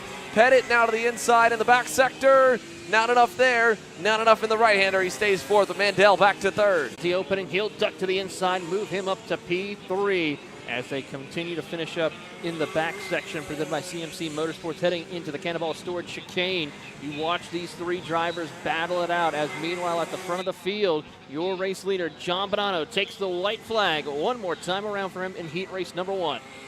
Yeah, 1 to go for Bonanno. McGinley, thankfully, through the way that kind of shook out, got gifted a couple of car lengths back to Adam Pettit, so he doesn't have to worry too much about the Solo Kart USA driver to make his way up to him and around him. And further back, your updates on the rest of the field. Bo Amatos kind of rode in that 5th spot since getting there early on. Nothing has changed for him. Heinz Keller still 6th. Jeff Clyde back in 7th. Top 3, that's where most of the fighting has been. Barros has got himself back up 1 spot. He's working on Antonio Sparacio for another. That would be for 8th. He's already clawed his way back to 9th after running inside the top 3 and spinning on the 2nd lap. But a flawless drive for Bonanno. Here's his teammate McGinley. He'll come under pressure, but I don't think a sponsored division. John Bonanno through the dogleg for the final time here in heat number 1. He'll cruise to victory here by about 7 seconds with a dominant run in heat 1 for Tag Masters, presented by Bolton Motorsports and Fulcrum Services. Here's a look at McGinley. Then you go back to Pettit, then Mandel in 4th. 5th to Bo Amato, who picks up a handful of spots over the course of the race. Good battle last second. Galo Barros trying to get there. Actually, no, that's Jeff Clyde on Heinz Keller. Just comes up shy after tracking him down there at the end. Antonio Sparacio 8th, Barros 9th. Udasco will round out the top 10 in Tag Masters. Tag Senior, the final group on the rotation here for heat number 1, is coming up next after this.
Tag Senior onto the racetrack here, a full grid of nearly 20 or plus deep coming to green. Ryan Raffa and Max Taylor were quickest. They've elected, or through the draw, they've gone to the rear here after qualifying. So here we go through to turn number 1 and the pill pick draw for Tag Senior and the mixed up grid through the first corner. This is going to be fun to watch. Look at Ryan Raffa rip the high side out of turn 1, then down to the low side over to turn number 2. Max Taylor had to start a little further back down the order as the rest of the field exits the infield section, heads up the hill. Big line of karts. They've all made it safely so far here in the Pill Pick Heat Race. Down the inside, one of the comp car drivers. That's the 527, I believe, trying to go to the inside there. Maybe the 592, actually, a Terrence Patton. But what a send on the inside. And now down the backstretch, Rafa is clear for third. He gets Spencer Patterson in the mix there. Let's see, coming out of the CMC Motorsports back section in the mix, Max Taylor starting way back on the field. He's got a long run forward to try and get himself back to a good position. Rafa's already P3, digging for more. Taylor's back up, or Taylor right there, actually end of the line. He's up to fifth behind Alex Gelsius. And as they come onto the over outside, that looks to be outside of turn number 1. Bad news for Omar Wagfai. So he goes out. He'll get scored with a 22nd. Meanwhile, your leaders down the front straightaway. Rafa leading over Patterson. Here comes Max Taylor clearing through for second on the Full Tilt Racing Tony Kart. Max Taylor already up to P2. Back to where he qualified. Patterson wants it back. Turn number 2. Tried it on the inside. Taylor shuts the door. Max Taylor safely there into second. Spencer Patterson third. Back behind him, it's Anthony Pryor, Alex Gelsius, Brenna Schubert still runs in the. We pointed out Sutter Gable also picking up the most spots so far, moving up 5 positions as the field comes through the Dogleg Hill, heading over towards the light pole turn. Brenna Schubert there on the purple and yellow versus they head down the Bolton Motorsports backstretch here on heat number 1 with about 3 or 4 laps in the book so far. Still a few more to go. Quite a bit of racing still here amongst the field of drivers as they work their way through, about halfway plus 2 laps for your drivers as we keep an eye on a couple of fields working their way up through the field. Sutter Gable just moved up another spot, so 6 spots gained for him. Chris Harrower also picking up some spots and moving into 8th. 4 spots gained. A little bit of a tip of the tires right there for the 13 machine as he now has to worry about falling back further through the field. Trouble, 1 kart off turn 1. Who could that be? That's a 12. That's Alex Gelsius right there off the racetrack. So Gelsius out of the top 5. Alex Gelsius runs off, and he goes off the racetrack out of turn number 1. So unfortunate for Alex. That now moves up the rest of the order. It moves Anthony Pryor up into 4th, Brenna Schubert up into 5th, the 13 Fulcrum Competition Services comp card into the 5th position. Gives Spencer Patterson a little bit more breathing room out back, into 6th for the number 13. Schubert 5th with Pryor up to 4th. Chris Harrower still running in that 7th position. Then Liam Kerper 8th, Gable 9th. Andrew Procario has worked his way into the top 10 there at the edge of it all. Schubert still holding on for the moment at the edge of the top 5. Meanwhile, Ryan Rafa pulling away from Max Taylor, was a half-tenth better last time by here in heat number 1. As they go through the dog leg and onto the front stretch. There's a look at the gaps for the leaders. It's Full Tilt Racing 1 and 2 through Full Tilt Racing turn 1. The update that time on laps, another 10th added for Ryan Rafa over Max Taylor. A little bit of close contact racing right there, a little further back between the 13 machine as well as also Brenna Schubert as they go and do battle for that 4th and 5th position as they will try to close in on Anthony Pryor in that Lando Norris kart as they climb up the hill. As we watch the battle between Patterson, Pryor, Schubert, these drivers putting on a stellar drive for that 3rd and 4th position as they head towards the back section presented by CMC Motorsports, heading down into the Cannonball Storage chicane. No one setting up before a pass yet, just being right there in the tow in order to be able to set up something as we see that Lando Norris kart get a little bit loose and heading into the corner entry of the chicane. That's going to open the door for that number 13 machine. Yeah, it'll make it possible for him to get around, and now he goes to the inside. Turn 1, clear on the LN kart of Anthony Pryor. So move the number 13, now up 2 spots in just a couple of laps. A great run forward. Ryan Rafa's lead continues here with 1.5 minutes plus 2 laps to go. Max Taylor about a second back. Spencer Patterson 3 seconds away. Between Anthony Pryor there on the blue and yellow LN kart in 5th, Joining them at the very end as well, one driver who is one of the biggest movers so far, up 9 spots, is Sutter Gable on the BJR MDR LN kart. He has clawed his way up to 7th. He has 9 spots gained from the drop of the green flag. He's got a shot to pick up another 3 as he still has a couple of laps to go. We're coming to, I believe, 2 to go this time by. So indeed, 2 more laps around to try and get by Brenna Schubert, the next driver on the hit list for Sutter Gable in that blue and yellow pride-colored Team Ferris Racing Kart Republic. Through the dogleg, there's the double sticks. Here comes that pack. There goes Spencer Patterson's comp kart. Then the number 13. Then you have the likes of Anthony Pryor, Brenna Schubert, and Sutter Gable. Let's see if Sutter can find a way by. Big run to the outside, turn 1. Now looking inside. Schubert going to defend to the bottom side into the infield hairpin.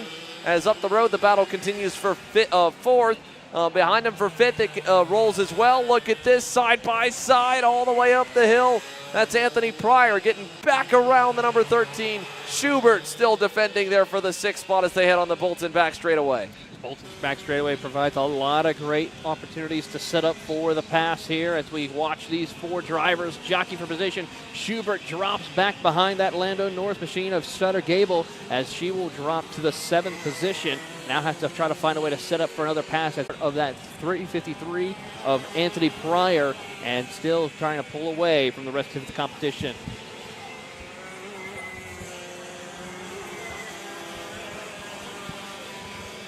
As they come down to the white flag this time by. 1 to go. There's Ryan Raffa. You can see Max Taylor has started to close back up just a little bit in the final few stages. I don't think he'll be enough to get there. Meanwhile, Sutter Gable, biggest mover in the white helmet there, is up to 6. Lars Wilson is up 12 as well, up to 9th from dead last on the grid. After getting the same all the way through, it's Ryan Raffa winning Heat 1. Taylor closing up at the end to get 2nd. 3rd, and an easy 3rd for Spencer Patterson. And this man.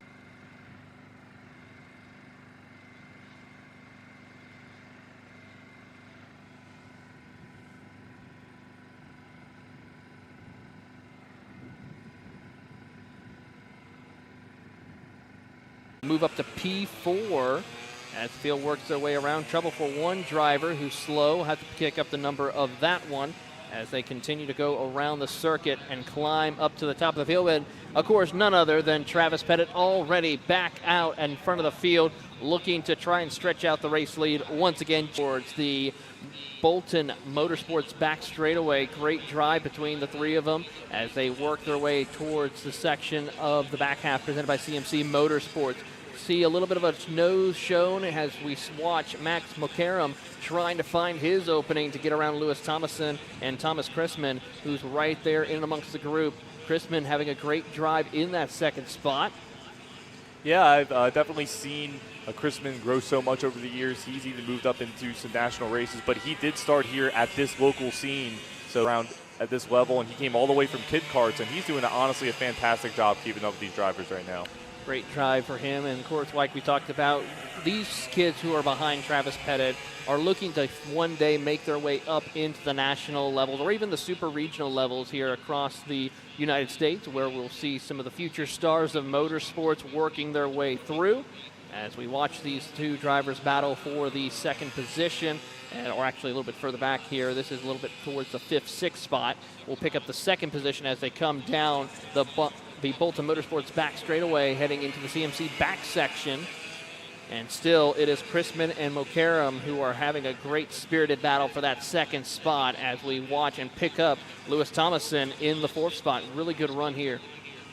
Yeah, them 2 are definitely running very, very close to each other. This is a proper motor race between these 2, and these 2 trying to add up as much points as we can. As we know, with this format, all these drivers really trying to set themselves up for the pre-final tomorrow, and we're going to see how this finishes up here as we head on to the full chrome front stretch. Watching on as we pick up our race leader, Travis Pettit here. Just about a minute left to go, plus 2 laps. So we'll see how this will fare out, but Pettit just running consistent lap times after consistent lap times here today. Not pushing any pressure. He's just going to try to hit his marks and continue to lead and dominate. Just set another fast lap of the field with a 1:15.374 for him, and looking to continue that trend as they climb up to the VDSR light pole turn. And as we see there, Max kind of tried to take a dive on the inside there, but you got to be careful where you make your moves here because you can hinder your momentum so much. And you even saw him give a hand gesture there. He's just going to go straight ahead and keep bumping him, but also he's probably going to wait for that moment. As you said, we're going to have 2 laps to go after this once that clock runs out. And once that clock runs out, he's just going to be trying to chase that P2 as Max Mockram trying to stay in his draft. Watching on, Max trying to find his opening, not able to do so or put any pressure right now on Thomas Chrisman, as Chrisman is just being very smooth, consistent. Max goes a little bit wide as they head to the Cannonball Storage chicanes, and now heading over towards the dog leg.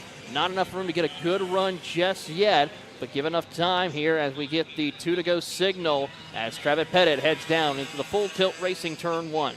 Travis Pettit is so impressive at this racetrack, and he's honestly also been very impressive at the national level, and it's awesome to see him come back here to Northeast Karting Challenge to continue his running. He's definitely going to be the driver to watch out for as he continues to move up through the world of motorsports. And also, we honestly have a great looking starter field here, and if you're watching this race, this is where you get started. This is honestly a great class of racing. There's such close competitive racing, and it's such a great step in the ladder for one of your younger drivers that you can get them into a 125 later on in their career. And here at the Northeast Karting Challenge, we work on growing these younger classes as much as we can. As we see going into the Boston Massacre right now, Thomas Chrisman a little earlier on the brakes compared to Max there. But Max, we're going to see when he's going to try to make that move to try to steal second spot from him. He's trying to find his opening, but so far not able to make it stick just quite yet. He's going to have to poke and prod a little bit more, learn a little bit more from the driver of Thomas Chrisman to find his opening and maybe sneak away with a second place. But as they come out of the hairpin or out of the final corner, it is going to be 2 to go next time by. Didn't get the 2 to go signal this time, so we'll have one more time around before we get that signal as we pick up. Here we go, a little bit of a bumper right there we saw between him and the Max Mokaram, as he will try to see if he can push his way through, be a little bit aggressive on the bumper to get around Thomas Chrisman for second. But Chrisman being very defensive, being very smart, and not showing any sign of fear on the matter. He is being very aggressive with trying to make sure he can hold on to that second spot. Through to VDSR light bulb now as we head right onto the Bolton backstretch. Max is hanging in that draft at the current moment. But like I said, it really is all about that time to pounce. Even if you watch, some super speedway racing, you can see you have to make the move at the perfect time, because if you do not time that correctly, you are going to be out of luck. And they just split the lap car there, and then Max tried to take advantage of that, but didn't quite do it as we head onto the CMC back section. Great drive. They continue to work their way now back to single file as they head into the Cannonball Storage chicane. Nose to tail as we see Max Mokaram trying to find his opening but can't quite make it work. 2 to go for Travis Pettit. 2 laps remaining for Travis Pettit here to seal the deal on what has been a fantastic start to his weekend. And he's going to be trying to take that energy into tomorrow. And is he going to make the move before then, or is he going to wait until the last moment? I guess. And there's a kart flag here amongst the field. He's got about a 2 to 3 kart length advantage heading down into the Full Tilt Racing Turn number 1 as they make the climb up to the VDSR light pole turn. Yes, they do. And Thomas Chrisman hanging in there, trying to build a little bit of a gap. Like I said, he has a lot of experience here, but Max Mokaram is doing so well to stay with him, trying to stay in his slipstream. You got to use every bit of slipstream you can. The slipstream might not be as strong as it is in the higher horse. Lewis Thomasman for 4th, and then Christian Thomason for the 5th position. There you go, and what a fantastic day in the cadet racing, and we're going to take that into the pre-finals tomorrow. And we're going to take a break in just a moment here as you are tuned in to the NKC Fall Nationals here at New Jersey Motorsports Park. My name is Matteo Giuliano. Thank you for tuning in. We have all the classes left for heat number 2 coming up next.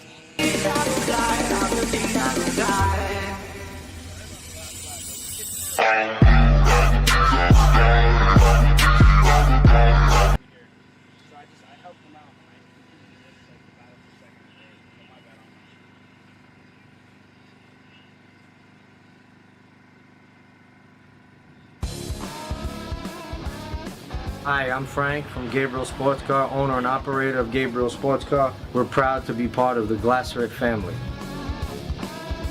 From a rotisserie restoration to painting, all things are possible here with Glasseret products and Gabriel Sports Car's knowledge.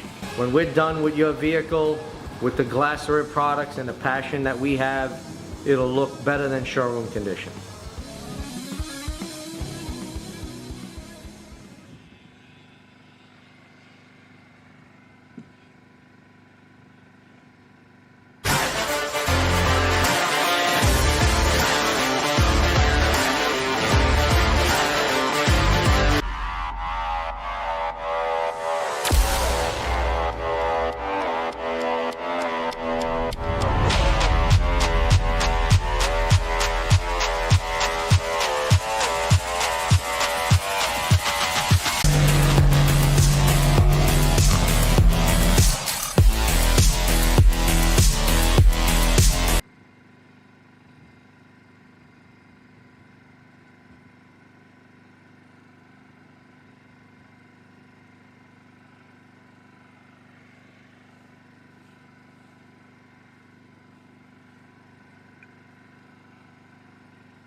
Next up out on the track is the Full Tilt Racing Tag Novice and 206 category. As the field works their way around, we'll have about 3 carts out for heat race number 2. As the field gets themselves set up, ready to go racing once again. Of course, it is Edward Atkinson, Bill Plyer, and David Baker out there on the circuit. Keep an eye on them to see what they can do as they head underneath the CMC Motorsports bridge. And now get the officials to spread them out. Make sure they get in the tram line and get ready to go racing here for the next 8 minutes plus 2 laps. Waiting to get the green flag, and green is out. We're racing for your Tag Novice and 206 Full Tilt Racing category here at New Jersey Motorsports Park. Heading down into the Full Tilt Racing turn number 1. None other than David Baker and Atkinson going to do battle for the top 2 spots as they climb up the hill, heading over to the VDSR pole tower. As they work their way up the hill, they're going to continue on racing. We'll keep an eye on them and try to have some more exciting interviews throughout the rest of heat race number 2 for the Full Tilt Racing Tag Novice 206 category, as we watch them try to get a little bit of separation as the driver of Edward Atkinson continues his domination as we watch on through the field.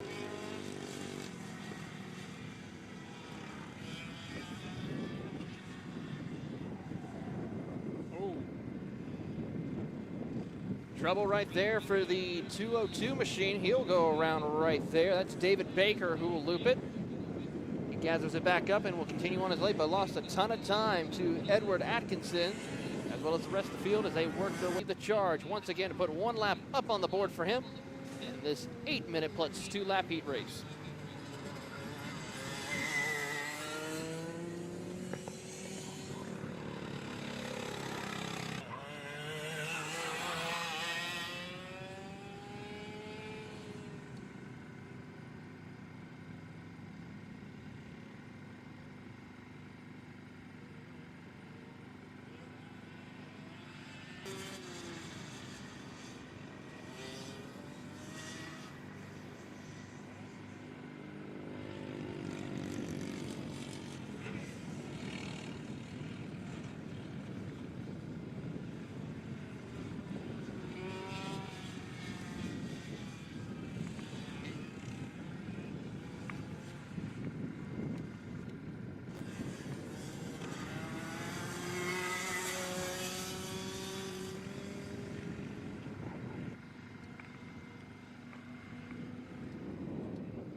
We have a special guest joining Mateo down on the grid. It is none other than Heat Race 1 winner earlier today. John Bonato is with Mateo. Mateo? Here with John Bonanno, the owner of Fulcrum Competition, also running at the front of the Tag Masters field. John, what a year it's been. Here we are. We finally made it to the National here. We got some great racing going on throughout all our classes today. Kart Chaser is here. This is a great event. Tell me, how does it feel to be out there in the Masters class this weekend with all your friends and everybody you've grown in the Masters class? And how does it feel to be a part of NKC? So I'll start with it feels exhausting. I mean, we're out here, it's like 95 degrees, but the track's been great. You know, this is our second week back to back. We did the Rotax race here, then we came out back for this. So having a great time. We got a Big Ten. We probably got 15 drivers under here, so everybody's running pretty well and just excited to be here. Now, awesome. Now, going into the future here, there's so many people that are trying to get in this sport and trying to see what it's about. If there's one piece of advice that you give to somebody that's just starting to get out in this sport to make a longevity career, what would you say? Wow, one piece of advice, that's all I get? Yeah. One piece of advice. Well, I guess I would probably pick a kart that's going to be supported locally here, right?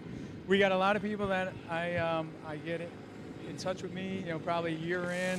They're trying to use something they bought online, come out here, they can't find parts, they can't get support. There's a lot of great teams out here, Full Tilt's out here, I see Solo, you know, Jerry White's got his team, Ferris, I'm probably gonna miss a few, but there's a lot of great kart shops in the area. You know, hook up with one of those guys and buy something that's gonna be supported. Thank you so much, John. Awesome. And you heard it from him. Shop local, stay local, and then we can have a great local scene here so we can grow the national stars of the future. Back up to you guys. Thank you very much, Mateo, as we pick up Edward Atkinson, then one of the comp kart machines continuing to lead the charge. David Baker holds the second position out there on the track in his 222 machine. As we watch the driver of Edward Atkinson show another dominating performance here in your Tag Novice 206 category.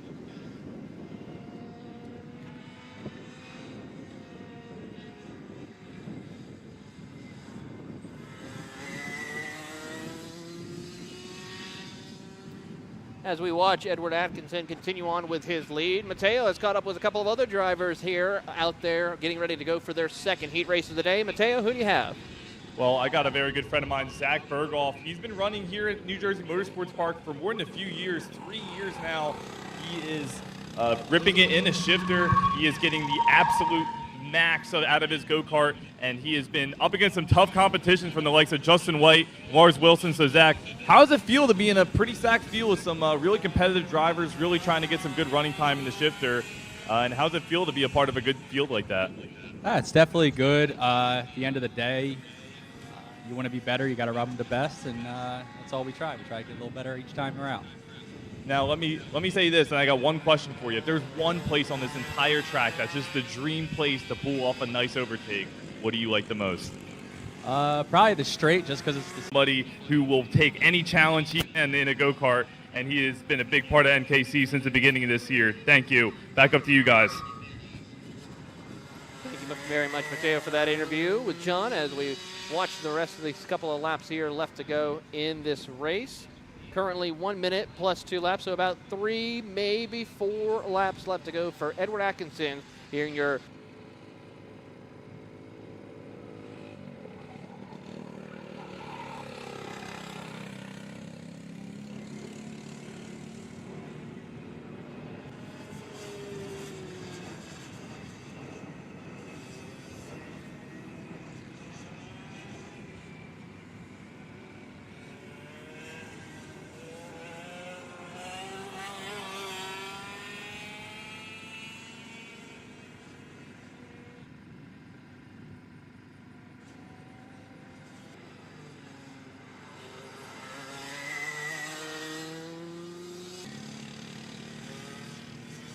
I am down here with this is one of your first national or regional level races, I would say. So, Juan, how do you feel about being in a field like this, and what's the ride been like these last few years, and how does it feel to be here?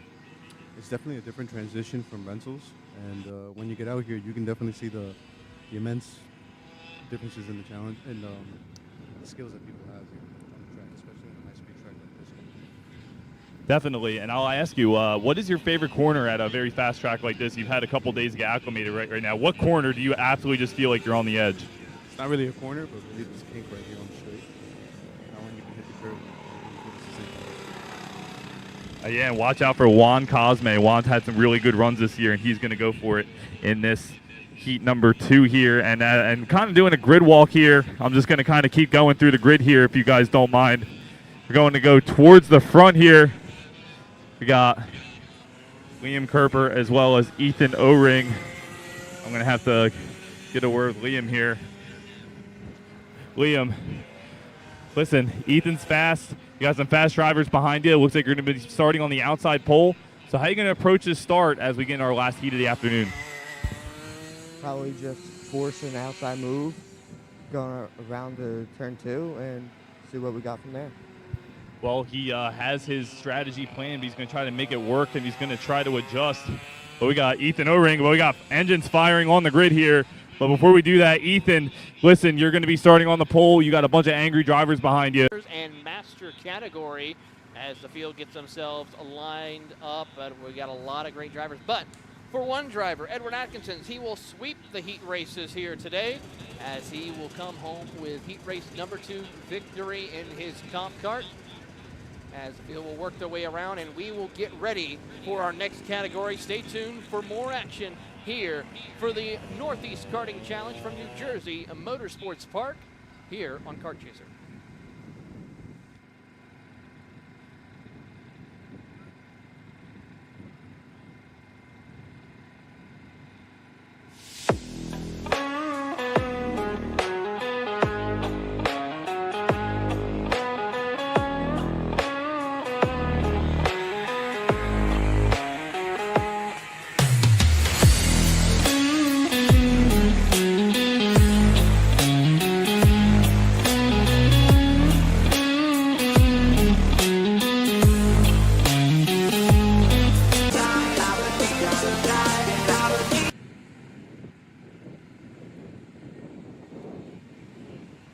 Welcome back to Kart Chaser coverage of the 2023 Northeast Karting Challenge as we get ready to go racing for your Miami New Century Financial Group 100cc Seniors and Master category. Split start between the two fields as they enter underneath the CMC Motorsports Bridge to get ready to take the green flag here today. Race officials looking over the field, splitting them up down into the tram line, and we're getting ready to go racing here today.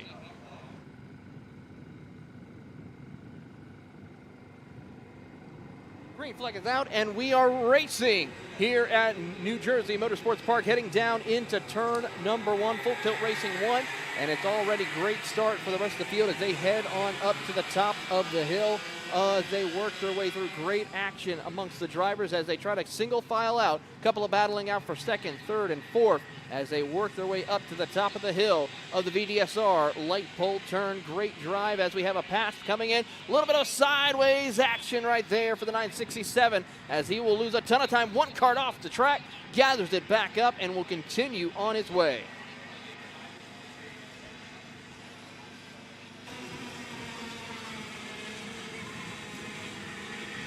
Working their way through the 994 machine of Mike Doty Racing Machine as trying to get himself centered. Here comes another Full Tilt Racing Machine as they come out of the CDC Motorsports back section of the course as Full Tilt Racing and Mike Doty Racing will battle for position here as they work their way through out of the Cannonball Storage Chicane.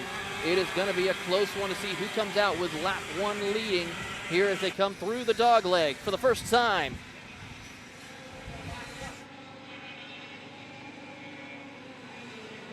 And it will be none other than Ethan O-Ring who will take over the race lead as he goes wide out of turn number 1.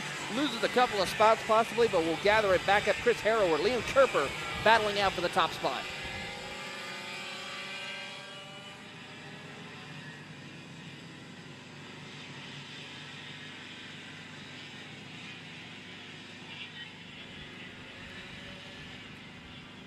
Field working their way up to the top of the hill, heading down the Bolton Motorsports back straightaway. Your top 3 of O-Ring, Harrower, and Kerper Brian Daniele also in the mix as well.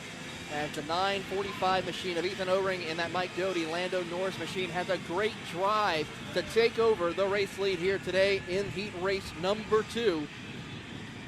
As they head over to the CMC back section, heading over to the Cannonball Garage, chicane, and so far, Ethan O-Ring trying to pick up where he left off and seeing if he can get himself a shot of heat race 2 victory, heading down the short chute through the dog leg. Great drive as your top 4 changing in second place for position, as now Chris Harrower moves up to P2. Much different start here to heat number 2 for 100cc Master and 100cc Senior, presented by New Century Financial Group and Miami USA East. But after a heroic attempt for the lead from Ethan O-Ring, opened the door for Liam Kerper to slip on by. We're back in kind of a bit of a deja vu moment. Brian Daniele, Chris Harrower, Ethan O-Ring trying to hunt down the fastest driver all weekend long, Liam Kerper's LN Kart, as they rocket down the Bolton Motorsports back straightaway.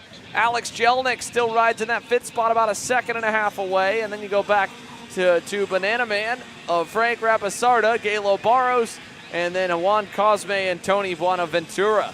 For this group here in the top 4, though, they've all stayed at least lined up a little better this time.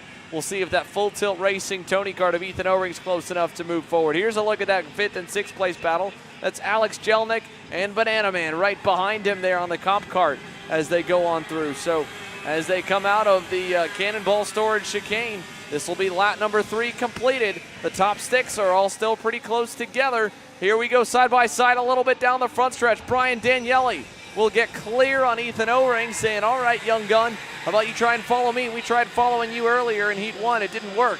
Follow me forward. Maybe we can get ourselves up to Liam Kerper, but they all need about 3 more tenths of a second to do that. Let's see if the veteran Brian Daniele can lead Ethan O-Ring and Chris Harrower up to the promised land of the lead.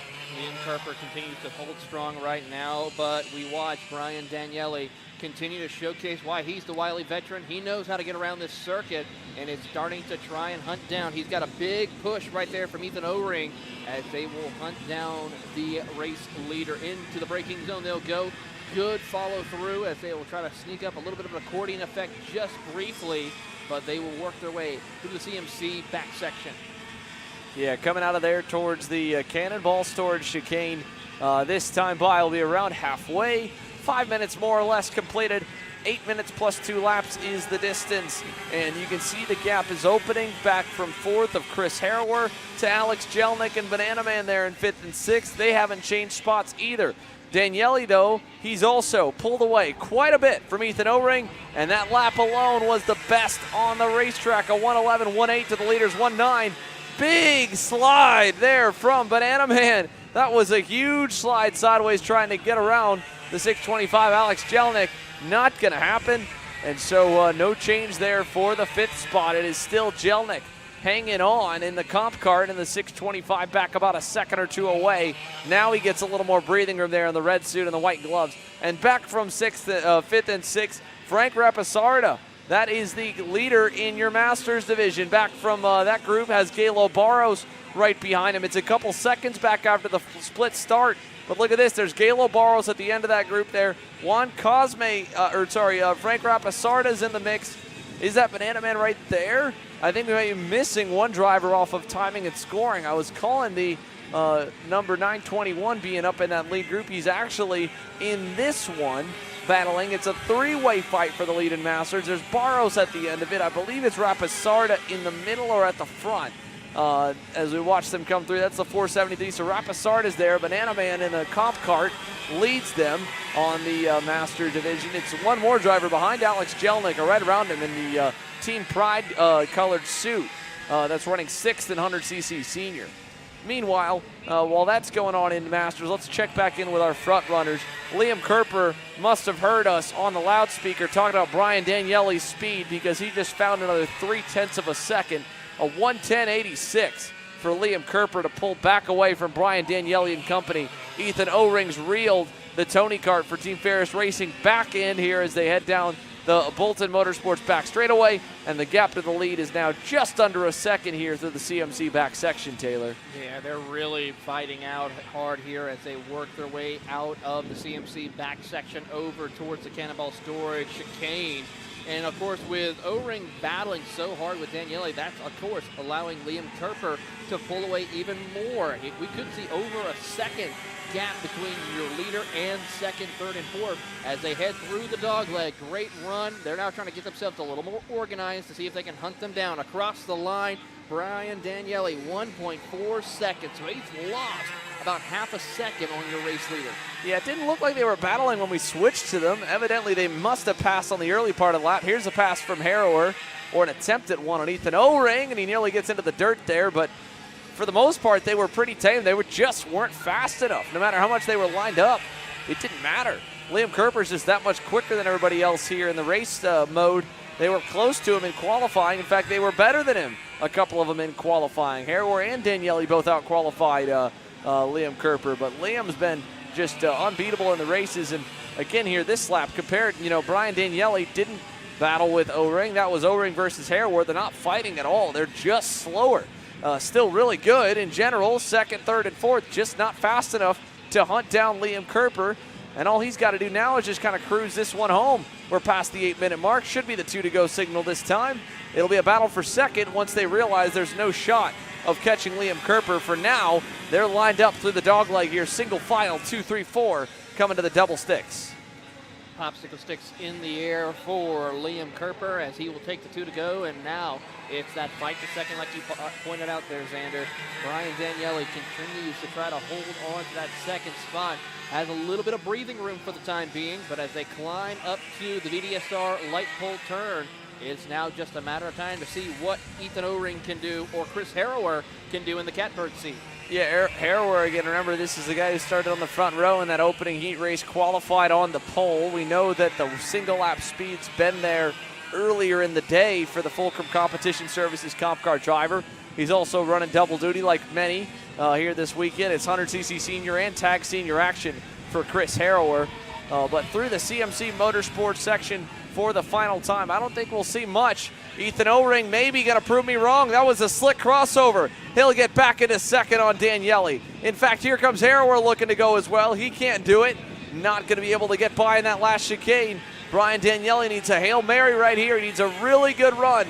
He gets a decent one. I don't know if it'll be enough. It's going to be close. Meanwhile, up front, Liam Kerper, nice and easy. White flag, 1 to go. Here comes the battle to the line. This is for the final time around.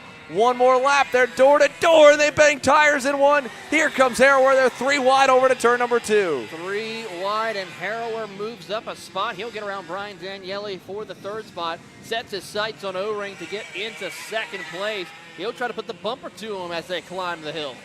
Yeah, not going to happen there. Let's see. We've seen it before. Harrower's moved Ethan O-Ring out of the way right here in heat number 1. Doesn't do it here in heat 2. Does he feel confident in the back section of the racetrack? O-Ring to the low side down the back straightaway, presented by Bolton Motorsports. Harrower's going to nose ahead. He'll stick it on the outside and get clear on Ethan O-Ring. So Chris Harrower gets through the mayhem, gets to second. Now he watched Ethan O-Ring last lap pull a slick crossover. He's going to let it do it again. He almost does, but O-Ring kind of gets tripped up on the bumper.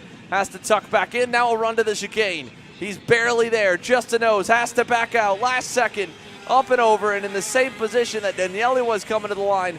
O-Ring needs a wonderful launch through the chicane, maybe even some pushing out for Brian Daniele. Is it going to be enough? Liam Kerper collects his 2nd straight heat win. Here comes the battle of the line. O-Ring pops out last second, not enough. It's Harrower, O-Ring, Daniele, Alex Jelnick there in 5th. Galo Barros got away there as one of the Team Pride entries crosses the line.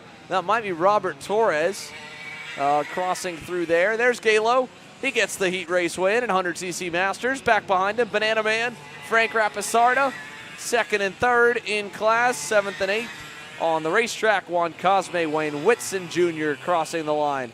Then Tony Bonaventura and Gavin Judnick there in the 399 will close the field out. I believe it was Robert Torres, the one driver that was not scored transponder-wise. We'll ID him shortly. In the meantime, we're back and we're ready for more action to go your way here. Halfway in, or just a little ways in, with Tag Junior coming up next.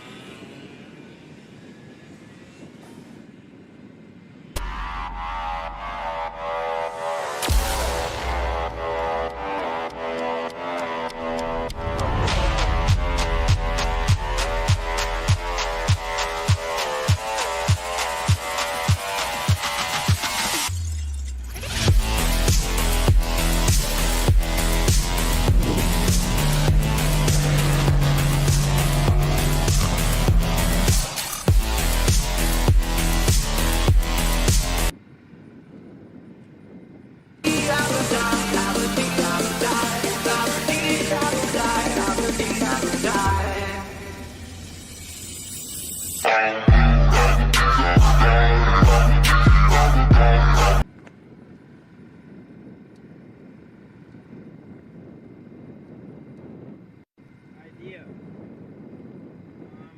Instead of like, the Discord's not gonna work. What if we stay on the phone and I just mute myself?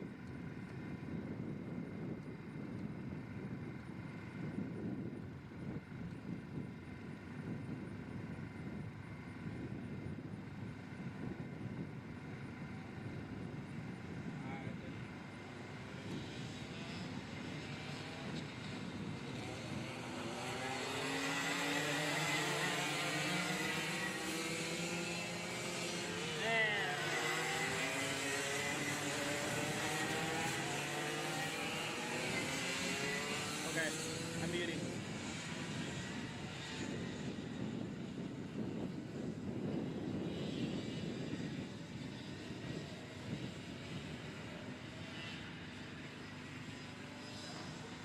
Tag Junior presented by AMA USA Eastern Race Rotax getting set to come to green. It's Cole Wilson on the inside of the front row, Remy Andretos on the outside in the randomly generated grid. Or sorry, Aiden Urbans. Is that Aiden Urbans in the 88 that's going to start up on the front row? It is. Aiden Urbans on the pole. Shane Stern will start around there. Cole Wilson will get the jump. No, it is Andretos indeed. Remy Andretos will slot to third. It is Cole Wilson leading us. Green flag in the air. We're racing down to the Gabriel Sports Car turn number 2 complex. All clean through here as the field cycles through turn 3, comes up the hill towards the Vanderstor Racing hairpin. Wilson on the blue and white Kart Republic. Then you've got Tyler Colshorn on the solo kart, the Sodi kart of Remy Andretos, the red speed of Ethan Trendler, or Daniel Binder. And then I believe Ethan Trendler right in line there is a hand in the air further back. Shuffling at the end of the straightaway, give the position for the lead to Tyler Fulshorn as he gets through, but he goes off the racetrack, way off for Tyler. And the solo kart rejoins back around 8th or 9th with dirt on the tires trying to get back going. That's going to be a tough break right there for Tyler as he has to now regroup and reset once again, but he has plenty of time to do so as they head over to the Cannonball Storage chicane. But for the driver, Cole Wilson, looking to try and continue on a strong run here today as that 8:32 of Remy Andrados now trying to recover after not a good start to his day so far in this category as he will look to the inside. New race leader, Remy Andrados will take over the lead, but here comes Cole Wilson back around to the inside. Andretos goes wide, and so does Daniel Binder down the inside on Andretos. So it's Wilson. Now Daniel Binder moving up into second there on the red speed machine. But Cole Wilson, the off-pole man, moves himself back up to the front as they head up the hill to the Vanderstor Racing hairpin and down that long Bolton Motorsports back straightaway. Now the difference in the power band. Look at this X30 Junior machine. Is going to get a huge run at the end of the straight, and it'll easily clear for the lead. Daniel Binder to the point. Cole Wilson back to the bumper as he slots into second. What a drive between these three competitors here, Wilson, Andrados, and Binder, as they work their way through over to the CMC back half of the course and now entering into the chicane presented by none other than Cannonball Storage. As they head down in there, Binder, now your race leader, slides his way through, gathers it back up, and will continue to try to stretch out his lead.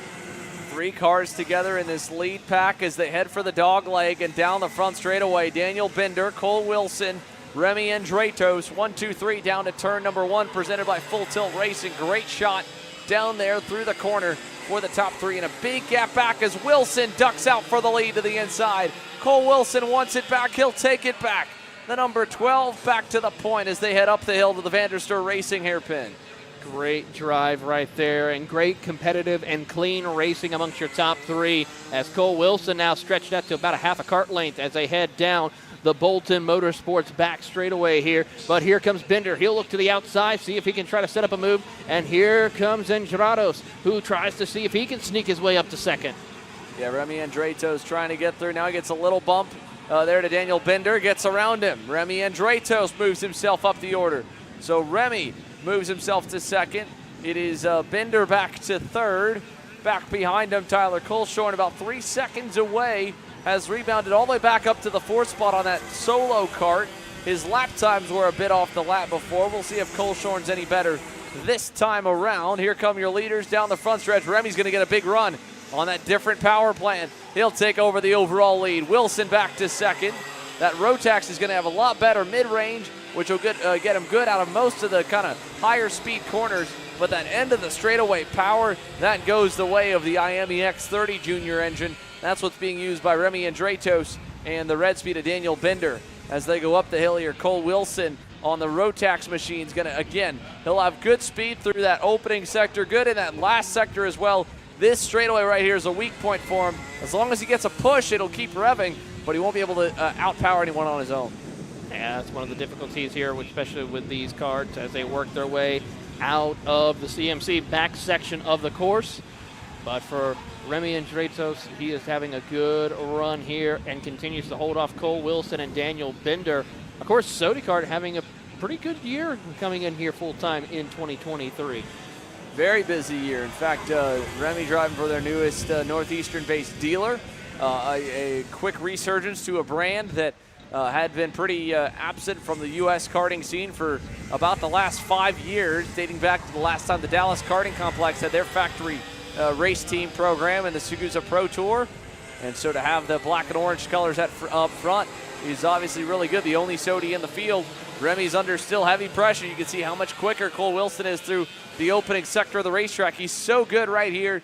Just not enough room on the inside in the Vanderstor Racing hairpin to get through and clear for the lead, so he'll stay tucked into Remy as they rocket down the Bolton Motorsports back straightaway here with about 2 minutes plus 2 laps to go. Time ticking down. We're past halfway in this one.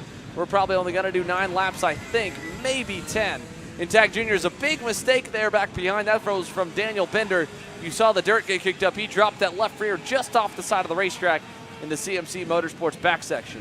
Yeah, he's now going to lose a lot of time here to the rest of the field as they work their way around, but just about under 2 minutes plus 2 laps to go here for Remy, Cole Wilson, and Daniel Bender as they come through the dogleg. We'll pick up a little bit further back. This is the battle for 6th, 7th, 8th, and 9th, which is Luke Fedowitz, Ricky Burbank, Xavier, as well as also Shane Stern as they work their way around the circuit.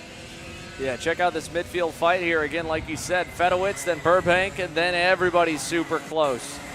So all the way down to Shane Stern, who was all over Babka and Osterrath.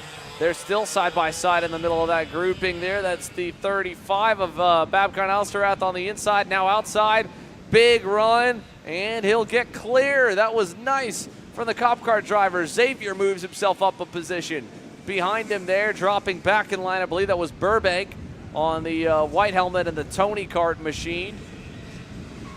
If not, that might have been Burbank around the outside of Luke Fedowitz because of the numbers just miscued there on timing. I think that might have been Ricky Burbank because I believe the 35 has fallen behind Shane Stern of Xavier Babka and Osterrath. So Osterrath, sorry, wrong driver. He's the one. He's another comp card as well, but he's got the black helmet, I think, at the back of the line. At the front of the line should be Ricky Burbank getting around Luke Fedowitz's OTK. If we're correct on that one, then it's Nick Cassara, a couple seconds away, trying to close on in. Yeah, Shane Stern is the one in the white helmet Kart Republic. No, it was Babka and Osterrath. He's up 4. He picked up 4 spots that lap alone. He did go all the way through. Great drive in the teeth for Fedowitz and Babkin Osbareth as they work their way up to the top of the hill, really showcasing a lot of speed in that comp kart. Yeah, now Stern, we saw Shane make up a lot of ground in that opening heat race. Can he do it again here in heat number 2? Like you said, he's all over Luke Fedowitz. Wants that 7th spot. picked up a couple late in the going. This is a very similar race to his opening heat. Not a lot of noise made in the first half, but super fast in the second half of the heat races, and able to make up ground right when the field's kind of all spread apart and just pick them off one by one. Speaking of picking them off one by one, how about just 1.5 to 2 more laps to go for the race leader? Remy Andretos, Cole Wilson, Daniel Binder. 2 to go as they cross the line, and look how much the gap has opened up. Remy Andretos has let her eat. That Sodi Kart now up by 0.6 of a second. Then Tyler Colshorn there. Then you go back to Casey Mosley, and then this great fight with Xavier Babkine-Osterrath, Luke Fedowitz, Shane Stern. Oh no! Right on cue, there is announced across the line. Xavier goes around in Phil Tilt Racing, turn 1, and Xavier Babkine-Osterrath able to get back going, but now he's going to fall into the clutches, potentially a Nicholas Espindola, all the way back to 9th, now make it 10th as he falls back to the Gabriel Sports Car second turn. Great drive right here as they work their way back up to the front of the field, though, as they will get the 1 to go signal for Remy Andrados as he works his way over to the Cannonball chicane here, and so far has plenty of room, plenty of breathing room to get himself set up for this final lap. Yeah, here they go through the chicane, final time. 1 lap to go at the line for Remy Andretos. Cole Wilson has kept him honest. He's led laps. He's been able to challenge for the lead. These last couple, he's just been a little bit off, and it's all been about Remy Andretos. And what a turnaround. You talk about a kid that was about 5 feet in the air, coming to the line to complete the second lap in heat number 1 and crashing out. And now here in heat number 2, Remy is dominating in terms of speed and was able to win out on the battle in terms of the actual race and pull away. The fastest lap of the session by about a couple of tenths of a second, has pulled out a gap of nearly 8 tenths in total back to Cole Wilson. Before this one's all said and done, it was 7.5 at the line last time by. And as they enter the CMC Motorsports back section for the final time, Remy Andretos over Cole Wilson. Daniel Binder has fallen all the way about 2 seconds back from Wilson. There's lap traffic looming. I don't think it'll matter whatsoever for the Sodi Kart kid. Remy Andretos was still 100cc junior. The sweep on the line. Here he comes up to his teammate Aiden Urbans. Just has to get around him quickly and decisively. He does. And luckily, at that gap built up, it'll hold all the way through the dogleg down the front stretch. Heat 2 winner, Remy Andretos in Tag Junior over Wilson in second. Then you go back, it's Daniel Binder third. Here comes the rest of the field. Tyler Colshorn should finish safely in the 4th spot. He does on the solo kart. 5th will go to Casey Mosley with a gain of 2. And then after that, Pat kind of got all mixed up. It's Fedowitz over Stern, Burbank, Espindola, and Xavier Babkine-Osterrath will be next to go. We'll see how they end up. It's indeed Espindola. The ultimate benefactor picks up 3, all mainly off of attrition. Ends up 9th inside the top 10. Then you go back, Nick Cassara, Aiden Urbans we saw go a lap down there, and unfortunate for Ethan Trendler, rough luck here in heat number 2, nothing really scored. We go from the Tag Juniors now to the NSW mechanical shifters next up. 4 classes to go, that'll be the first of them. 100cc Junior will follow, presented by AMI East. Then it'll be Tag Masters and Tag Senior to finish out our afternoon.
Hi, I'm Frank from Gabriel Sports Car, owner and operator of Gabriel Sports Car. We're proud to be part of the Glasseret family. We're capable of doing everything from a rotisserie restoration to painting. All things are possible here with Glasseret products and Gabriel Sports Car's knowledge. When we're done with your vehicle, with the Glasseret products and the passion that we have, it'll look better than showroom condition.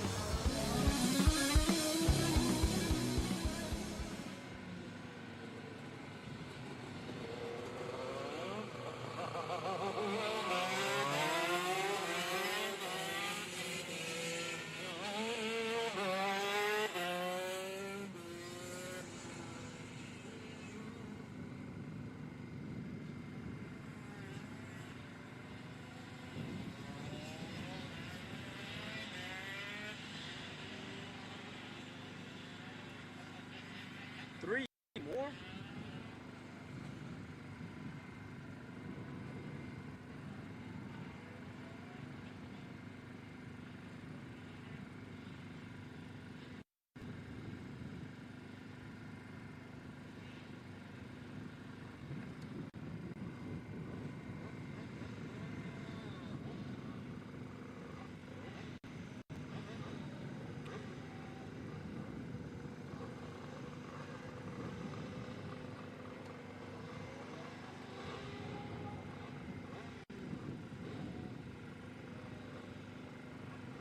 NSW Mechanical Shifter getting set to go green for heat number 2. Looks good here for the field, and we're going to get the nice jump, and look at that whole shot. Justin White putting that national experience on display as he goes over on the back row quickly through the middle and to the lead. Lars Wilson falls all the way back to the 4th spot. It was a good start for Zach Berghoff, I believe. He gets up into 3rd, and there is Gunnar Vanderster, able to at least keep all the wheels on it this time. And the number 6 Full Tilt Racing Tony Kart headed up to the sponsored turn of himself, the VDSR hairpin, and down the back stretch. Gunnar Vanderster up to 2nd here as his son Rory watches on through the back straightaway and now into the final sector. Yeah, great run right there for Vanderster. Of course, those those guys having a pretty decent year in Michelin Pilot competition as well. Currently sitting 12th in the point standings for them in their Aston Martin GT4. So we'll see what they can do here as they continue to see if Dad can show the ropes to his son about he knows how to get a thing on or two in these shifter cars. And, oh, one goes around. That's Wilson. Lars Wilson goes around here in the 497. Yeah, Lars Wilson around, so that'll hurt over on the outside edge of the chicane. So Lars Wilson will fall down the leaderboard now all the way to the tail end of the grid. Meanwhile here, back up front, Justin White over the number 6 of Gunnar Vanderster, and then Zach Berghoff. 2nd and 3rd still close, Vanderster to Berghoff, the 2 Full Tilt Racing Tony Kart teammates. 2nd and 3rd up the hill to the hairpin and down here with things just getting going. Unfortunate to see Lars Wilson go around there. Don't know if he was able to keep it fired up. If not, his day is already partially done. If he wasn't able to at least keep it on or quickly bump start it himself, as these are direct drive cars, so no onboard starter for the direct drive 6-speed gearboxes. Yeah, he is already up and going as we see on the track a little bit later on, but as we pick up the battle for 2nd and 3rd between Gunnar Vanderster as well as Zach Berghoff. They're having a good little fight amongst the 2 teammates as they make their way over to the Cannonball Storage. Chicanes again continue to fight their way through, a little off track right there, but is able to continue on as none other than Justin White continues to lead the charge once again here at New Jersey Motorsports Park. Yeah, Justin White looking to maybe go a little more consistent or maybe some better lap times than heat number 1. Again, just learn a bit more, collect a little more data on that Kartworks USA Maranello. He hasn't been on the go-kart for more than about 6 months. That's not a whole lot of races, especially race conditions where the track has a good amount of rubber and a lot of karts running on it. With 80-plus entries here for the New Jersey Fall Nationals of the Northeast Karting Challenge. That's a decent amount. It's as close as he'll get any weekend right now with a handful of shifter drivers to mess around with as well. So Justin White already at a 7-second lead. The number 6 of Gunnar Vanderster on your screen here. At least he's getting some laps in this one, as there's a little puff of smoke there coming out of the back. Hopefully that wasn't the water tube disconnecting, but there's definitely a little bit of mist coming off of Gunnar's car here as they head over to the final sector. Get a better look of it as they work their way out of the chicane of Cannonball Garage or Cannonball Storage. And as they do that, so far no more major puffs of smoke except for the one that they had before they entered into the braking zone. So it's going to be just a little bit of a drive here to try to get some more laps under the book and see what they can do here as Justin White continues to stretch it out. 10-second advantage. Yeah, big lead for Justin White. And that'll continue to flow. He was 3 seconds better than everyone last time by. Gunnar Vanderster was able to pull away a little bit from Zach Berghoff. Lars Wilson did get back going. He was able to run a lap that was pretty even to Gunnar, so he might have been in for a battle for second. But that spin early on from Lars Wilson has unfortunately ended any chances of that. So that's all said and done. That being said, here with 5 minutes complete already, Justin White racing off and into the distance in NSW mechanical shifter. And we've got, again, 3 more classes to roll after this one. You have your 100cc juniors currently on deck, presented by AMI USA East. And 2 healthy grids of 20 deep in Tag Masters and Tag Senior that'll roll following.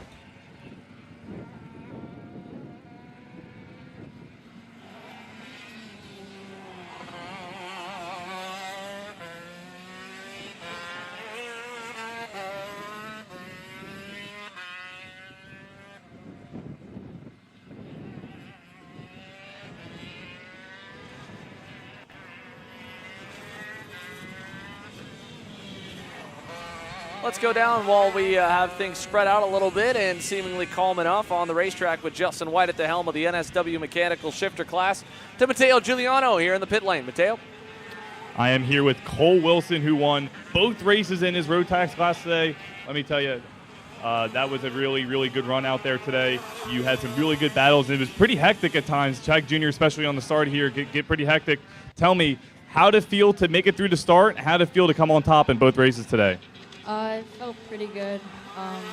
Just happy to get through the first heat, starting a little bit farther back. And then starting on pole for the second heat, it was much easier to stay out of trouble. And I'm just happy I was able to keep it clean today, and hopefully I can compete for tomorrow. Good luck tomorrow, man. That is Cole Wilson, the driver that got both wins today in the road tax class. Great work from him. Back up to you guys. Thank you, Matteo. And again, Cole Wilson, as you mentioned, was right up in that mix. We talked about it a little bit earlier today. While he wasn't the overall winner between the 2 tag junior divisions, the IAME X30s and the Rotax juniors and the Rotax power plants do get scored individually when it comes to race results and championship points. So a great day for Cole Wilson, scoring the win in both in the Rotax subcategory, and a heck of a run as well to keep him on and keep Remy Andretos honest, put everybody else behind, goes second out of about 15.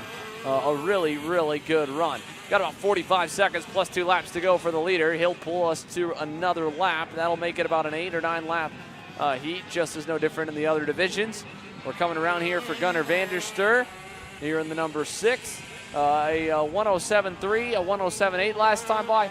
Not terribly far off, really, from his best lap to his most recent one. Decently consistent for Gunnar, so some good fitness here in the NSW mechanical shifter entry that he's gotten. That time a little bit slower, but not all too much. Coming closer to the white flag here, Justin White continues to lead. Vanderster, Berghoff, Wilson, 1, 2, 3, 4.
for Justin White as he works his way around the back sector of the racetrack, now through that Cannonball storage chicane and onto the front stretch. Another cruise through a heat race for the Kartworks USA Marinello. He'll collect the heat race win here in NSW Mechanical Shifter easily over the rest of the field. Gunnar Vanderster about 30 seconds back, but he should make it around easily. He'll get through for second. Zach Berghoff third. And while Lars Wilson was making up some ground to get himself maybe back to the top three, just won't get there in time. But it's Justin White with another heat race win here at New Jersey Motorsports Park for the Northeast Karting Challenge Fall Nationals. 3 classes still to roll. 100cc Junior on deck. Tag Master, Tag Senior, all coming your way when we come back after this.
Want to experience a thrill of high-speed go-kart racing? Well, we got you covered because here at Full Tilt Racing, we provide racing opportunities all the way from outings racing our rental karts to our high-performance competition racing karts. We offer track support at Northeast Karting Challenge events as well as other high-level races around the country. Visit our website and reach out to get on track now. Hi, I'm Frank from Gabriel Sports Car, owner and operator of Gabriel Sports Car. We're proud to be part of the Glasseret family. We're capable of doing everything from a rotisserie restoration to painting. All things are possible here with Glasseret products and Gabriel Sports Car's knowledge. When we're done with your vehicle, with the Glasseret products and the passion that we have, it'll look better than showroom condition.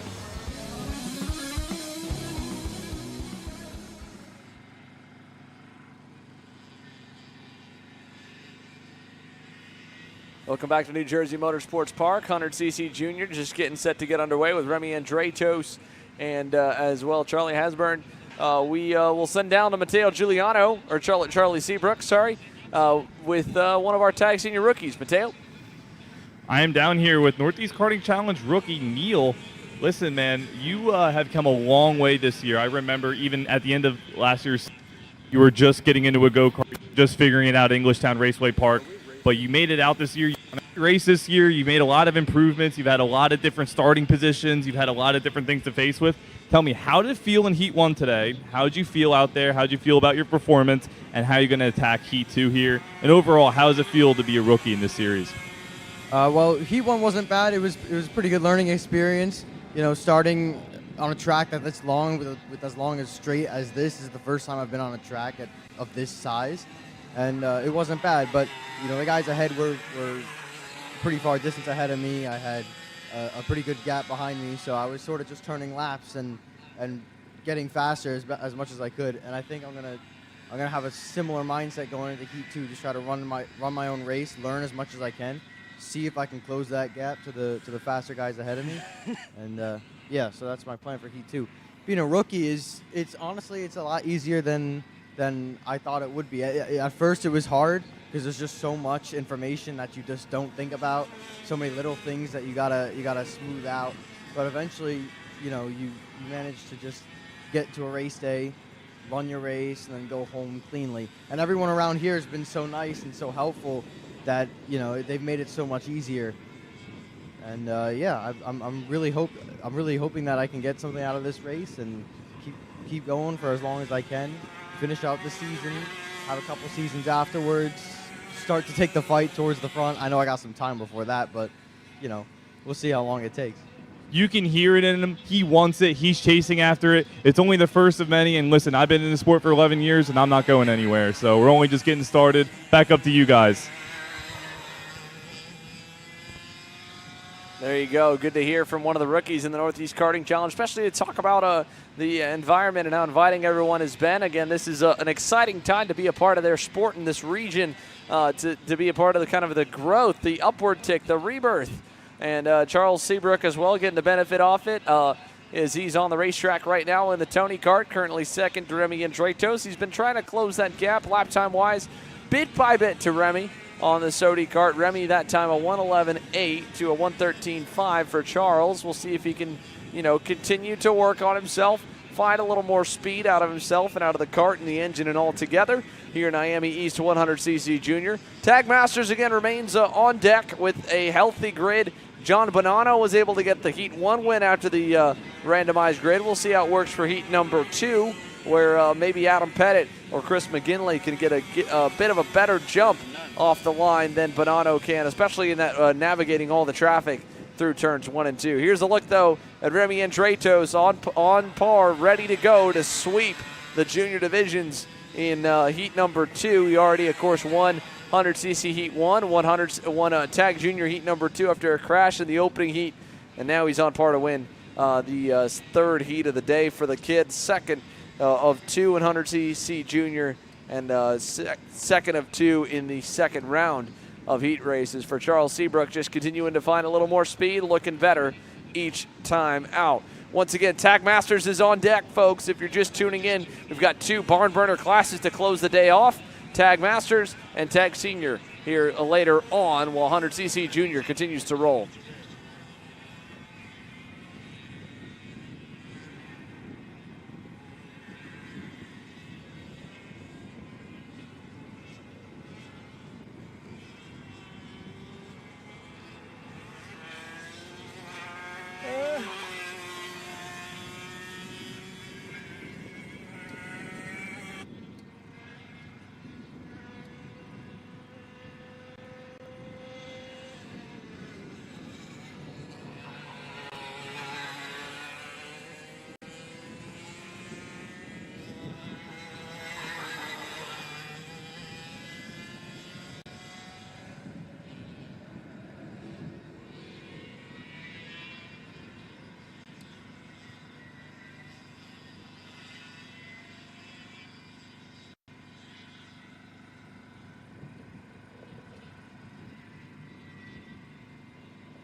Hello, Governor.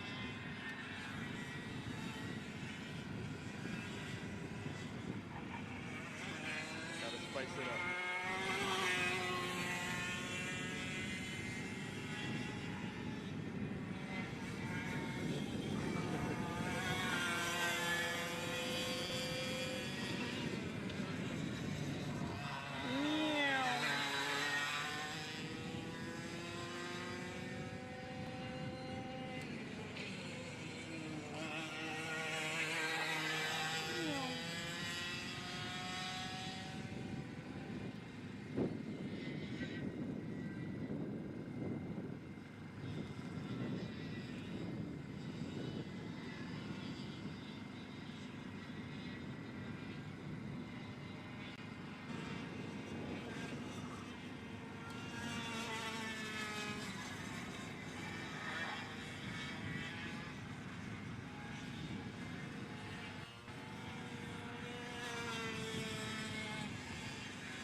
Two laps to go for Remy and Draytos here while Tag Masters makes their way to the grid.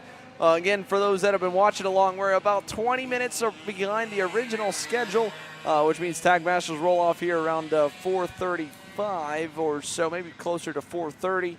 Tag Senior was slated to roll off right at 4:30. It'll roll off around 4:45 with the green flag pushing 4:50. So with all that said here for IAME USA East 100cc Junior, not much more you can say about Remy and Draytos. Great job, great day, great smooth and consistent run. He has been within about 4/10 of his best lap every lap. In fact, last time by was the farthest he strayed away from a mid 111. A 111.5 to a 111.9 was his range.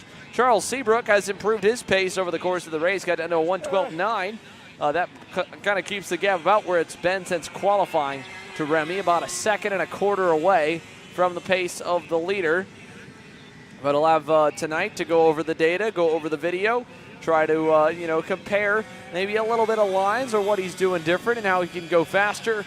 With only one lap left in the day, though, this will do it for both of them through turn number 1 for Remy. Here we are down the front straightaway for Charles Seabrook, down to the Full Tilt Racing opening corner and over to the Gabriel Sports Car Turn 2 complex.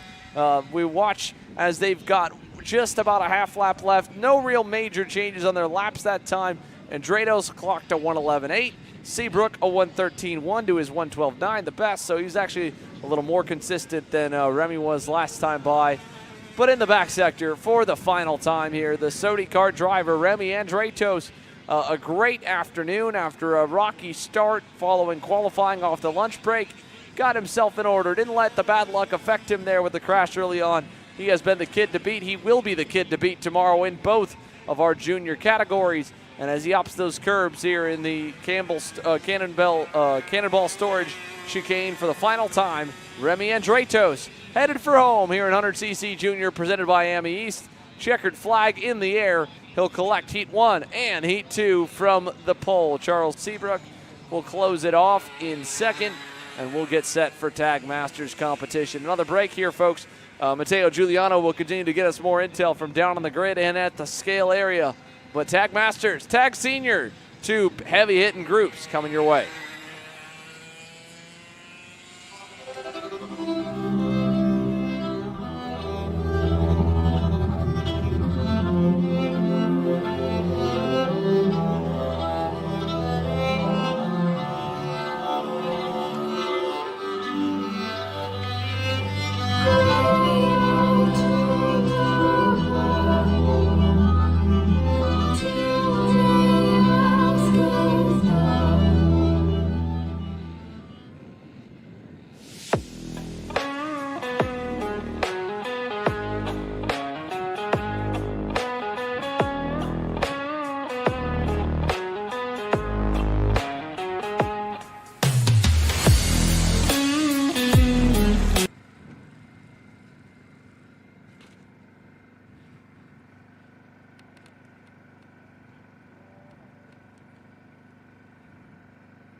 All right, Bolton Motorsports, Fulcrum Competition Services Tag Masters coming through the CMC Motorsports Arch and getting set to go green. Final 2 sessions of the afternoon. Ready to roll. It's John Bonanno trying to work his way for the second heat race win from the middle of the grid again. As they head down at turn number 1, look at poking out Adam Pettit on the solo kart. Bonanno on the inside, spin in front of the field. 2, 3, 4 cars, 5 collected right off the get-go here in turn number 1 for Fulcrum Competition Services and Bolton Motorsports Tag Masters.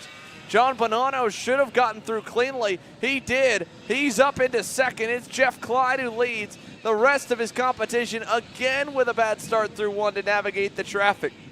Both Adam Pettit and Chris McGinley had a start on the outside lane, and they really bit it there. Here comes Bonanno, clear and through, already to the lead on Jeff Clyde in the 693. So Bonanno, Clyde, and I believe, well, I'm not exactly sure who we've got there into third, but we'll know at the end of the lap here shortly. So John Bonanno leading us. That is the 72 machine of Scott Mandel, who was up front with him and led the opening couple of laps in that initial heat race. So Scott Mandel with a great start from 9th at the line.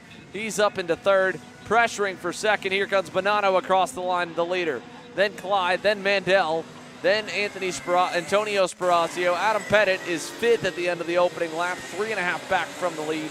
Galo Barrow 6th, McGinley 7th, Bo Amato, Philip Dole, and Kevin Udasco.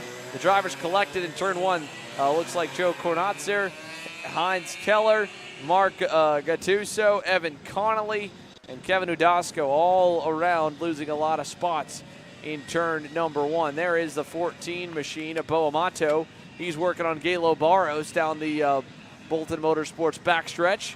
Big run coming there. While John Bonanno's lead already opening up there in the Fulcrum Competition Services comp cart. So a nice and healthy gap continuing to form as they head through the outer loop and towards the front stretch to put 2 down here this time, Taylor. Looking at a 1-2 possibility for the comp cart team as they work their way around. Jeff Clyde trying to hold off the EOS kart of Scott Mandel, as Mandel starting to put the pressure on as they come out of the Cannonball Storage chicane, heading across to the front straightaway. Bonanno currently has just about a 2-second lead, make it 2.3, as here comes Mandel to the inside. Move him up to P2 as he will get around the driver of Jeff Clyde for second. Yeah, great run for Scott Mandel to move himself up a spot. Jeff Clyde benefiting off the draw, trying to get himself back up as high as he can, or hang on for as long as he can, really inside the upper half of the field as they come to the Vanderster Racing hairpin and down the backstretch. You can see Adam Pettit's closing in the background, so he'll be close. And as they all head down the run to the inner field of the back section, you can see Clyde still, he's decently close to Mandel, just starting to slip back. Pettit closing in, but then a pretty healthy gap further down the order. Yeah, it is a pretty healthy gap for the most part. Everyone's just starting to space themselves out for quite a bit. Bo Amato and Galo Barros are battling hard for that 7th position. They're about 0.4 of a second separated as Adam Pettit starting to draw closer in to the top 3 of 2nd and 3rd place. He's going to try to get his way around Jeff Clyde this coming lap. Yeah, Jeff Clyde under more pressure. It's not going to end. Here comes Pettit. Gave him a big shot, though, coming down the front stretch, so he's not going to be able to get by him yet. So he'll be safe. Let's see, maybe turn 2. No, not close enough even in the Gabriel Sports Car sponsored turn. In fact, Clyde picking up a little bit, kind of keeping closer to Scott Mandel. So good stuff from Jeff Clyde. Adam Pettit still faster than both of them, though. He should be able to make quick work, get himself another top 3 run in the heats. Tried the inside there, couldn't do it. Big, deep run on the brakes for Jeff Clyde to hang on. Yeah, Jeff Clyde having a good run, trying to hold on for dear life here with that Kart, as we saw it getting a little bit squirrely as they were climbing up the hill. But here comes Adam Pettit with a run here. Not able to make anything work just yet. He has to be a little more patient, try to start building up a little more momentum to get around Jeff Clyde for third. Yeah, he definitely needs to at least think about it this time, because last time just looking for the standard moves, it didn't work. Here again, big run. Adam Pettit, though, showing a lot of patience throughout today. Cost him maybe one spot, a shot at second in the first heat. He's got a great shot at it right now with a lot of time left, though, with McGinley further back. Let's see, down the front stretch. Turn 1, ducks out, under braking. Not going to happen, but a great crossover attempt should be. Big run to the bumper of Clyde. He just, no. I thought he might be close enough there. Not enough. They are closing back into Scott Mandel, and so all that ground made up for Adam Pettit to get closer to second and third, kind of waning away now as they go up the hill, and we stay the same. No change for second, third, or fourth, and if Pettit rides there for too long without putting some good laps together, he's going to have to worry about Chris McGinley, because McGinley's only 2 seconds back, and by being a clean air, not having to worry about traffic at all, he's catching them. Pettit finally, good crossover attempt, gets through, that's third, so he gets by one of the 2 drivers that are a bit slower than him, and McGinley and Bonanno. And again, while McGinley's gaining a good bit, Bonanno is just running away. Over 5 seconds already, a 108.48 for John Bonanno. And growing as now Pettit tries to look around the outside of Scott Mandel. Can't make it work as they come out of the Cannonball Storage chicane and make the run to the start-finish line. He'll get tucked up underneath as they come through the dog leg across the start-finish line here. He'll look to the outside, tucks back in line, and tries to set up for a run as they come out of the Full Tilt Racing turn number 1. Yeah, let's see, turn 2, not going to happen there. Maybe over in 3 now. 3 really a little bit too narrow to make anything work, but at least Adam Pettit's already got one of them. He's already gotten by Scott Mandel once, just needs to do it again. Had a look there to the hairpin. Mandel stays low, so Adam's unable to get by him. Now he'll have a big run down the back straightaway, maybe something there. And again, at the same time, you can see Chris McGinley making up ground on his fellow comp car to Jeff Clyde. Look at that big slide there for Scott Mandel. He had a heck of a time hanging on to that thing as it really stepped out from underneath him coming over the curbing. But he hangs on. Now, again, a near crossover from Pettit coming out of the back section towards the chicanes. Nothing there, nothing to the final few chicanes either. He'll stay tucked in line behind Scott Mandel for the moment. We'll put another lap down. John Bonanno still leads. Big run for Pettit. He's right there at the dog leg. I don't think he'll tuck to the inside, though. He thought about it. Doesn't do it. So he stays back in on the white and blue solo card. Behind, look at McGinley trying to look for a way around. Jeff Clyde sets up for an over-under. Going to get a nose underneath, and he'll get through, and so will Pettit up the road. Simultaneous crossovers to change the spots for second and for fourth. Adam Pettit to second, Mandel back to third, McGinley to fourth, and Clyde back to fifth, Taylor. Should be getting the 2-to-go signal next time by, as we're already over the 8-minute mark. But for John Bonanno, it's just another Saturday afternoon cruise for him as he'll work his way around the circuit. Meanwhile, keeping an eye on Adam Pettit, who's trying to see what he can do. Can he pull away from Scott Mandel, maybe learn some things to do, and maybe try to get a little bit of a better start in tomorrow's pre-final to have a shot maybe at John Bonanno. If he can do that, we're looking at a very exciting Tag Master race tomorrow. Yeah, we've been waiting all day for the fastest 3 drivers to make their way forward. And with Bonanno having such a safe starting spot, kind of what's on the natural racing line inside all 3 or both of the heat races here, he's been able to get through the pack significantly quicker than McGinley and Adam Pettit. So maybe tomorrow, if he has to work his way won't have that extra cushion time for these 2 that have had to work their way through the field, it'll be a much tighter fight for the race lead. McGinley still close, right there, high and low on Scott Mandel. Not going to happen. Out of 1 or 2.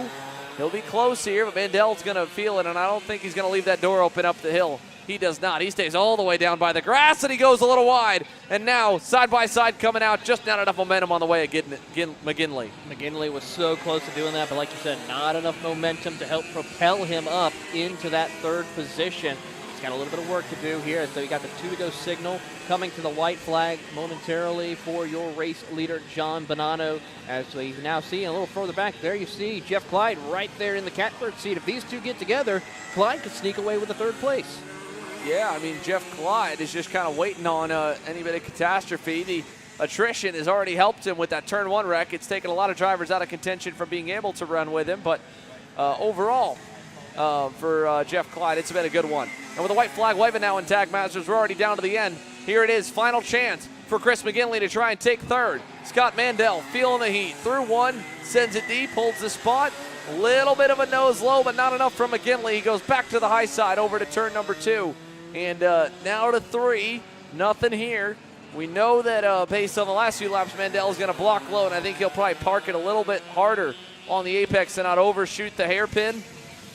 McGinley again closes up, but this time stays a lot better down the hill towards the back straightaway. Let's see, can he make anything happen to the chicane? I think this is about where the Rotax Max drivers tap out, so they can't pass too much right there.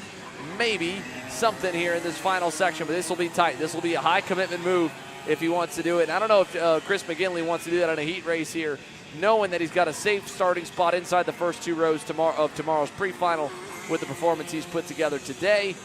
Big run to the chicane there. Nothing, still nothing. Mandel holds up front. John Bonanno, Heat 2 and Heat 1. He sweeps the heat races in Tag Masters. Pettit will end up second. Here's the fight for third. Mandel blocks low, gets a little sideways, but he hangs on over Chris McGinley. While the rest of our Masters drivers cycle on through, Jeff Clyde ends up 5th, Bo Amato 6th, and they'll cycle on down.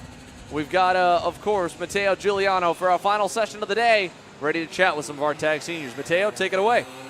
Here we are on the grid here at the final heat race of the day. I'm going to first start with Mitchell Kristoff. We're going to be popping around the grid here. Mitchell, you're going to be starting pretty deep in the midfield, but you definitely got a lot going on and a lot you can do. So you got a pretty big field up ahead. First part of the racetrack can get very hectic out here.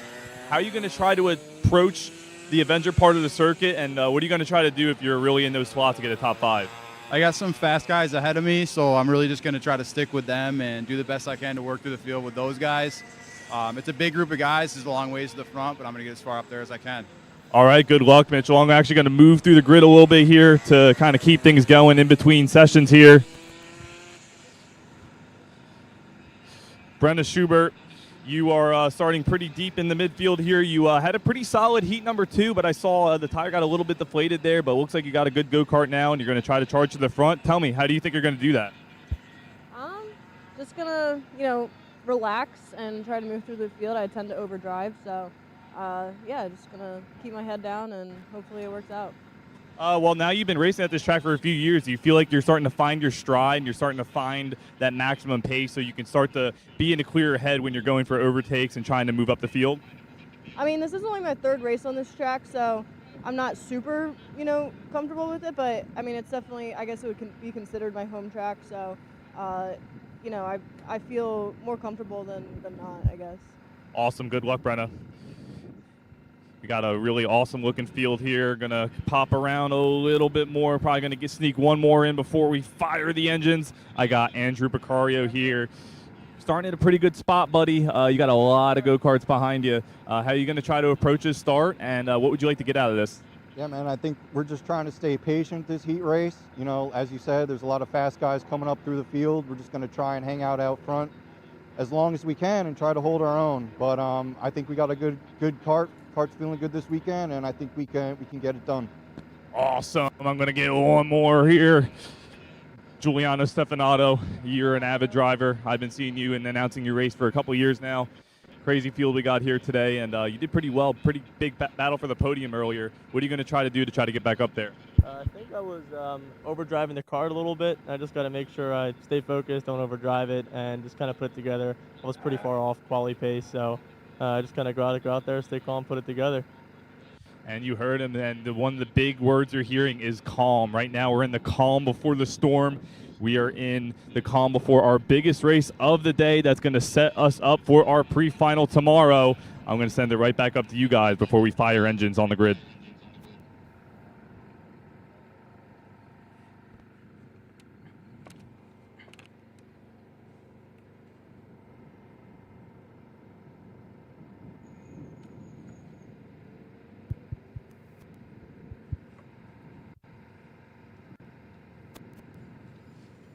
All right, ready to fire engines on the grid, everybody.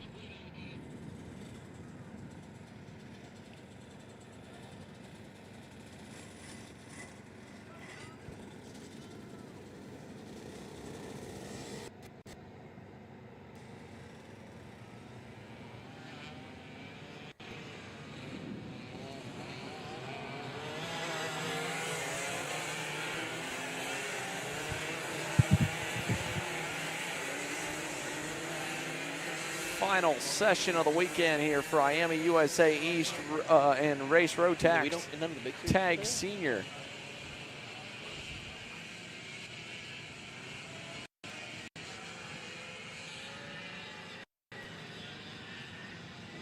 Miami USA East and Race Rotax Tag Senior getting set to go green. The random generated grid here now has a few more drivers in some more different spots. Let's see how they all shake out. You can see Ryan Raffa there in the bright orange helmet. He's about outside edge of the top 10, around 11th or so. Max Taylor looks like he rolls off in the 9th spot. We're not green on the first attempt by, but it gives us time to chat about a handful of the drivers starting where they do. It's Sutter Gable and Chris Harrower getting to start near the front. Andrew Precario and Liam Kerper.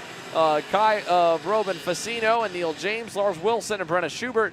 We mentioned Max Taylor there starting in the 9th spot. Then you go back to the 13 machine. Then Ryan Raffa, Spencer Patterson, Mitchell Kristoff, Anthony Pryor, Dimitri Miller, Tom Engblom, Terrence Patton, Ogmer Wagfi Alossary, Ryan Kilbashi and Adi Reyna, Ian Frankenberger, Alex Gelsius. Had to go to the rear again for the engine change. So a good drive in that opening heat race. We'll see if he's able to make another run towards the front of the field, not having to go nearly as far back for the starting spot in this one. But at the front again, it's Sutter Gable on the right there in the white helmet. Chris Harrower on the left in the blue and yellow comp cart. We're green, and Gable with the jump. He'll get clear to turn number 1. There is the 53 machine of Andrew Precario. Look at everybody jostling for position. Max Taylor trying to get down low in front of Ryan Raffa. They're 2-3 wide. Brenna Schubert down on the bottom side in turn number 3. That's for about 5th or 6th. It's still a mad scrum headed out of the infield. Look at Raffa around the outside,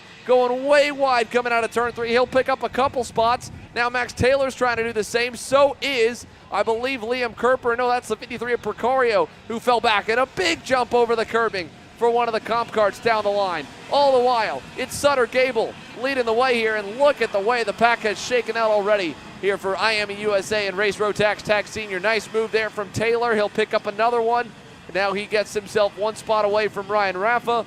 More battling near the back of the group here as we come to put one lap in the books. It's Sutter Gable on the Mike Doty Racing Lando Norris cart that has led it, and he's got a little gap to Chris Harrower and company headed up down the front straightaway. An absolute hornet's nest from pretty much 5th on back, but as we've come across the start-finish line to put lap 1 up on the board, Sutter Gable, Chris Harrower, Liam Kerper, your top 3 as we pick up a little further back. The battles for position as Neil James will try to get into the 4th position around Andrew Precario. Not going to work this time. Got a little bit of help, though, as Precario tries to hold strong. He might have dropped back a couple of spots, though, as they climb up the hill, as here comes Brenna Schubert in the 7th position. Yeah, Brennan Schubert, though, going to lose that spot. Nice move. Max Taylor down the inside and clear. One more will go. That was the 76 of Neil James getting back around Schubert. So Schubert drops down a couple of spots, as here is the number 13 next on the hit list for Ryan Raffa. That is right now for, I believe, the 5th position. Taylor back there in 7th. As up the road, the top 4 have gotten away. Precario, Kerper, Harrower, and Sutter Gable. Let's see Ryan Raffa, what he can do here as they go towards the final, the Cannonball Storage chicane. Through that, it'll be 2 complete. and actually make it 3 complete here this time by. Not as quick to the lead for Ryan Raffa as heat number 1 was. He's got more work to do. While they've stayed the same up front, here comes Raffa ducking out. No, thought better of it, tucked back in. No change there. He stays in line. Let's see up the hill. Turn 2 inside on the Gabriel Sports Car turn, and he's clear there. That'll move Ryan Raffa into the top 5. It's a 6-spot gain so far. Max Taylor next on the list to try and get around the number 13 comp card as they climb the hill. Currently, they have about a 2.5-second gap to try and close up, and it's starting to grow out just a little bit more as Sutter Gables tries to hold on for the race lead here as they head down the Bolton Motorsports back straightaway, now into the CMC back section of the course. They are going to now start to gather up a little bit of momentum coming towards second place driver of Chris Harrower in the comp cart, trying to see if he can get to the Mike Doty Racing Lando Norris cart of Sutter Gable as they head into the Cannonball Storage chicane. Yeah, through that final couple turns, the quick right-left, or left-right-left onto the front stretch, and that right-handed dog-leg. Sutter Gable is going to come under pressure, I think, by the end of this lap, but he's got the extra horsepower in the Miami X30 engine to hang on the top end. As a nice attempt for third is going on. Liam Kerper under pressure from the 53 of Andrew Procario. Just not able to get around him, though. Kerper holds, and that one move has allowed Ryan Raffa and more to close on in. We've now got about 7 kind of lined up. Here comes Raffa on his teammate up the hill. Not quite close enough to get there. Ryan will stay tucked in line there in 5th. Still has time. We're about halfway in and halfway home in the Tag Senior final heat race of the afternoon. Look at this. There he goes. Slips down the inside on the back straightaway. Ryan Raffa gets through on his teammate Andrew Procario. Move the 353 Full Tilt Racing Tony Kart now to 4th. Liam Kerper doing a great job in double duty action. Dominated in 100cc action. He's 3rd right now on that Mike Doty Racing Cosmic here in Tag Senior, and keeping a close eye on the 2 leaders, including his teammate in Sutter Gable.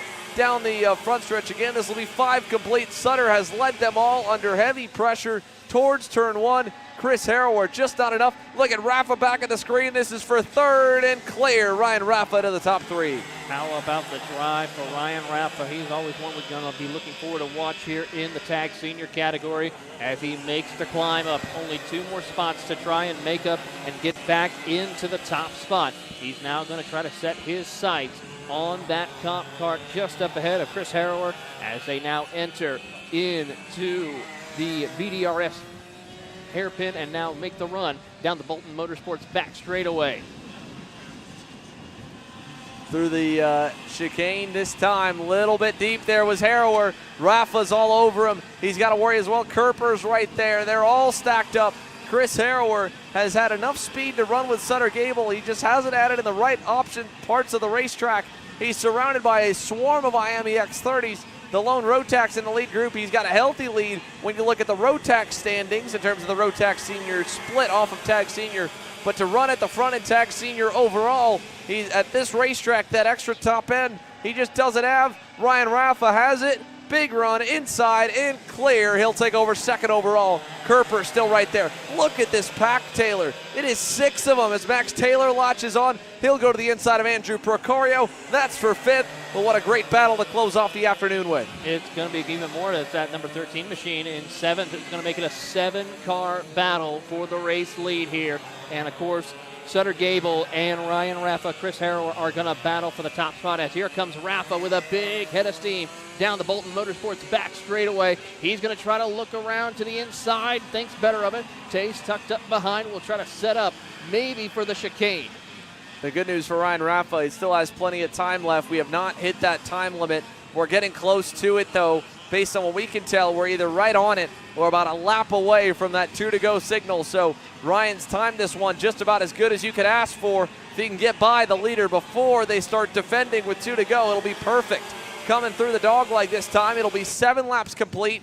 Do we get the 2 to go signal this time? Sutter Gable's led every lap thus far. Here comes Ryan Raffa to challenge for the lead. And through, Raffa takes over the top spot. Behind him, Max Taylor has worked his way up to 3rd. He's continuing to drive forward. The rookie in only what is, I believe, is either 1st or 2nd senior start. Just a handful behind the wheel in a go-kart period this year. Really, really good speed for Max Taylor. And now he's got one more driver to get through in terms of lap time wise. He holds the second quick, or was holding the second quickest. The lead pack picked up the pace, but he looks like he might be the second quickest car on the circuit. If he can get up to Sutter Gable, he's pulled away from Chris Harrower. Look who else has latched onto the train. With Procario, that's the number 13 comp kart to make it 7. Anthony Pryor is up 6 spots from the back of the grid. He's up to 8th right now. Spencer Patterson, who ran inside the top 3 in the opening heat race, he's up 3 to 9th. Lars Wilson fell back a couple to 10th. Brenna Schubert down to 11th. Kai Broden Facino is down 7 to the 12th spot. Only a couple of drivers we've lost in this 180 Rana. Alex Gelsius was a no-show. Neil James out and Ian Frankenberger out as they cross the line. It's the 2 to go signal. It is Rafa, Gable, Taylor. Taylor that time by looked better than both of them, and he was 2/10 better. Lap time wise, he sends one down the inside on Sutter, and he goes too deep. And Taylor gets a quick lesson here as the extra weight and granted the extra grip on the MG yellow tire is not enough to hold him. Look as well this battle for 4th. It is everybody going at it here. Right now, Harrower hangs on over Kerper. Kerper trying to find a way back around Harrower to go for another shot of a top 3 run here, but so far it's not going to work. He'll now send it, make the pass complete, and continue on his way as Harrower falls back a little bit. Liam Kerper's left rear bumper looks a little loose. I hope those bolts don't pop out on such a great run he's having right now. That's the 944 Full Tilt Racing OTK machine of Liam Kerper, and he's got a couple car lengths back to Harrower. Look how much that battle cost them time to the leaders, though, and Max Taylor might have had an outside chance at getting to his teammate, his mentor in Ryan Raffa, but that botched pass for second coming to the 2 to go signal here, or coming to the white flag, sorry, that botched pass there hurt him, and now he's got to go back to work again. Good crossover, good run, turn 3. He should be able to go to the inside easily this time, and he does. Sutter Gable now unable to get back around him with another over-under. So Taylor to second, Rafa the leader, Kerper, Harrower. Look at the 13 and then as well the 53 of Andrew Procario. Here's a challenge between the comp carts down to the top of the hill. That will go through, move Chris Harrower back down to the 6th position, Procario 7th. Sutter Gable, final lap battling with Max Taylor. Is anything going to happen here in the back sector? Neither one close enough to make any major noise. And Ryan Raffa, about a second up the road, is safe. This one came a whole lot harder than heat number 1. Had to work his way forward all the way down to the final 2 laps. The battling still going on behind him. That's Harrower versus Procario for 6th. And the leaders exiting the chicane for the final time today. Ryan Raffa is going to sweep the heat races. He works his way to the front with some of the fastest laps of the day. He'll put the 353 on top. Double time for Ryan Raffa as he takes heats 1 and 2. Taylor, Gable, holy moly, Andrew Procario, hang on to it. A wild ride, side by side out of the dog leg coming across the front straightaway, then back behind. A few more going at it. That's Spencer Patterson picking up 4 in the comp cart. Anthony Pryor picks up 7. Lars Wilson 9th, Schubert 10th, Facino 11th, Christoph 12th. Andrew Procario, he crossed the line, but he missed the timing loop. So Procario should be scored in that 7th position, but by going wide in the grass, he missed the timing loop on the front straightaway. So we'll have to hand score him. So disregard where he drops down to. However, everybody else all good at the front. Ryan Raffa over Max Taylor, Sutter Gable, Liam Kerper. Then you have the number 13 comp card as well, Chris Harrower. Then you go back to Procario. Anthony Pryor ends 8th, Spencer Patterson 9th, and Lars Wilson rounds off the top 10. It rounds off our day. That's just day 1 of 2 here from the Northeast Karting Challenge Fall Nationals from New Jersey Motorsports Park. We're back first thing tomorrow, 10:30 a.m. Eastern, 7:30 a.m. Pacific, with pre-finals here from NJMP.